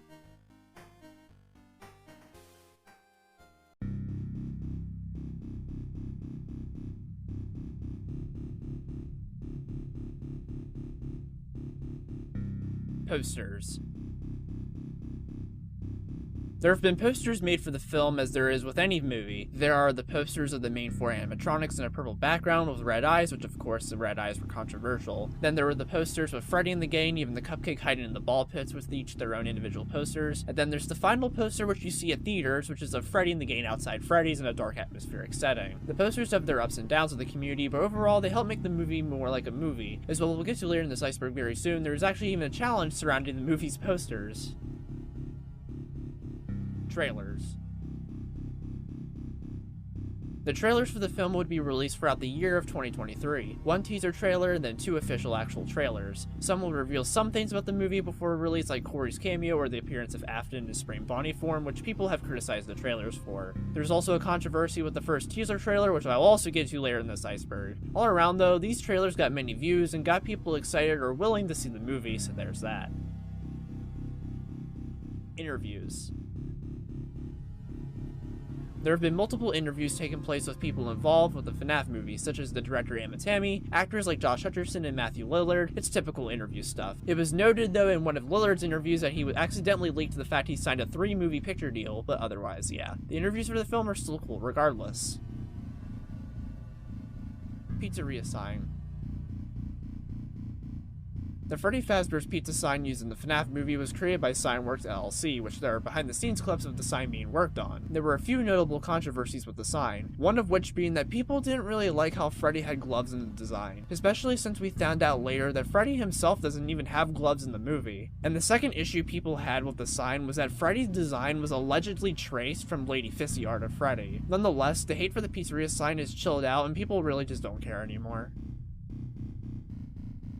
YouTuber visits. Now, while the movie was in production, FNAF YouTubers flew out to see behind the scenes of the film and even took pictures and videos for their channels. Those YouTubers being Dawko, Razbowski, 8-Bit Ryan, and Bazamalam. They would upload videos detailing their visits. One video of non-spoilers they were allowed to upload before the film's release, and a spoiler video they were allowed to upload after the film's release. They got to see the animatronics, some sets, just behind the scenes stuff in general. Personally, these videos are pretty cool, and I, as well as many of you, probably wish they were the ones allowed to see the behind the scenes. Oh well, still cool. Soundtrack/score. The soundtrack/score of the film was composed by the Newton brothers. The soundtrack of the film is regarded as being very good, especially the tracks Findings of Freddy's, Foxy Fatality, My Grandfather's Clock, and much more. People are hoping they return to make the soundtrack/scores for the film sequels, as they're regarded to be as good as Leon Riskin when it comes to composing music for the FNAF series. Corey X. Kinchin. Corey X. Kinchin is another notable YouTuber who made a cameo in the FNAF movie. He was the taxi cab driver who drove Abby and Golden Freddy to the pizzeria. He also appears yet again in the post-credits where he gets jump-scared by the Balloon Boy figurine. Corey has a thing of getting jump-scared in this movie, huh? Anyway, Corey's cameo was known about ever since the official trailer to the film released, and it was nice seeing him in it. Balloon Boy.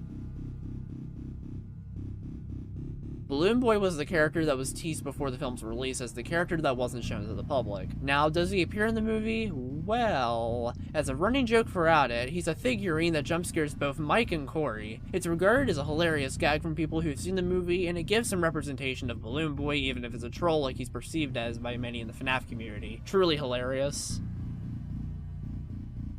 Sparky the Dog. Sparky the Dog is one of the earliest hoaxes to ever come from FNAF. Legend said that he'd appear as a secret character in the backstage camera of FNAF 1. Obviously this isn't true and it was a fan-made hoax. However, he actually showed up for real in the FNAF movie in two ways. The first way was at the diner that Matt Pat worked at in the movies named Sparky's, and the second way was that a literal physical suit of Sparky the Dog was seen in the back area of Freddy's. Everyone was blown away by this, and it just goes to show how far this hoax went to the literal point where it no longer became a hoax and became a part of official FNAF media. Now, the original creator of the hoax, Burn Names, actually went onto his Tumblr AFQ to detail his reaction to Sparky being in the movie, and he was amazed. He loved it, and he was even surprised but happy. Honestly, really cool. Piper Rubio.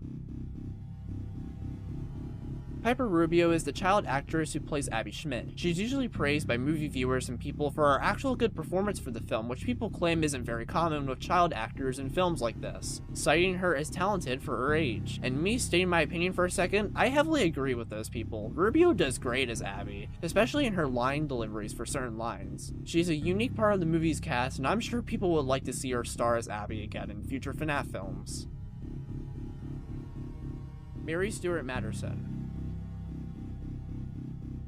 Mary Stuart Madison is the voice actress that plays Aunt Jane in the FNAF movie. She doesn't have as much fanfare as Lillard, Hutcherson, or Rubio, but is still regarded as doing a pretty good job as the character. Nothing else really to her. FNAF the Movie The Game. FNAF the Movie The Game is a troll game that was released October 18th, 2023. It turned out to be Freddy in Space 3 Chica in Space, a platformer with Chica as the lead role, and she goes to a variety of places all in space. The game did receive some controversy from fans because of some of its mature content, but nonetheless it was a way to hype up the film, especially since there was a whole bunch of references to memes and a lot of things in the FNAF franchise. Even Five Nights in Anime was referenced in the game. Anyway, when you beat the game, you have been given a secret URL which led to a video of security camera footage from the movie, some secrets even being in there like Shadow Freddy and Unwithered Foxy. Pretty cool. Fights breaking out at theaters. This entry is referring to videos that have been endlessly shared around where there's physical fights occurring at theater screenings for the FNAF movie. The first notable one was at a theater screening for the FNAF movie in London during the credits of the film, where a fight was happening near the front of the room. It's unknown how and why the fight started, but it was said that the person who was being fought was complaining about the movie. However, it was revealed on TikTok by one of the people present at the fight that the fight was faked and staged and was for both to be a huge joke and also to promote the movie. The second notable one doesn't even have much information, but it was during the scene where Max is about to die to Freddy, and it's said that the fight was started over Skittles? These videos have been shared all over TikTok and Twitter and all sorts. It's hilarious, honestly. This isn't special for the FNAF movie. This actually happens consistently with plenty of movies during theater screenings where a fight will happen. Movie Sign Stealing Challenge. This entry is referring to a popular challenge on TikTok where people, mostly teenagers, tried to steal FNAF movie posters from their local movie theaters. Of course, there's legal issues with this challenge, like many challenges that originate from TikTok, but some people would say that this is in positive favor for the movie instead of negative. To get personal for a second, my favorite of these, if I can find it, is the one where these kids do the challenge, but they accidentally run into a fucking cop and everything. That got me laughing for 5 minutes, but yeah, whether this TikTok challenge is stupid or funny is up to you to decide. Website. This entry is simply just referring to how there's a website for the FNAF movie created by Blumhouse, simply just to promote the movie. There really isn't anything to this website, it just contains a typical homepage that tells you to watch the movie and how you can, a gallery, a synopsis, just a typical movie website. Social media. Just like the website, this one is pretty general. It's just referring to how Blumhouse made social media accounts for the FNAF movie to yet again promote it. Basically a Twitter account, an Instagram account, etc. Again, just like the website, there's nothing else to it. It is what it is.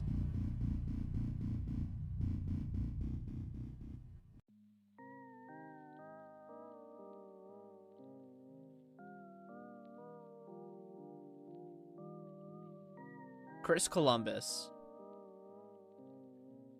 Chris Columbus was one of the original directors for the FNAF movie. He would be brought in February 2018, and then he'd be announced to no longer be the director in September 2021. Chris Columbus was known for directing a variety of classic films, and I wondered what kind of spin he would have brought to the table for the FNAF movie. 2-month filming. This is just simply referring to how it only took really 2 months in total to film the movie. It was noted though that the scenes outside the pizzeria were first, and then later on during the filming stage of production they get to the scenes at Freddy's. As an example of how filming basically went, MatPat's cameo took 8 hours to film. That's because they constantly had to move cameras from inside to outside, as well as moving the seats and parts of the booth that Aunt Jane, Doug, and etc. were sitting at so they could get certain camera shots. It was a whole process to film. Bad Cupcake. Bad Cupcake is simply referring to the production code name the FNAF movie went by when they were filming the movie. I guess it's in reference to how much screen time the Cupcake got in the movie and how much of an aggressor he was, I don't know. Behind the scenes images. This is simply referring to how mostly after the release of the FNAF movie, there were behind the scenes images just shown off for the public to see by various cast members and crew. There's a lot of them. They feature characters, sets, crew members, etc. I'll just showcase the ones I have for you real quick.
Pretty cool shit.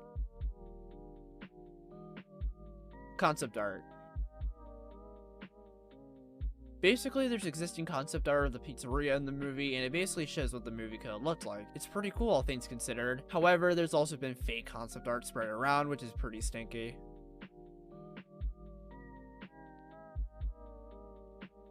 Night Shit Edition.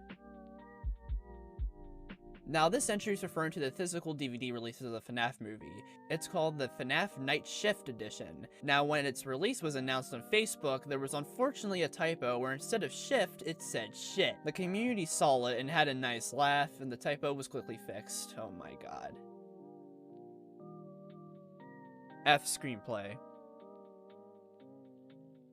The F screenplay is referring to one of the various scrap screenplays revealed by Scott Cawthon on the FNAF subreddit 3 years ago as of writing this script. This specific screenplay being that a group of teenagers break into Freddy's and then chaos ensues from that. The issues with the story were that it kept getting weirder and weirder, with the ending being that the teens discovered a secret underground animatronic factory that was designing robots for government use. It ultimately strayed too much away from the source material, so it was scrapped. I still wonder what it would be like to see this screenplay unfold.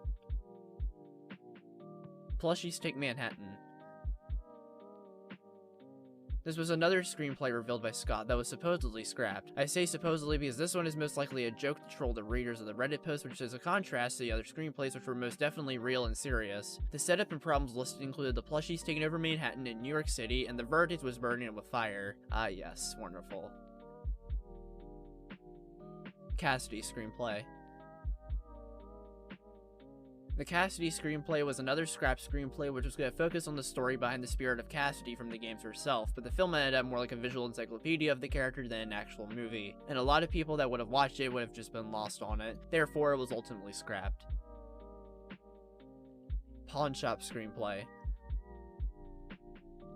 The Pawn Shop screenplay was another screenplay for the film where this one had an animatronic being brought to a pawn shop that was being watched by a kid. Freddy's was apparently robbed and the animatronics were sent to the other places for sale, and these animatronics would try to take the one animatronic at the pawn shop, leading to an adventure type of movie with the kid and his friends. Scott ended up tossing it due to the lack of horror elements.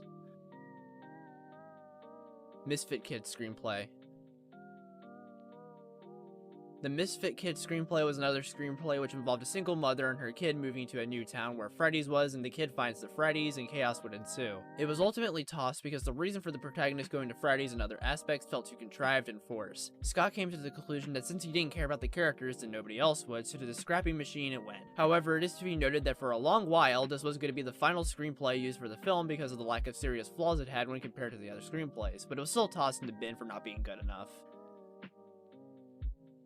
Silver Eyes screenplay. The Silver Eyes screenplay was a scrap screenplay for the film that was based off of the FNAF novel by the same name. Unfortunately, Kira Breed Risley, the novel's other author, was too inexperienced with writing for a film, having more experience with literature, so it was eventually tossed, with Scott favoring screenplays about the games more than the books. It is to be noted that a tiny part of this was most definitely left in the final film, as during the part of the film's climax, Foxy's looking for Abby in the arcade, which is a reference to the beginning of the Silver Eyes. Some people even say that the Springlock scene is also a parallel to the Silver Eyes ending. Pretty cool. Imagine if this was a movie trilogy with the other movies being the Twisted Ones in the Fourth Closet. I'd kill to see the Twisted animatronics on the big screen. Random Charlie screenplay. The Random Charlie screenplay was another screenplay which involved Charlie and her friends sneaking to a Freddy's location after hours to retrieve a lost toy. Despite the characters being both game and book characters respectively, their characters in final form weren't true enough to who they initially were in the games and book, so it was only loosely based off the source material, which led to the tossing of it from Scott. Scott even said it was a mix of random FNAF elements altogether with no actual stakes, which he didn't like all too much.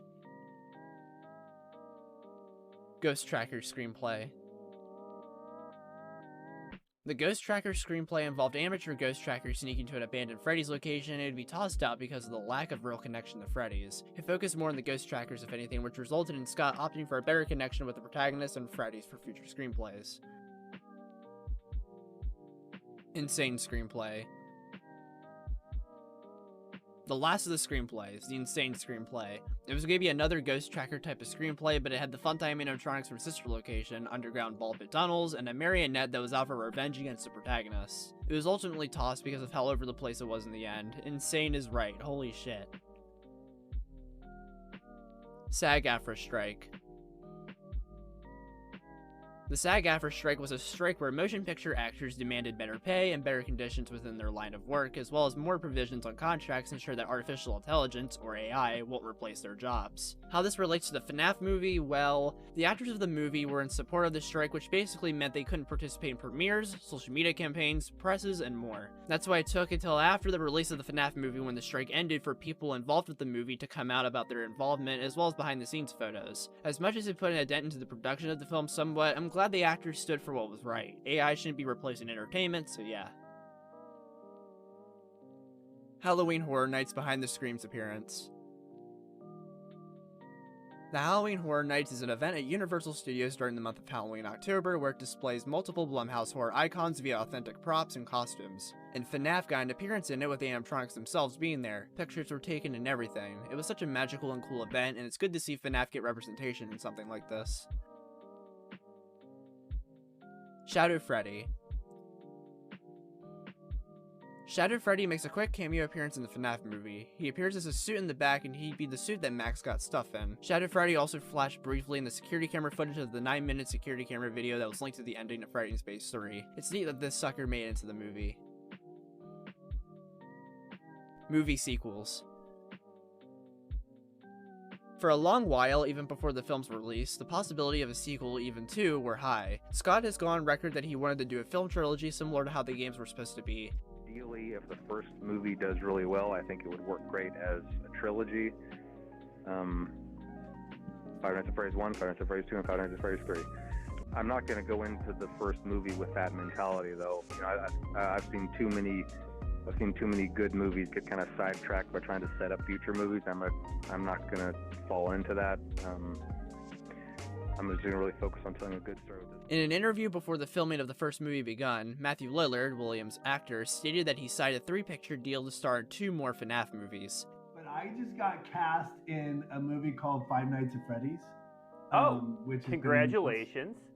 Yeah, it's very fun. It's a 3-picture deal with Universal and Blumhouse. And sure enough, it was confirmed a few days after the release of the movie that a sequel for the movie was in pre-production, and the script was also being reworked as a response to feedback and criticism for the first movie. It's also highly likely to be based off of FNAF 2, which has gotten more people excited for the sequel. It was confirmed on November 28, 2023 that Emmett Tammy would return as the film's director, and production of the film would fully start 2024. The film was expected to release 2024, but now it's being estimated to release mid-2025, so yeah.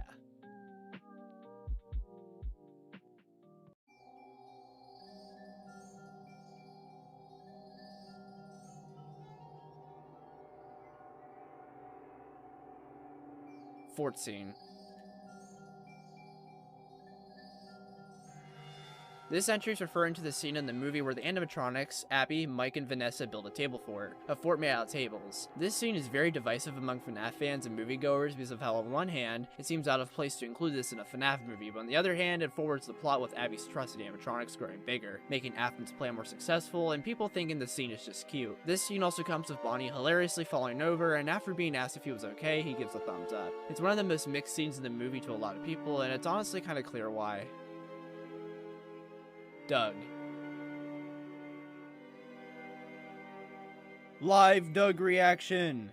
Okay, but in all seriousness though, Doug is Aunt Jane's lawyer in the movie that coincides with the subplot of Aunt Jane trying to get custody of her Abby. He progressively gets more stressed and worrisome as the movie goes on due to the crazy lengths Aunt Jane is willing to go through to get custody of her Abby, such as Jeff suggesting to kill Mike. Online, Doug is usually both ironically and unironically praised by FNAF fans and people who've seen the movie due to his heavily exaggerated but still great performance as an overly stressed lawyer. He's played by Michael P. Sullivan, and he has gone on to acknowledge the mass attention Doug has been getting by people, and he actually likes it. He's even made his own TikTok account because of it.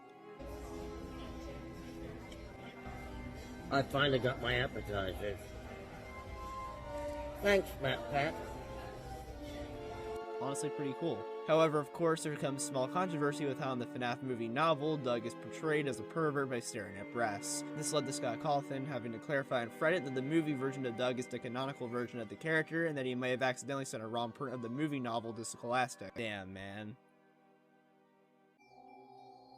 Red Eyes drama.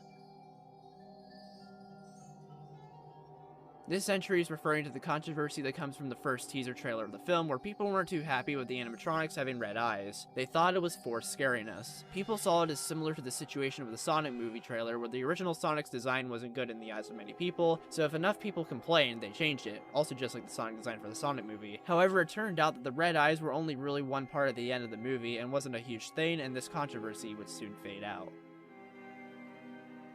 Employee of the Month. This entry is referring to how on the wall in the hallway attached to the security office in the pizzeria, there's an Employee of the Month section and it includes cameos of FNAF YouTubers. Those YouTubers being Dawko, Rezbowski, 8-Bit Ryan, Bazamalam, Fusion Z Gamer, DJ Sturf, and John Wolf. Pretty cool quick cameos to go along with MatPat and Corey. Five Nights of Fun. Five Nights of Fun is an event that took place at Chuck E. Cheese coincidentally on October 27th, the release of the FNAF movie, that was meant to celebrate Halloween and shit. Now, this was controversial because of how it seemed that Chuck E. Cheese, with this event, was ripping off FNAF and riding off the eventual success of the FNAF movie. A lot of people didn't like this, especially because of how in the past, Chuck E. Cheese has made it clear it wants no association with the Five Nights at Freddy's franchise. Hell, they even blocked people on Twitter who compared the event to FNAF. The fucking promotional poster for this event is so clearly a knockoff of the FNAF movie poster. It was even linked that employees were not allowed to mention FNAF at all, and they had to say certain phrases that indirectly referenced the series. It was a whole debacle, dude. Rating drama.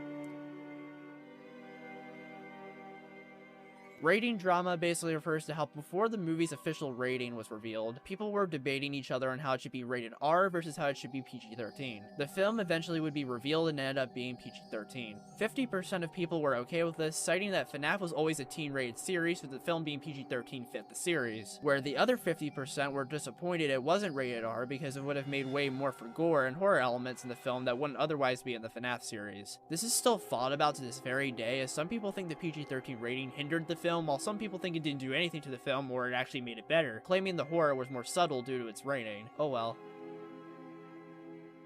Come Find Me.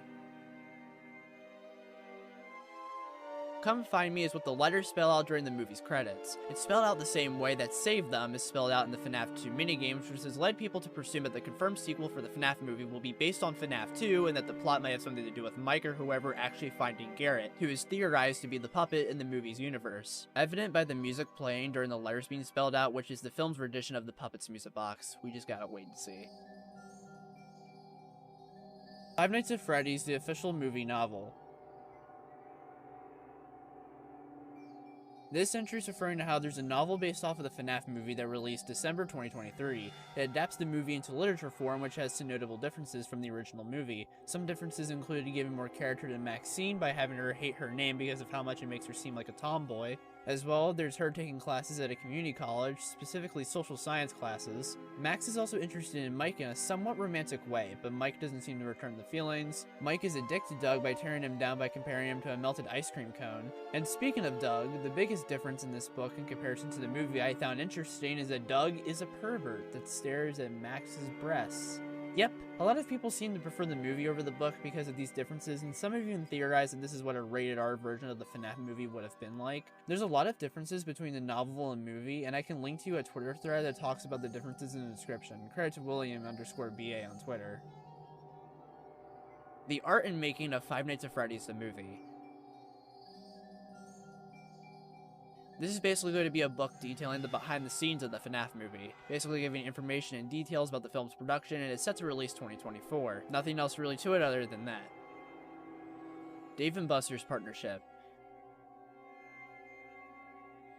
Dave & Buster's did a partnership with the FNAF movie where there would be 50% discounts on pizza and FNAF trading cards. Yep, this was all started before the movie's release to help promote the film, and this got a lot of people excited. Nothing else really to it. Ella.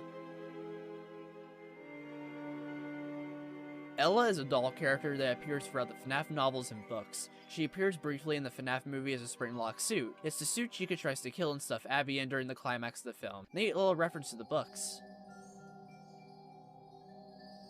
Sans' Nest.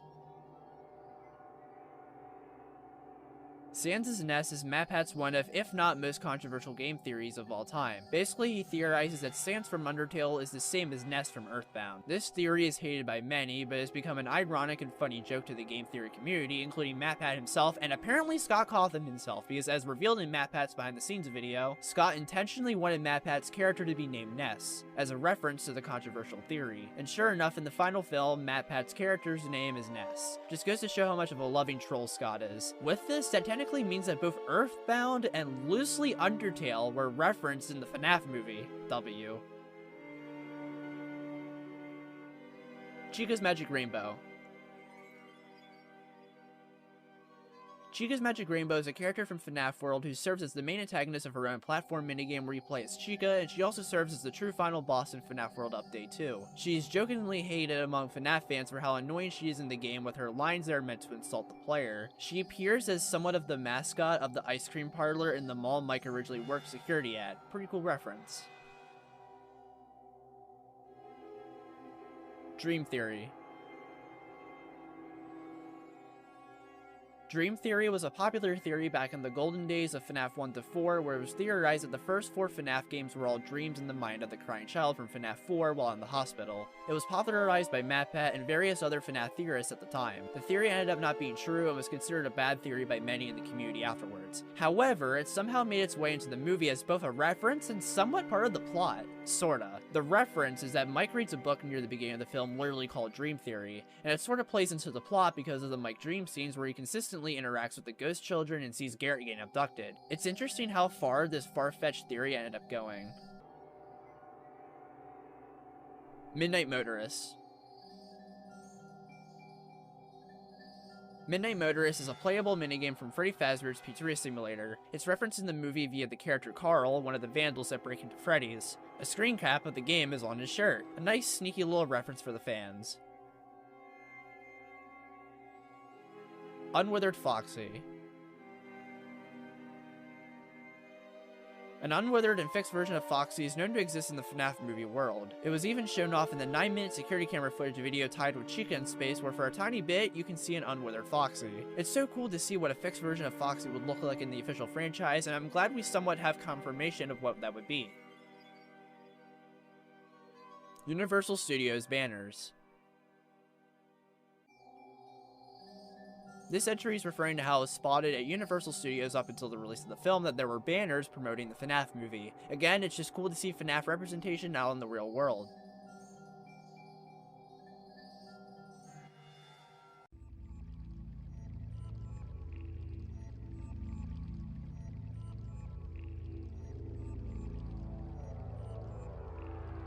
Nebraska.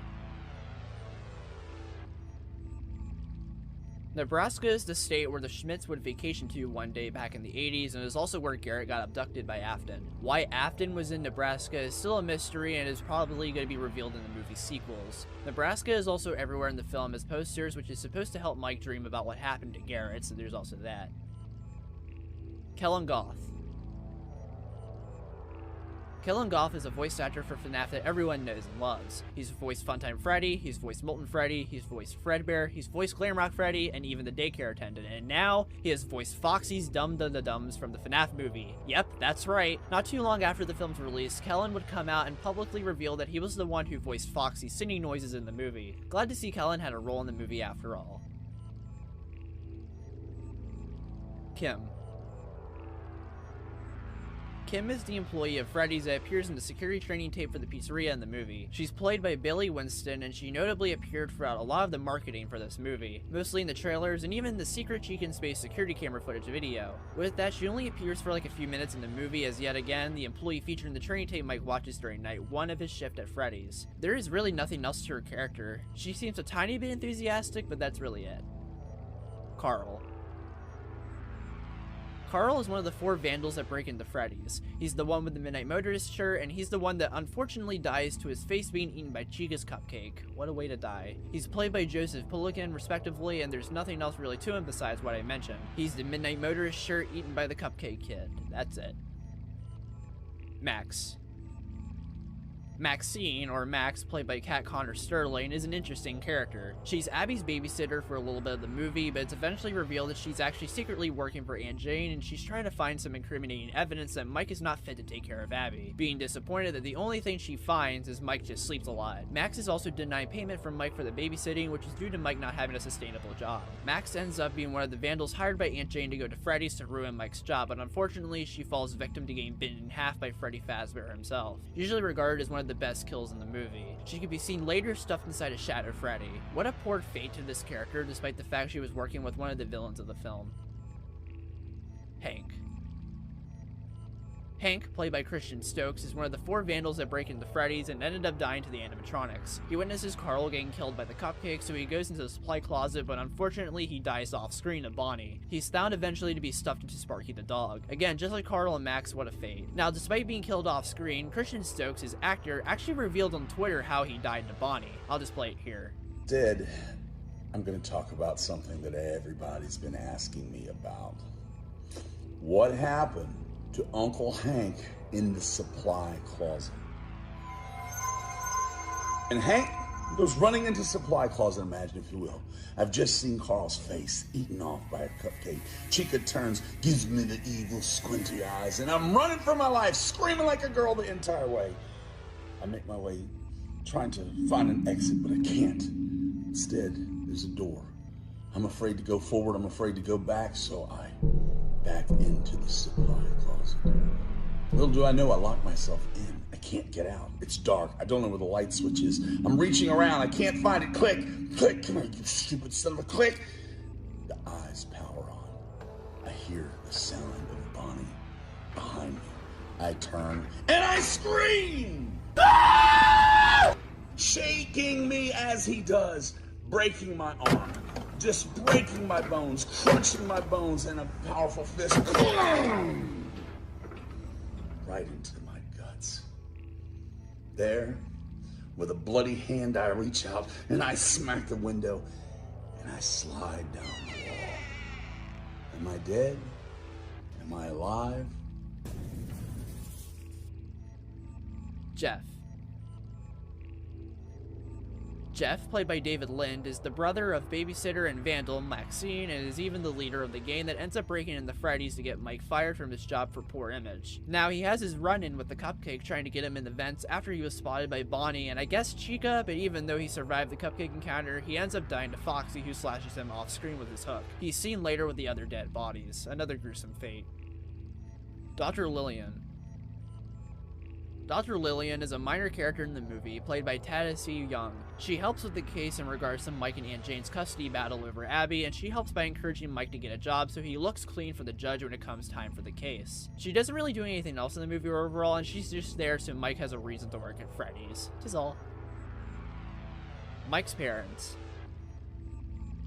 Mike's parents are characters who briefly show up throughout the film, all in Mike's dreams. They're played by Jessica Blackmore and Garrett Hines respectively. Mike's parents get a tiny bit to shine in one dream scene of Mike where them, Garrett, and Golden Freddy's spirit talk to Mike about giving up Abby. In the current day of the film, the mom is confirmed dead, but the father's fate is left ambiguous. He could be dead or something else. It's not known at this time. Pop-up location in LA.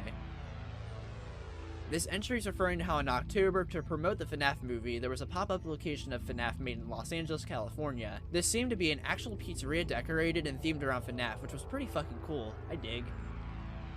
80s newscaster. Now, the 80s newscaster is a character who was going to appear in the FNAF movie, but for some reason didn't make the final cut. The only remnant of her being in the movie is in the security camera footage unlocked from Chicken Space. She was going to be played by Erin McCluskey, and that's all we really know about her. Scrapped F-bomb. This entry is referring to how the movie was originally going to end with the dreaded fuck word. PG-13 movies are only allowed one F-bomb per movie, and it was going to be used at the very end in the post-credits where Corey X. Kinshin, after getting jump-scared by the Balloon Boy figure, he was supposed to shriek and say, "What the fuck?" in a screaming way. It was in the original script, but of course it got scrapped. I don't get why it didn't make the final cut, but it still would have been hilarious. Death by blue paint. This entry is referring to how, for Maxine's death in the FNAF movie, instead of being bitten in half by Freddy, she was supposed to drown in a pool of blue paint that was splattered everywhere. It was in the original script, but it didn't make the final cut. 3-hour cut. This entry is referring to how it was rumored before the eventual release of the film that the FNAF movie was going to be 3 hours long. The biggest pieces of evidence were Rotten Tomatoes saying such, and someone saying they knew someone from the set that said it was going to be 3 hours. The Rotten Tomatoes time was a placeholder, and the person who claimed to know somebody on the set was invalidated because of how somebody that was on the set would not know what goes on in post-production, which is when the runtime would be determined. It ended up being 1 hour and 50 minutes anyway, so go figure. Carl face score. Now this one is interesting. Ashley Livy, the lead makeup artist for the FNAF movie, revealed on her Instagram what Carl's face will look like after being eaten by the cupcake. It looks detailed and everything, and I wish it made the final cut somehow. It looks really cool. Tina. Tina is the name of the endoskeleton that appears occasionally throughout the FNAF movie. He was named Tina by the film staff, and yeah, pretty cool secret in the movie. Gil Kenan. Gil Kenan was the original director of the FNAF movie while it was still under the hands of Warner Bros. In June 2017, it would be announced by him he was no longer the director. Just like Columbus, I wonder how the FNAF movie would have gone with him as director. Adam Hamburg, John Sanford Moore, Stacy DePass, Roger Joseph Manning Jr., and Ted Atherton. These 5 individuals provided the motion capture for the 5 main animatronics respectively: Freddy, Bonnie, Chica, Foxy, and Golden Freddy. Nothing else really to add. The Puppet. The Puppet is a character people thought would be in the film before its release but wasn't in it. However, it's most likely and definite that the Puppet will make an appearance in the film's sequel, especially because of what I talked about in the Come Find Me entry, where it's theorized that in this film's universe, Garrett is the Puppet and the film is going to be about Mike or somebody truly trying to find him, even with the rendition of the Puppet's music box playing during the credits. I cannot wait to possibly see him/her in the sequel for the film. It's going to be so cool to see. Birthday party scene.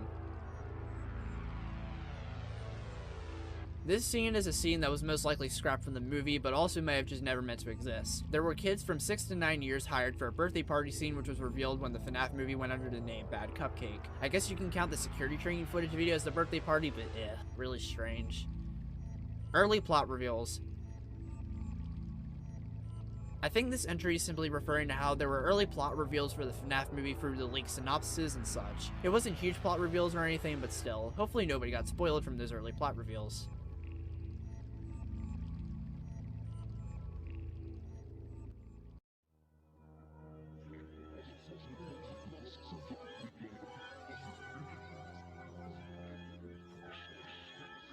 Twitter glass drinkware giveaway. Blumhouse did a giveaway for glassware of the FNAF crew to a single person that signed up for their newsletter. The FNAF glassware would be looking pretty cool and was a small but quaint way to promote the film. Minnesota. This entry is referring to how it's theorized that the FNAF movie takes place in Minnesota as opposed to Utah like from the original games and books. The main pieces of evidence is that in the scene with Mike, Jane, Doug, and Dr. Lillian where they're talking about custody over Abby, Doug pulls out paperwork with a URL link that reads mncourts.gov, which is the official website for the judicial system in Minnesota. As well as that link is a phone number with an area code of 651 which is tied to the St. Paul area in Minnesota. And the final piece of evidence is on Vanessa's police car. There's a decal that reads GFPD, which is said to mean Granite Falls Police Department, which correlates with the St. Paul area code because of Granite Falls being located near St. Paul, and Vanessa's police car in the movie even matches with police cars in that area. This theory was popularized by MatPat in his film theory of the movie post-release, and you know what? It makes a ton of sense. Movie phone number. This was a phone number that people could text and they'd be offered a job position as a security guard at Freddy's. It was a fun little thing to promote the film, the number being 1-833-578-0158 respectively. Pretty cool in all honesty. Trailer leak. This is referring to how before the official teaser trailer for the film, a trailer was leaked online by someone who had to survey trailers on a website for general interest reasons. There was even a survey ID shown, so the person would end up getting found out. They would unfortunately receive harassments and death threats, which was way too far. Scott Cawthon himself would even discuss this leak by thanking those who did make the coverage of the trailer or who just didn't see it in general. And he would go on to say how this trailer lacked proper VFX and sound effects. What a very unfortunate thing to happen. Pizzeria leaks. This entry is simply referring to the picture leaks of the FNAF movie pizzeria outside, mostly by people in the area of the set. Nothing else really to it besides how at the time it was really cool. Chicken pencil topper. This entry is simply just referring to how MatPat found a random chicken pencil topper in a drawer in his trailer at the FNAF movie set that he had to stay in for a few days. He even took it home and kept it as a memento of his time acting in the FNAF movie. Pretty cute. Dabbing with her chica. Dabbing with her chica is simply just referring to how there was a picture of Withered Chica dabbing on the wall of one of the dressing rooms for the actors on the FNAF movie set, revealed by MatPat in his video talking about his experience in the FNAF movie. Basically, this is based off of a running inside joke in the FNAF series started by the Survival Logbook, which depicted Chica dabbing. Honestly hilarious. Mall leak. This entry is simply referring to how there was a leaked picture of one of the parts of the mall before the release of the FNAF movie, specifically the ice cream parlor with Chica's magic rainbow all over it. Pretty interesting at the time, but it doesn't compare to Fountain punching behind the scenes. This entry is referring to how before the release of the movie, there was a behind the scenes clip or leak of the scene where Mike is beating the shit out of who he thought was a kidnapper and he's stopped by Jeremiah. It looked like an audience shot of the screen, which was pretty interesting at the time. Forest leak. This entry is referring to how before the release of the movie, one of the young actresses on her Instagram story posted her on set, which had the forest featured in the movie behind her. Another cast member who posted a picture of what seemed like the forest from the movie. Not that much to this one. Springtrap head leak. Before the release of the film, an Instagram user by the name of RebuiltLine777 took a tour of Jim Henson's Creature Shop and he showed off the Springtrap head that would eventually appear in the FNAF movie. How cool. Ember leaks. This entry is referring to how a Twitter account by the name of Cult of Ember leaked what were props for the FNAF movie, more specifically a balloon that was said to be used in a commercial. The Twitter account is currently suspended, so almost all the tweets are now lost. How unfortunate. Freddy pancakes. This entry is simply referring to how on the first day of shooting for the FNAF movie, the actors were provided pancakes in the shape of Freddy. Piper Rubio, the actress of Abby, even posted about it in her Instagram story. It's pretty cool and cute. The team behind this movie seemed like a bunch of fun people to work with, and this is proof of that. Wholesome. Early demo version of Abby drawing scene.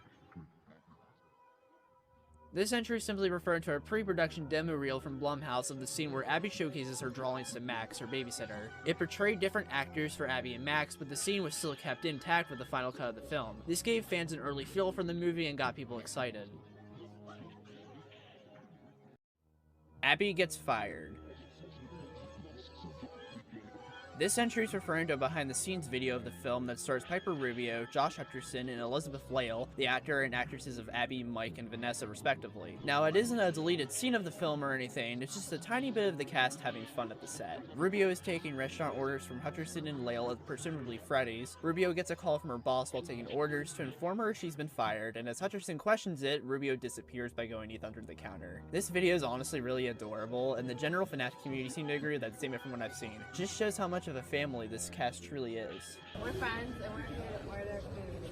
Okay, what would you like? I would like a rabbit stew, but no rabbit, please. Okay, what about you? I think I'm gonna get the Foxy sub. Okay. But can you hold everything except for the lettuce? Okay, hold on. Lettuce only, basically. Hold on. I'm getting a call. Yeah. That's pretty rude to take a call with customers, but okay. I'm sorry. My boss just informed me that I am fired. Goodbye. You're fired. No. Gift bag / Foxy eye reveal.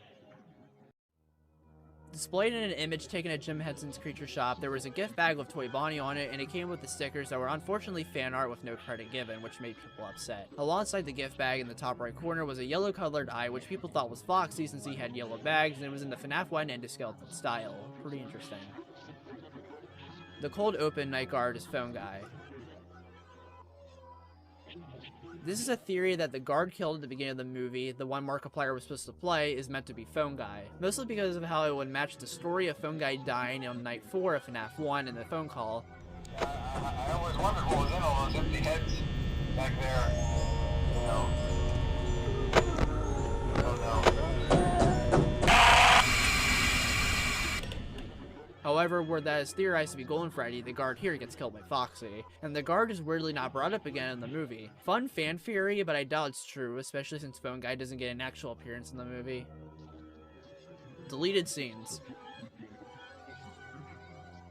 This entry is referring to how, just like for a lot of movies, there were deleted scenes. Some include the ones I talked about earlier with a scrapped F-bomb and alternate Maxine death, but there was also a completely different Springlock scene with Afton that was cut. There were more scenes of Max, apparently to give her more character, like her having a dog named Toby. I still find it interesting how the physical releases for the film do not include bonus deleted scenes, but they were advertised to include such. It's whatever, I guess. Orange Whip Grip. This entry is referring to a piece of clothing where it displays the cupcake and has the bad cupcake name of the FNAF movie that it went under during the production of the film, and it says the words Orange Whip Grip. I have no idea what the context behind the phrase is, but the clothing looks nice, I guess. Freddy's suit behind the scenes images. This entry is referring to how there was behind the scenes photos shown off before the release of the film where they were testing Freddy's suit. Pretty cool.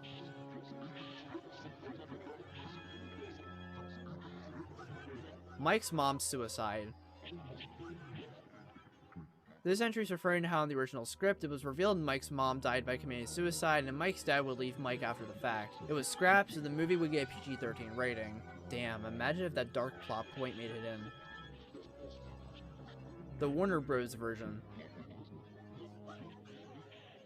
This entry is referring to how before Blumhouse, the FNAF movie was originally going to be made by Warner Bros. However, Warner Bros. Would put the film on turnaround, which would lead to the film's cancellation. There were some reasons for the movies being put on turnaround. Allegedly, one of them was how the animatronics wouldn't work on set, apparently. People say that the script for the movie is still out there somewhere, and some even theorize that this version of the movie would become something else, which leads to... The Banana Splits movie is the Warner Bros. FNAF movie. This entry is basically referring to how rumor has it that the Banana Splits movie that is similar to the FNAF movie was the original Warner Bros. Script for the FNAF movie. Evidence includes the Banana Splits movie being announced to be happening after Scott announced he went from Warner to Blumhouse. Another includes how the Banana Splits movie script had issues that Scott had with the original FNAF movie script, such as characters, plot, and lore reasons. There's also parallels to the animatronics between both movies/franchises. Is the Banana Splits movie the original FNAF movie script? It's possible, but we still don't know to this day for 100% confirmation.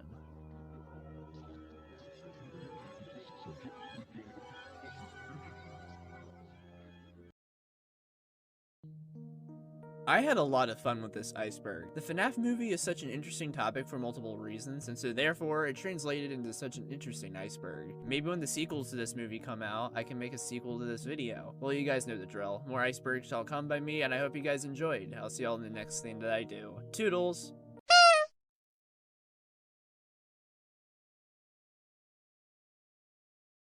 Hello everybody, Tyler here, and welcome back to another iceberg video. Today we're going to be taking a look at the ultimate One Night of Flumpty's iceberg. This iceberg chart in particular being created by fellow Reddit user Dolphin Boy. One Night of Flumpty's is a fascinating FNAF Fangame trilogy for me. Being created by Jonachrome is a FNAF Fangame trilogy that was associated with Scott Cawthon's very own Fazbear Fanverse initiative.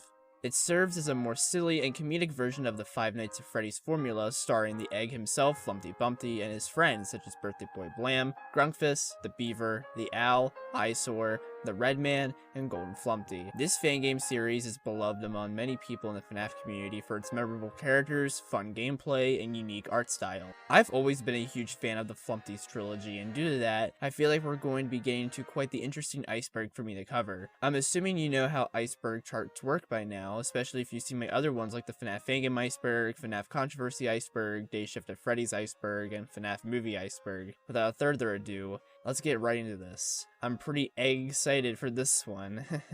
Boo! You stink!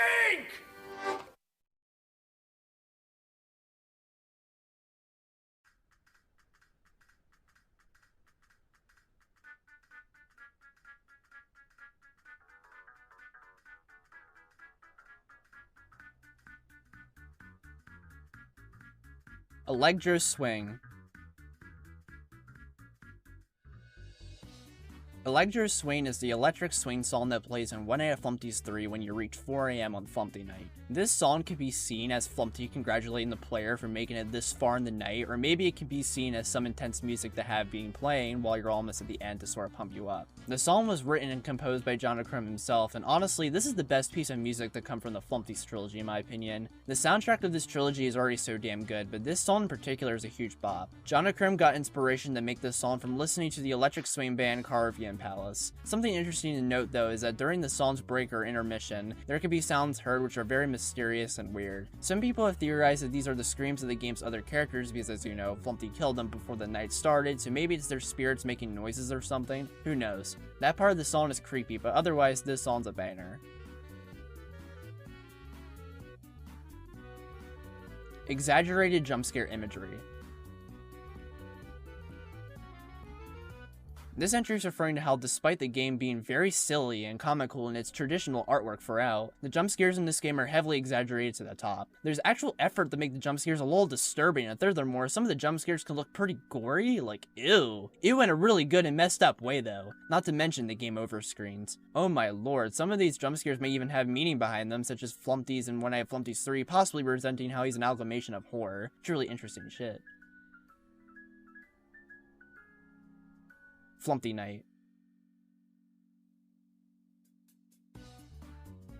Flumpty Night is the second playable night in One Night at Flumpty's 3. It's meant to serve as a big boss night against Flumpty Bumpty himself and his multiple variations of himself. The night uses a combination of the mechanics from the previous 2 Flumpty's games as well as using mechanics from the cancelled 1 week of Flumpty's game. Also on this night, Flumpty's friends such as Birthday Boy Blam and Grunkfist and etc., they're all dead and are killed by Flumpty at the beginning of the night simply because they failed to kill you the previous night. Just goes to show how messed up Flumpty is. Flumpty Night repeats itself at 3 AM on the game's hard boil mode as well. This night was extremely well received among players and fans for how it was a difficult and complex, but still really fun and enjoyable set of gameplay and mechanics, how much effort and detail is put into the rooms during this night, and for increasing how much of a threatening presence Flumpty is. This night is basically what made Flumpty's 3 memorable in comparison to the other 2 Flumpty's games, and is basically what set this one in particular apart from them.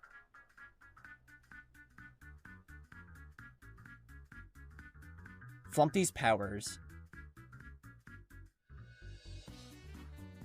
Flumpty Bumpty is the main antagonist of the trilogy, as you guys obviously already know, but Flumpty always served as an interesting antagonist for people due to the powers he has. He obviously has the powers of being immune to the plot and transcending time and space. Essentially, he can warp reality in his own favor. His reality warping powers had led others to think Flumpty just doesn't care about anyone or anything, even death itself, thinking it's not much to worry about. Flumpty is the most powerful character in the game, being more powerful than all of the other characters combined, which basically gives his initially goofy and silly character such a menacing aura to him.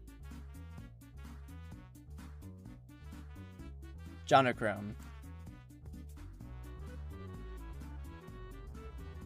Jonochrome is the creator behind One Night at Flumpty's. Flumpty's isn't the only game series he's known for. He's also known for creating the Riddle School game series on Newgrounds. He also created other games that served as parodies of games like Zelda and Undertale. These games include Scary Ugly Face, Fallopian Bird, Respawn, Revive, The Button 1 and 2, Blue Block, The Exorcism of Bargo, Ocarina of Typewriter, The Exorcism of Bargo, Majora's Mask, Undercook, and Alpha Chef. Up until, you know, Jonochrome was regarded as a developer that would always understand how to create their craft, often always having neat ideas on what to put in his games, often making developer commentaries on his work which would usually be well received by people due to how thought out they were. Unfortunately though, there's, you know, which, spoiler alert, is its own entry in the Iceberg, which will be later on, so don't worry, we are going to talk about it, just not right now.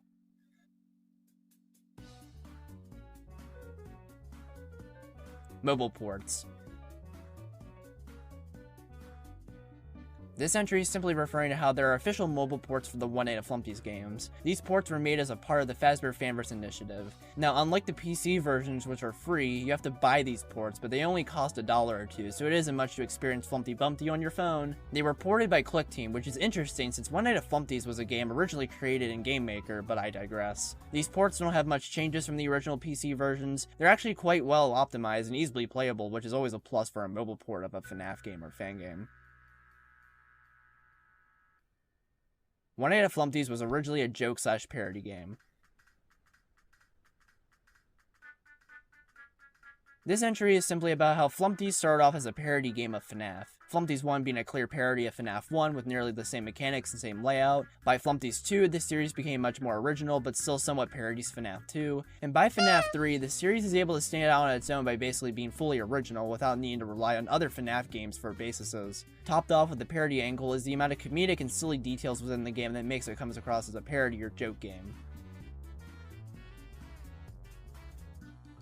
The Fazbear Fanverse.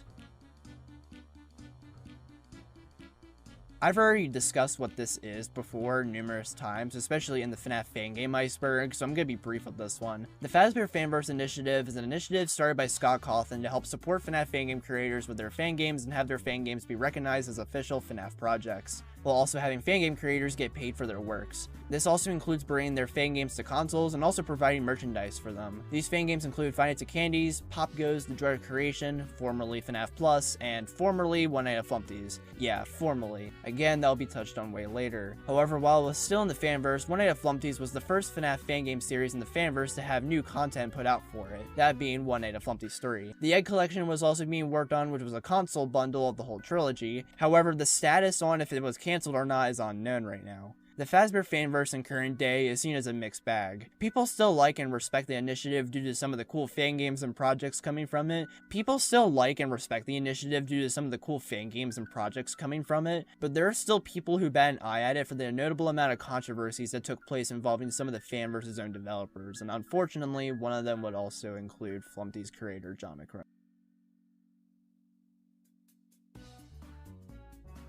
The first FNAF fangame to be portrayed for traditional artwork. Now, I don't know if One Night at Flumpty's was the first FNAF fangame ever to be portrayed for traditional artwork, but it was definitely the first FNAF fangame portrayed for traditional artwork that got popular. I think that's simply due to how admittedly well drawn the visuals are and how creative it all looks. Some even argue it might even be more impressive than the typical 3D visuals most FNAF fangames and fangames have. However, that's up for you to decide. There's just also the other aspects of the game, like gameplay holding it together too. All around, it makes sense why this fangame got popular, even with its traditional artwork style. The original trilogy. This entry is most likely referring to how John O'Connor has stated on numerous occasions that the original FNAF game trilogy, FNAF 1-3, are his favorite FNAF games, and they served as the main inspirations behind the gameplay and mechanics and beats of the Flumpty's trilogy. Jono always thought that the cameras you would use in FNAF 1-3 were the most important mechanic of the games, and thought that's what made the original 3 FNAF games so compelling, which is why when FNAF 4, a game that has no cameras, released, Jono was rather disappointed. Jono always liked the bookend and finale-esque feelings FNAF 3 ended off the trilogy with, which is what would give Jono the idea on how to end the Flumpty's trilogy the way he did. He wanted to recapture that beautiful magic that was the end of the original FNAF trilogy, and to his credit, he pulled it off and will remain that way basically for a long time.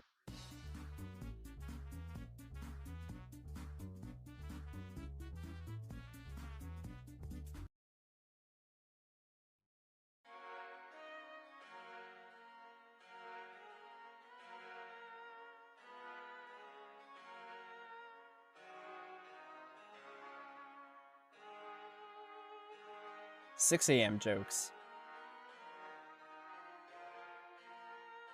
This entry is simply referring to how every night in Flumpty's basically ends with a word joke in the typical 6 a.m. screen. Basically, instead of 6 a.m., it ends with a word that ends with a.m. Both nights in Flumpty's 1 end with ham, both nights in Flumpty's 2 end with spam, and Flumpty night in Flumpty's 3 ends with salami. Normal night in Flumpty's 3 almost ends with 6 a.m., but it doesn't fully make it to it, and then hard-boiled mode in Flumpty's 3 does properly end with 6 a.m. These jokes may relate to Flumpty's ability to transcend time and space, but that's a whole other can of worms.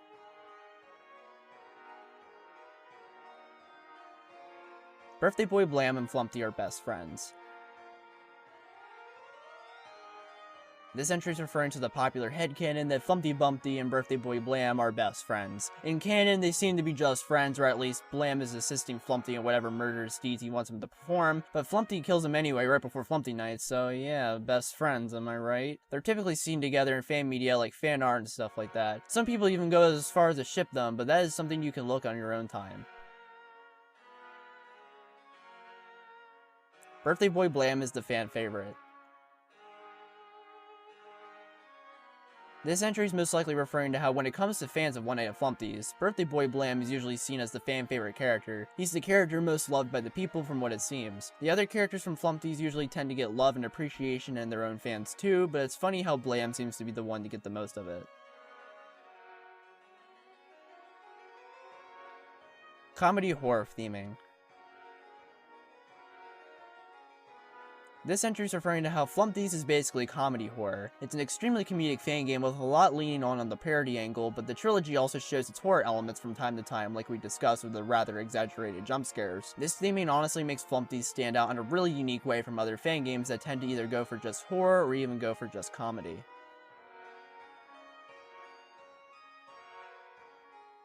Developer commentaries. This entry is simply referring to how for each game in the trilogy, there's a developer commentary uploaded on YouTube by Jonachrome for it, and these developer commentaries basically are Jonachrome getting into the fine details on how each game was created. These developer commentaries are usually seen as pretty thoughtful and in-depth, which is why everyone loves them a lot. Hell, these videos often come with some trivia about the Flumpty's games, which is great since it comes from Jono himself. These would have also been inspirational for those wanting to get into game development, especially fan games. These videos basically show how much effort and thought Jono puts into the craft with these games, which is pretty damn neat.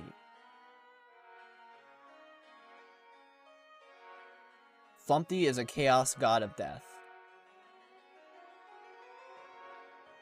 This entry is probably just referring to how truly evil Flumpty is, especially when he's using his powers. When he kills his friends right before Flumpty Night, it just shows how much of a truly despicable person the funny Eggman is, and some could say he's a chaos of death god for that. Could also be referring to how powerful he is, at least in comparison to other characters around him, which also works, I guess.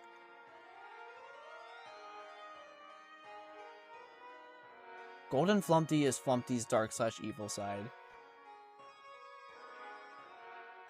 This is a theory on how Golden Flumpty is basically Flumpty's dark side, simple as that. This is evident in the scrap plans for the cancelled 1 week of Flumpty's, where it was going to be revealed that Golden Flumpty was the main antagonist of the whole series, and would have been revealed to be Flumpty's alter ego. This is a theory some people believe in, which is pretty cool, but I feel like it might be dead in the water, considering most of the evidence for it lies in a dead and cancelled Fangame. Oh well.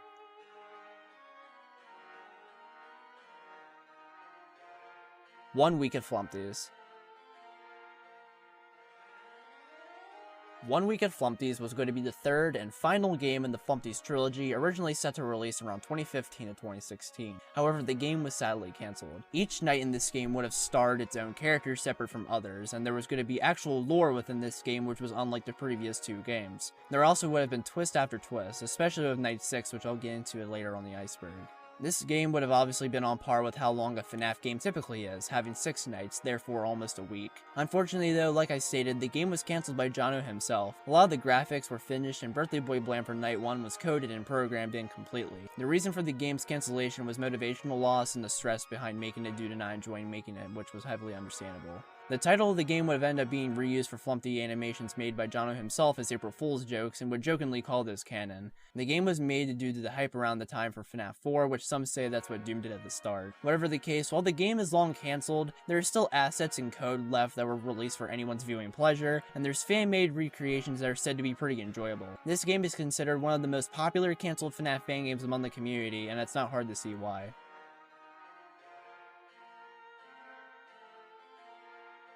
Pop culture references.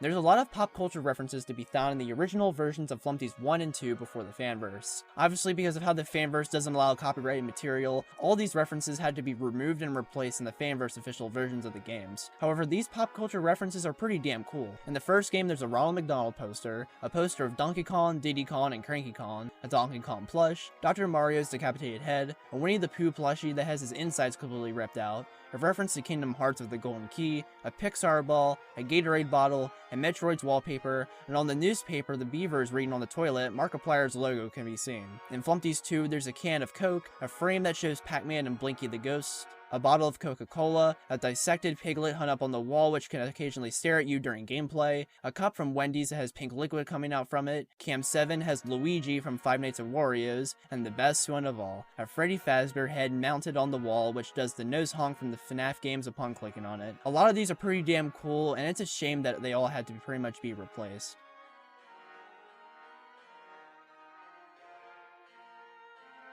The Beaver and Owl's Deaths and Fate.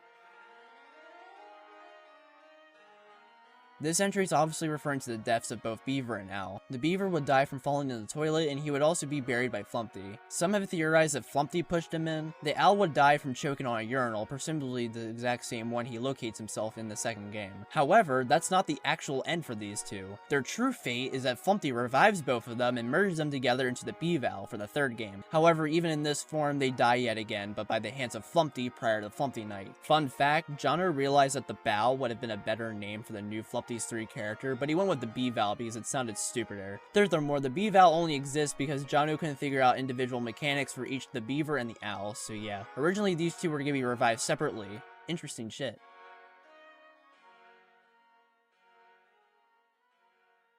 The eyesore in the first game.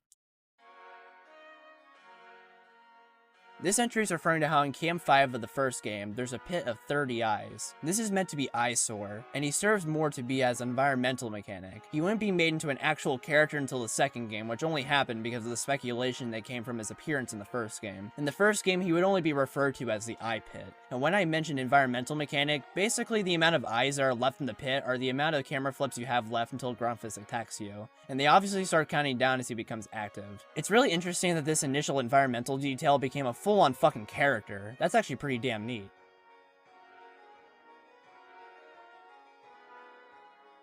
The eyesore's origin. The origins of the eyesore is that he's basically a dinosaur mutilated creature created by Flumpty. This formed creature uses the bodies of Flumpty's past victims, explaining the multiple heads. What a messed up and dark origin for a character, holy shit.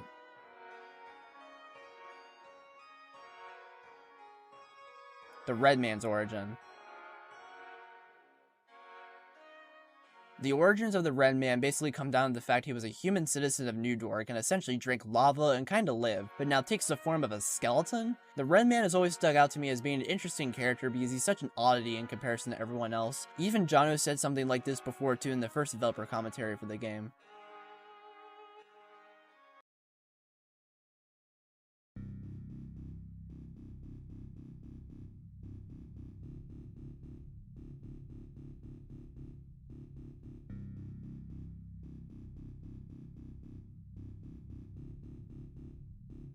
Easter eggs. There's a various amount of Easter eggs across the Flumpty's games, some of them being pop culture references, which we've already discussed in the last layer, but there's still plenty of non-pop culture reference Easter eggs. In Flumpty Night, there's a lot of references and callbacks to the first 2 Flumpty's games. There's even the lasers, which are a callback to 1 week of Flumpty's. Point is, there's just so much references and Easter eggs to various amount of stuff, and it's pretty damn fucking cool in all honesty. Flumpty's death. This entry could be referring to 2 different things. First thing is how when you beat hard-boiled mode in Flumpty's 3, the final night ever in the trilogy, it ends with Flumpty basically ascending into a bright light, and apparently during that, Flumpty dies. It's debatable on whether or not this is Flumpty's true death and if he actually died here. There's the association with the bright light and the fact he says, "I'll miss you," which can imply he's dead, but he could also just be leaving and heading off elsewhere. After all, he can transcend time and space, and regardless if this is his death or not, this ending is still extremely satisfying and beautiful for all the right reasons, and will always be the true definitive end to 1/8 of Flumpty's, and Flumpty himself as a character. The second thing this entry could be referring to, though, is this image of Flumpty dying from a fall, apparently parodying Humpty Dumpty, and this was made because of Jono's feelings towards the Flumpty series at the time, wanting to not be known for it. Interesting, isn't it? Grunkfist's music box.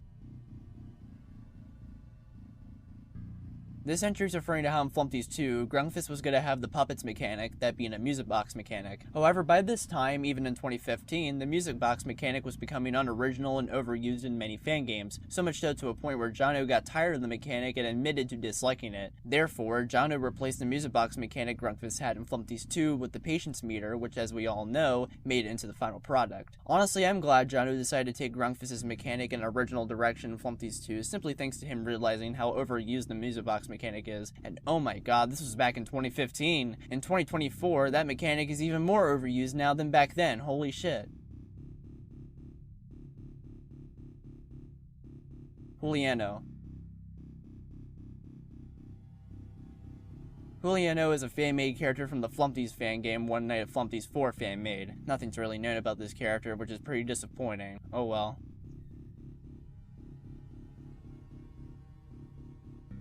Kevin Jr. Kevin Jr. is a character that appears exclusively in the comics. He's an antagonist that collects hats, and he's also Birthday Boy Blam's main enemy, as he's a future version of Blam. Yep, he's also an enemy of Flumpty Bumpty's too, which resulted in his death. Kevin Jr. basically wears a top hat, a monocle, a bow tie, and suspenders. Kevin Jr. technically lives on in the Flumpty's games as in all 3 games. Blam takes his form in the camera right before he's at the office. Pretty cool, huh?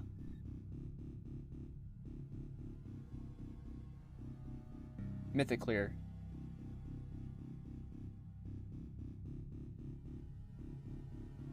Mythiclear is a YouTuber who has made a notable amount of fan-made Flumpty's content in the form of videos. Of course, Flumpty's isn't the only thing they post about, like Mario for example, but they've made a decent amount of videos related to this silly little egg. Some of these videos are pretty interesting to say the least. However, they move channels and basically move fandoms. They currently upload on Exalium 3 Keys and now post primarily Thomas content. Whatever the case, their Flumpty's content apparently was notable to some people, and I can honestly see why.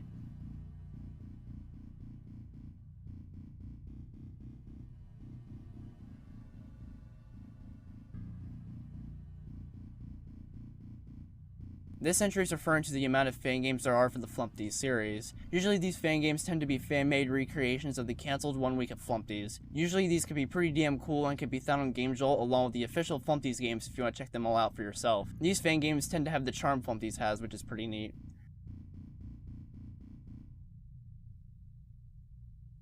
Serialized / edgy fan art. This entry is simply referring to the amount of rather, edgy and intense fan art created for / about the series and its characters. Fun, am I right? There's of course the really good fan art with some even looking like actual renders for the games, which have gotten people confused before on what's official or not, but then there's, you know, the obvious. Need I say more?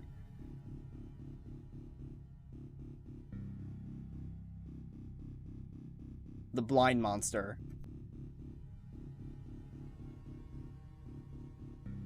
The Blind Monster is quite the interesting scrapped character. He was going to appear in Flumpty's 2, and his mechanic would have been that he would have made his way from Cam 1 to your office. And then when he made it there, you had to make absolutely no noise which would have deterred him. Why? Well, his eyes are stitched together and he can't see, hence the Blind Monster. He can only figure things out through hearing and listening. The reason why this character was scrapped was because he would have slowed down the gameplay. Now, this character was actually reconsidered to be in Flumpty's 3. However, there was apparently no place to put him in the game, so yet again he got scrapped. It's such a shame because out of the scrapped content from across all the Flumpty's games, this guy was the most interesting one to me. First off, his design would have been so cool to see probably. Secondly, his mechanic would have been interesting. Oh well. The characters are not animatronics. Yeah. The characters are in fact not animatronics. They're literally animals, humans, literal fucking food, or literally just things. This is good though, because it's a unique switch up from the typical animatronic characters in other FNAF media and projects. But yeah, the characters in Flumpty's are not animatronics.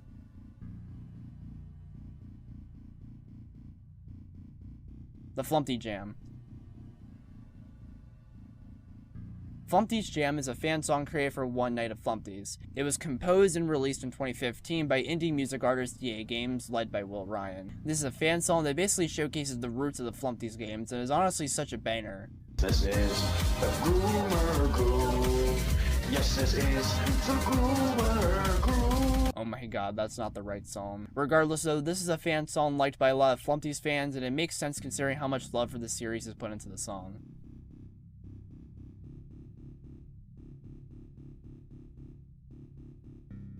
What even is Flumpty's building?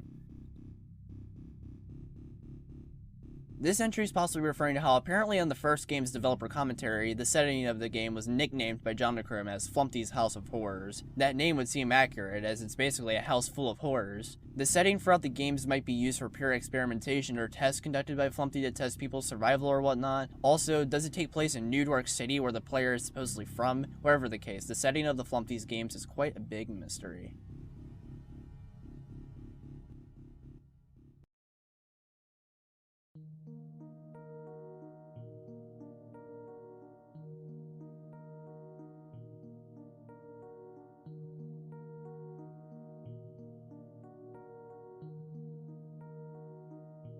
Champ and Chump.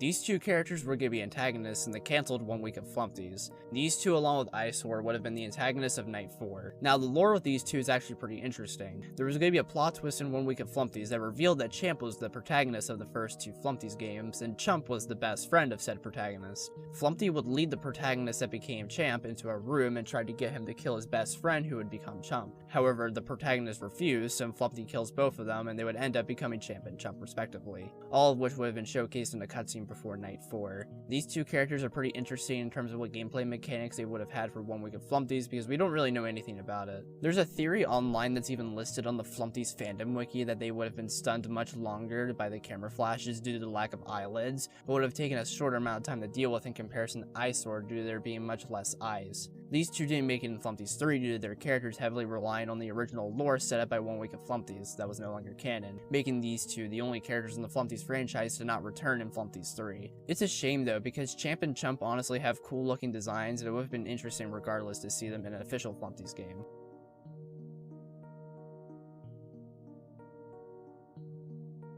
Flumpty clones in the first game. Originally in the first game, Jono planned for the characters to be clones or alternate variants of Flumpty himself. Ultimately though, this was scrapped due to being too repetitive. Although this idea would later be reused and come into play in Flumpty Night of One Night of Flumpties 3. The clones that appear in the night probably would have been the alternate clones that would have showed up in the first Flumpties. Flumpty in the One Night of Flumpties 3 trailer. This entry is referring to how Flumpty himself can be seen on Cam 1 in Flumpties 3 Normal Night during the Flumpties 3 release trailer. Obviously this is strange and odd, as Flumpty does not appear in Normal Night besides talking on the phone at the start of the night, and that he physically does not appear until Flumpty Night. From what I can assume, this was done just so Flumpty Night was a surprise upon release. Similar to how in the FNAF 1 trailer, Foxy was kept a surprise for release by having Bonnie be the one running in the hallway in the trailer. That's pretty damn cool, I gotta say. Lack of ambitious lore. This entry is basically referring to how this Fangame trilogy essentially lacks real lore. There was an attempt made in 1 week of Flumpties, but that game ended up getting cancelled and the lore ended up being no longer considered canon. The resemblance of lore in Flumpties is the quick backstory / origins of certain characters, whether comedic or not, as well as the fact that Jono stated in the Flumpties 3 developer commentary that each night you play within the Flumpties trilogy equates to a week of Flumpties. 2 nights in the first game, 2 nights in the second game, and 3 nights in the third game, all adding up to 7 nights, which is a week. Also noted that for every night except Hard Boiled in Flumpties 3, it never properly reaches 6 AM, and when it does reach 6 AM, that's when you apparently get let go by Flumpty and free back into the nice and peaceful world, and Flumpty either dies or leaves. That is basically the only real lore Flumpties has, and a lot of it is speculatory at most. However, this game not having much serious lore makes it work in its favor, because this Fangame trilogy is overall meant to be silly and goofy and fun after all.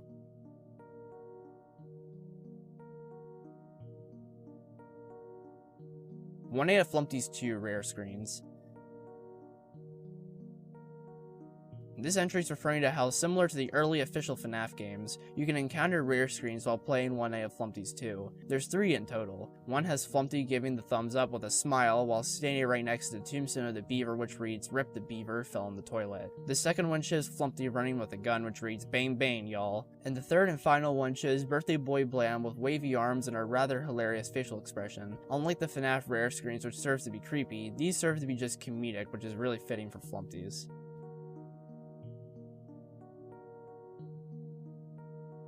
The Birthday Boy Blam comics. This entry is basically referring to the comics that Jono made that came up before One Night of Flumpties. These comics would be the true origins of Flumpty Bumpty, Birthday Boy Blam, and Kevin Jr. These comics were mostly centered around Birthday Boy Blam though, especially with aspects like his rivalry with Kevin Jr. A lot of the comics in current day are lost media, but there are some that still remain, and honestly, these comics are pretty quaint.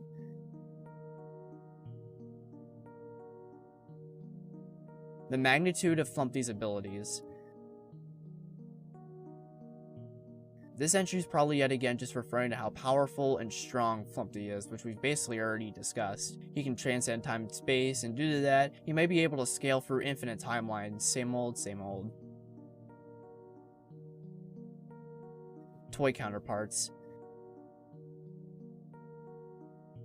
This entry seems to be referring to existing toy counterpart versions of Flumpty in the game, basically the equivalent to the FNAF 2 toy animatronics, which are definitely fan-made, as this entry is categorized as fan-in on the Iceberg chart itself, but I can't seem to find anything online about them either. Maybe it's referring to literal toys and merchandise made of the Flumpty's characters that are unofficial, but I doubt it.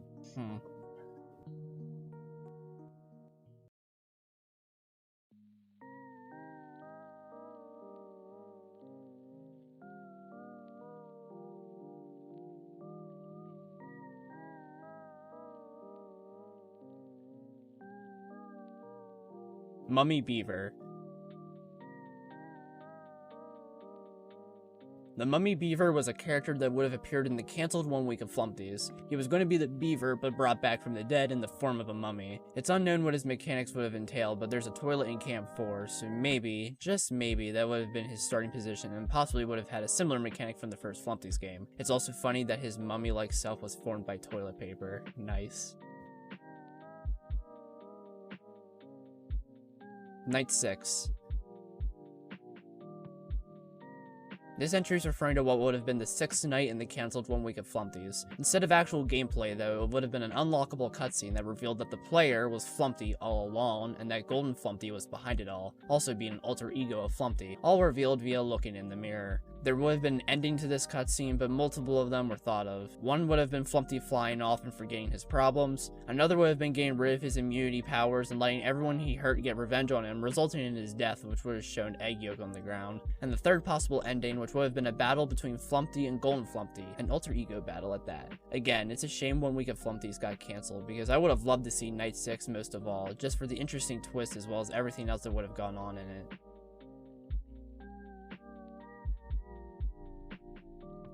One Night of Flumpty's 2 April Fool's Edition. This entry is basically referring to an April Fool's game released by Jono in 2015 to troll people with Flumpty's 2. This game basically has you inside a poorly drawn office, and whenever Flumpty, Blam, or Grunkfist enter it, you must shoot and kill them. You obviously win the night as it's impossible to lose, and yeah, that's the game. It's a silly April Fool's game and honestly just highlights the comedic edge Flumpty's has.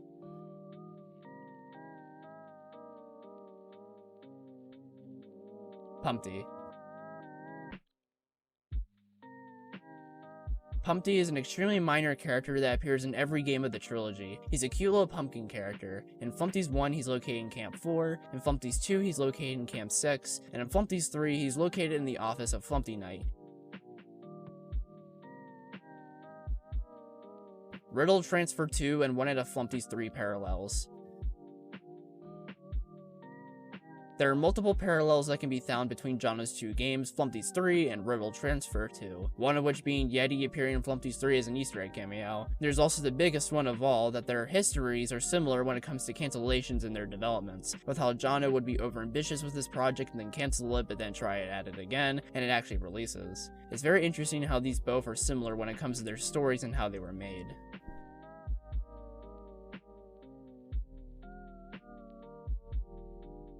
The Beaver would have played rap music.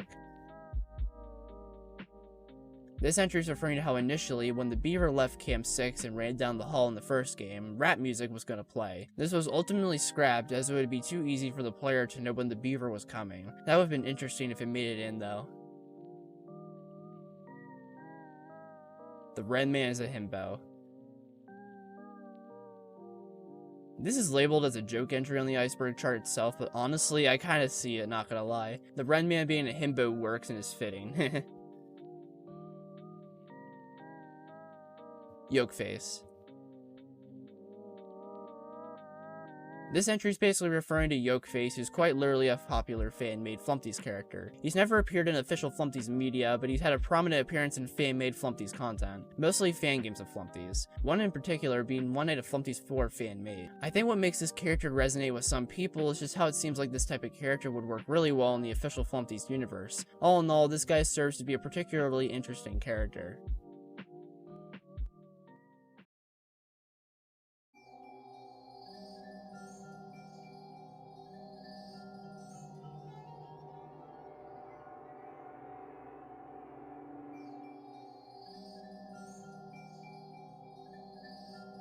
Flumpty fears religion.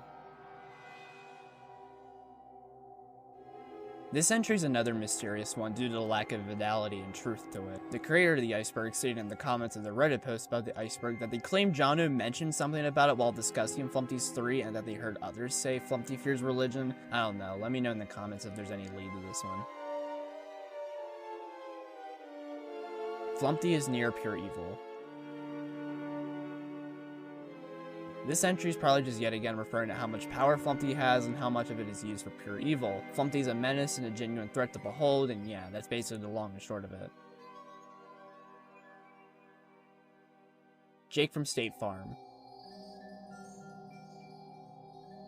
This entry is referring to how originally Jono was going to have Metro Man 347, also known as Jake, to make a phone call during the middle of the night, basically saying he was Jake from State Farm, making an obvious reference. However, this was ultimately scrapped due to how it would have fucked with the tone and mood of the night. Damn, that would have been funny as fuck though. Jonochrome's love/hate relationship with the series. This entry is referring to how Jono has seemingly had a love/hate relationship with the Flumpty series. How it used to be was that Jono would love the characters of Flumpty and Blam and more and would want to use them for more projects, but he would grow tired of FNAF and its eventual formula adopted by FNAF 4, so he was getting tired of making FNAF-esque projects with the Flumpty's characters. However, this was around the time of 1 week of Flumpty's. He also wasn't a fan of how he was seen as the Flumpty's guy, being known for a Fangame series, and he would rather be known as a real game developer. He even made an image of Flumpty's death, along with text complaining of how he feels about Flumpty going forward, which you can read on your own time if you pause the video. He of course would end up making Flumpty's 3, but he would still appreciate FNAF 3's ending much more than a lot of people probably do, and was still the catalyst for how Flumpty's 3 turned out. So yeah, over time, Jono would both love and hate the series, mostly because of his personal feelings towards the actual FNAF series itself and his personal image as a developer, but again, he still loved his own characters that he created, which is fair enough, honestly.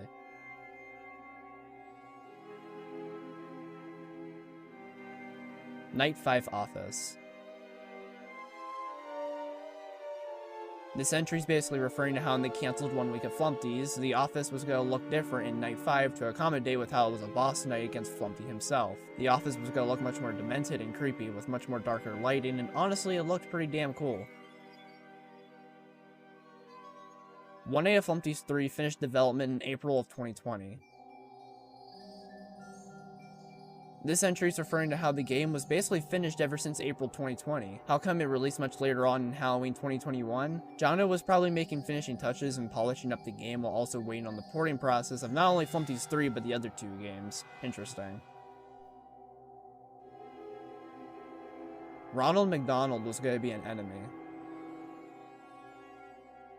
This entry is referring to how in the original plans for Flumpty's 1, instead of Grunkfist the clown that would crawl out of the office poster to kill you, it was going to be Ronald McDonald of all characters.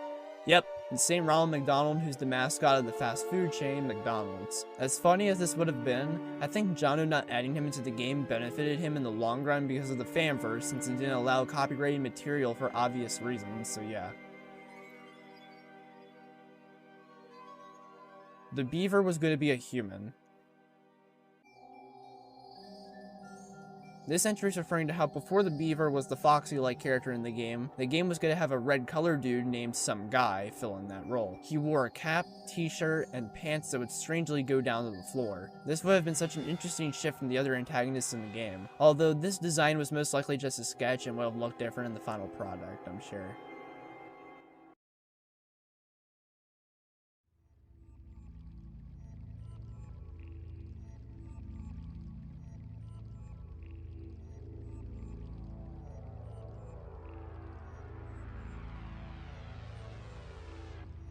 Flumpty Bumpty meets Steven Universe. This entry is essentially referring to a pretty short webcomic basically revolving around Flumpty meeting Steven Universe. This webcomic was not official by Jono and is basically fan content. However, this comic is now lost to time as only one panel of it is still viewable and can be found. I don't know why this is an entry on the iceberg, but the fact it's basically a lost webcomic honestly makes this much more interesting than it needed to be. Flumpty killed the toy counterparts. Yeah, still don't know what the toy counterparts of Flumpty's is all about, especially since there seems to be some lore implication with Flumpty killing them now. Dear lord. Next one. Jonochrome's temporary 1 night of Flumpty's purge. This entry is probably referring to how for the longest time for several years, Jono would just actively not be involved with the Flumpty series, which is something we already touched on in this iceberg. But I don't know. It could be referring to something else, but in the meantime, yeah, not sure about this one. One of Flumpty's characters in Ultra Custom Night. Ultra Custom Night is a fan game of Ultimate Custom Night, which basically heavily extends the cast of customizable characters across official FNAF games and media. This roster also includes the fanverse, which basically used to include the One of Flumpty's cast. These characters were Flumpty, Grunkfist, Golden Flumpty, Empty Bempty, and the Owl. However, due to the controversies of Jonochrome, the Flumpty's characters were removed from the game. Some of the mechanics of the characters ended up being given to other characters. This also included the exposure meter being changed to the panic meter. That's quite a damn shame.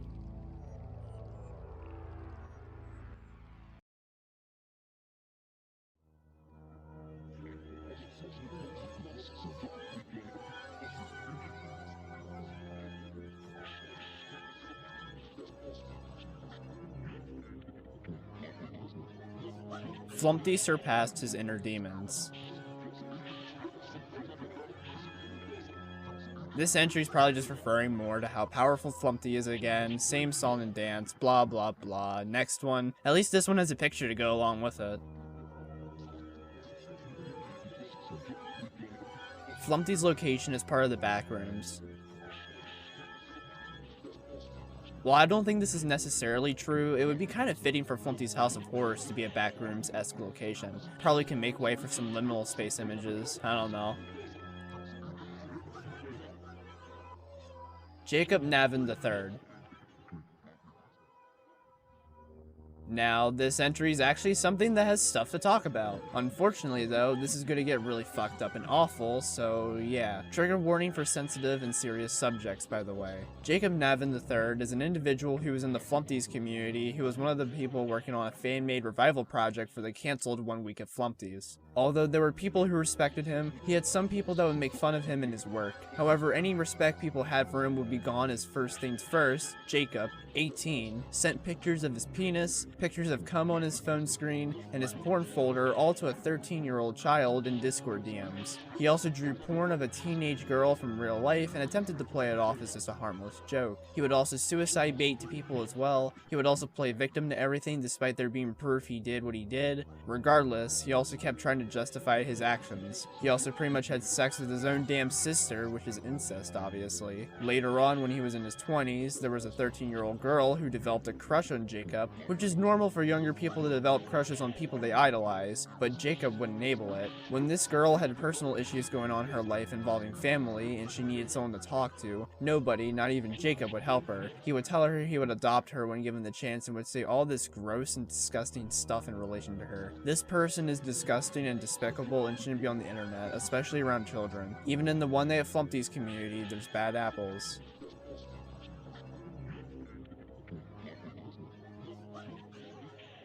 One movie of Flumpty's.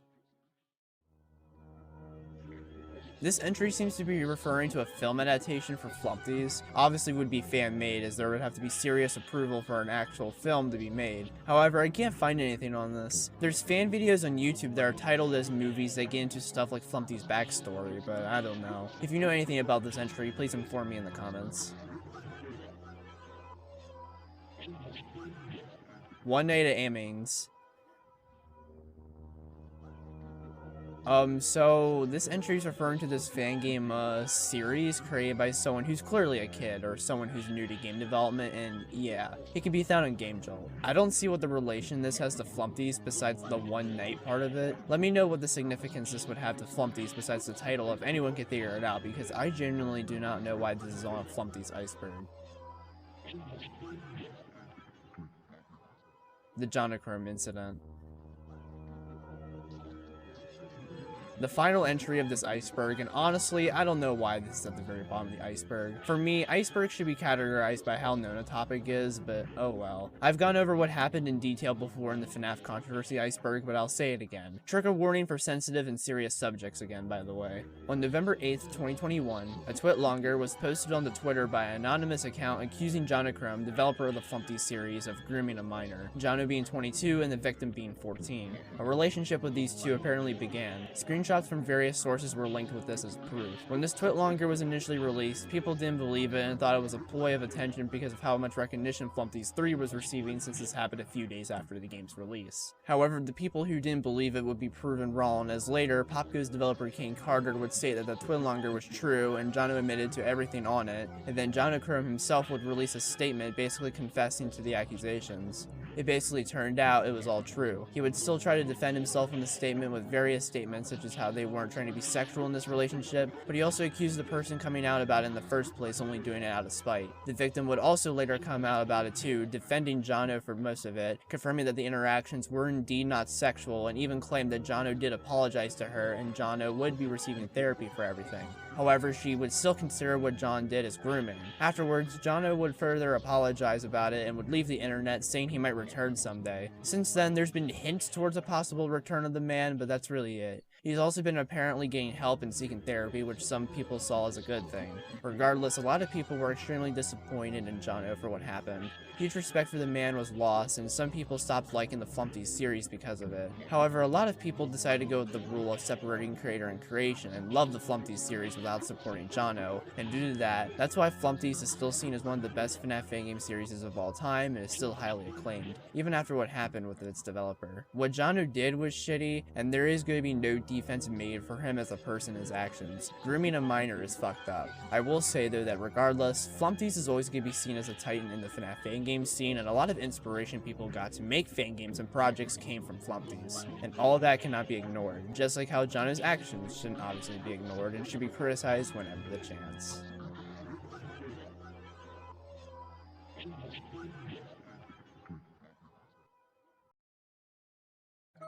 I had loads of fun covering this iceberg, especially since a lot of the entries were either really silly or good fun. Sadly, we had 2 of those entries near the end which were more serious subjects, but at the end of the day, that doesn't bother me. One Night of Flumpty's to me remains as one of the best Fangame trilogies out there, and the first 2 games being such nostalgic experiences, with the 3rd game being just as memorable and arguably better than the first 2. Flumpty Bumpty, despite being an egg that is immune to the plot and can transcend time and space, it may come after you, is going to forever be a memorable character among FNAF fans for years to come, and his legacy will never be forgotten. Simply put, One Night of Flumpty's is one of the best Five Nights at Freddy's fan games of all time.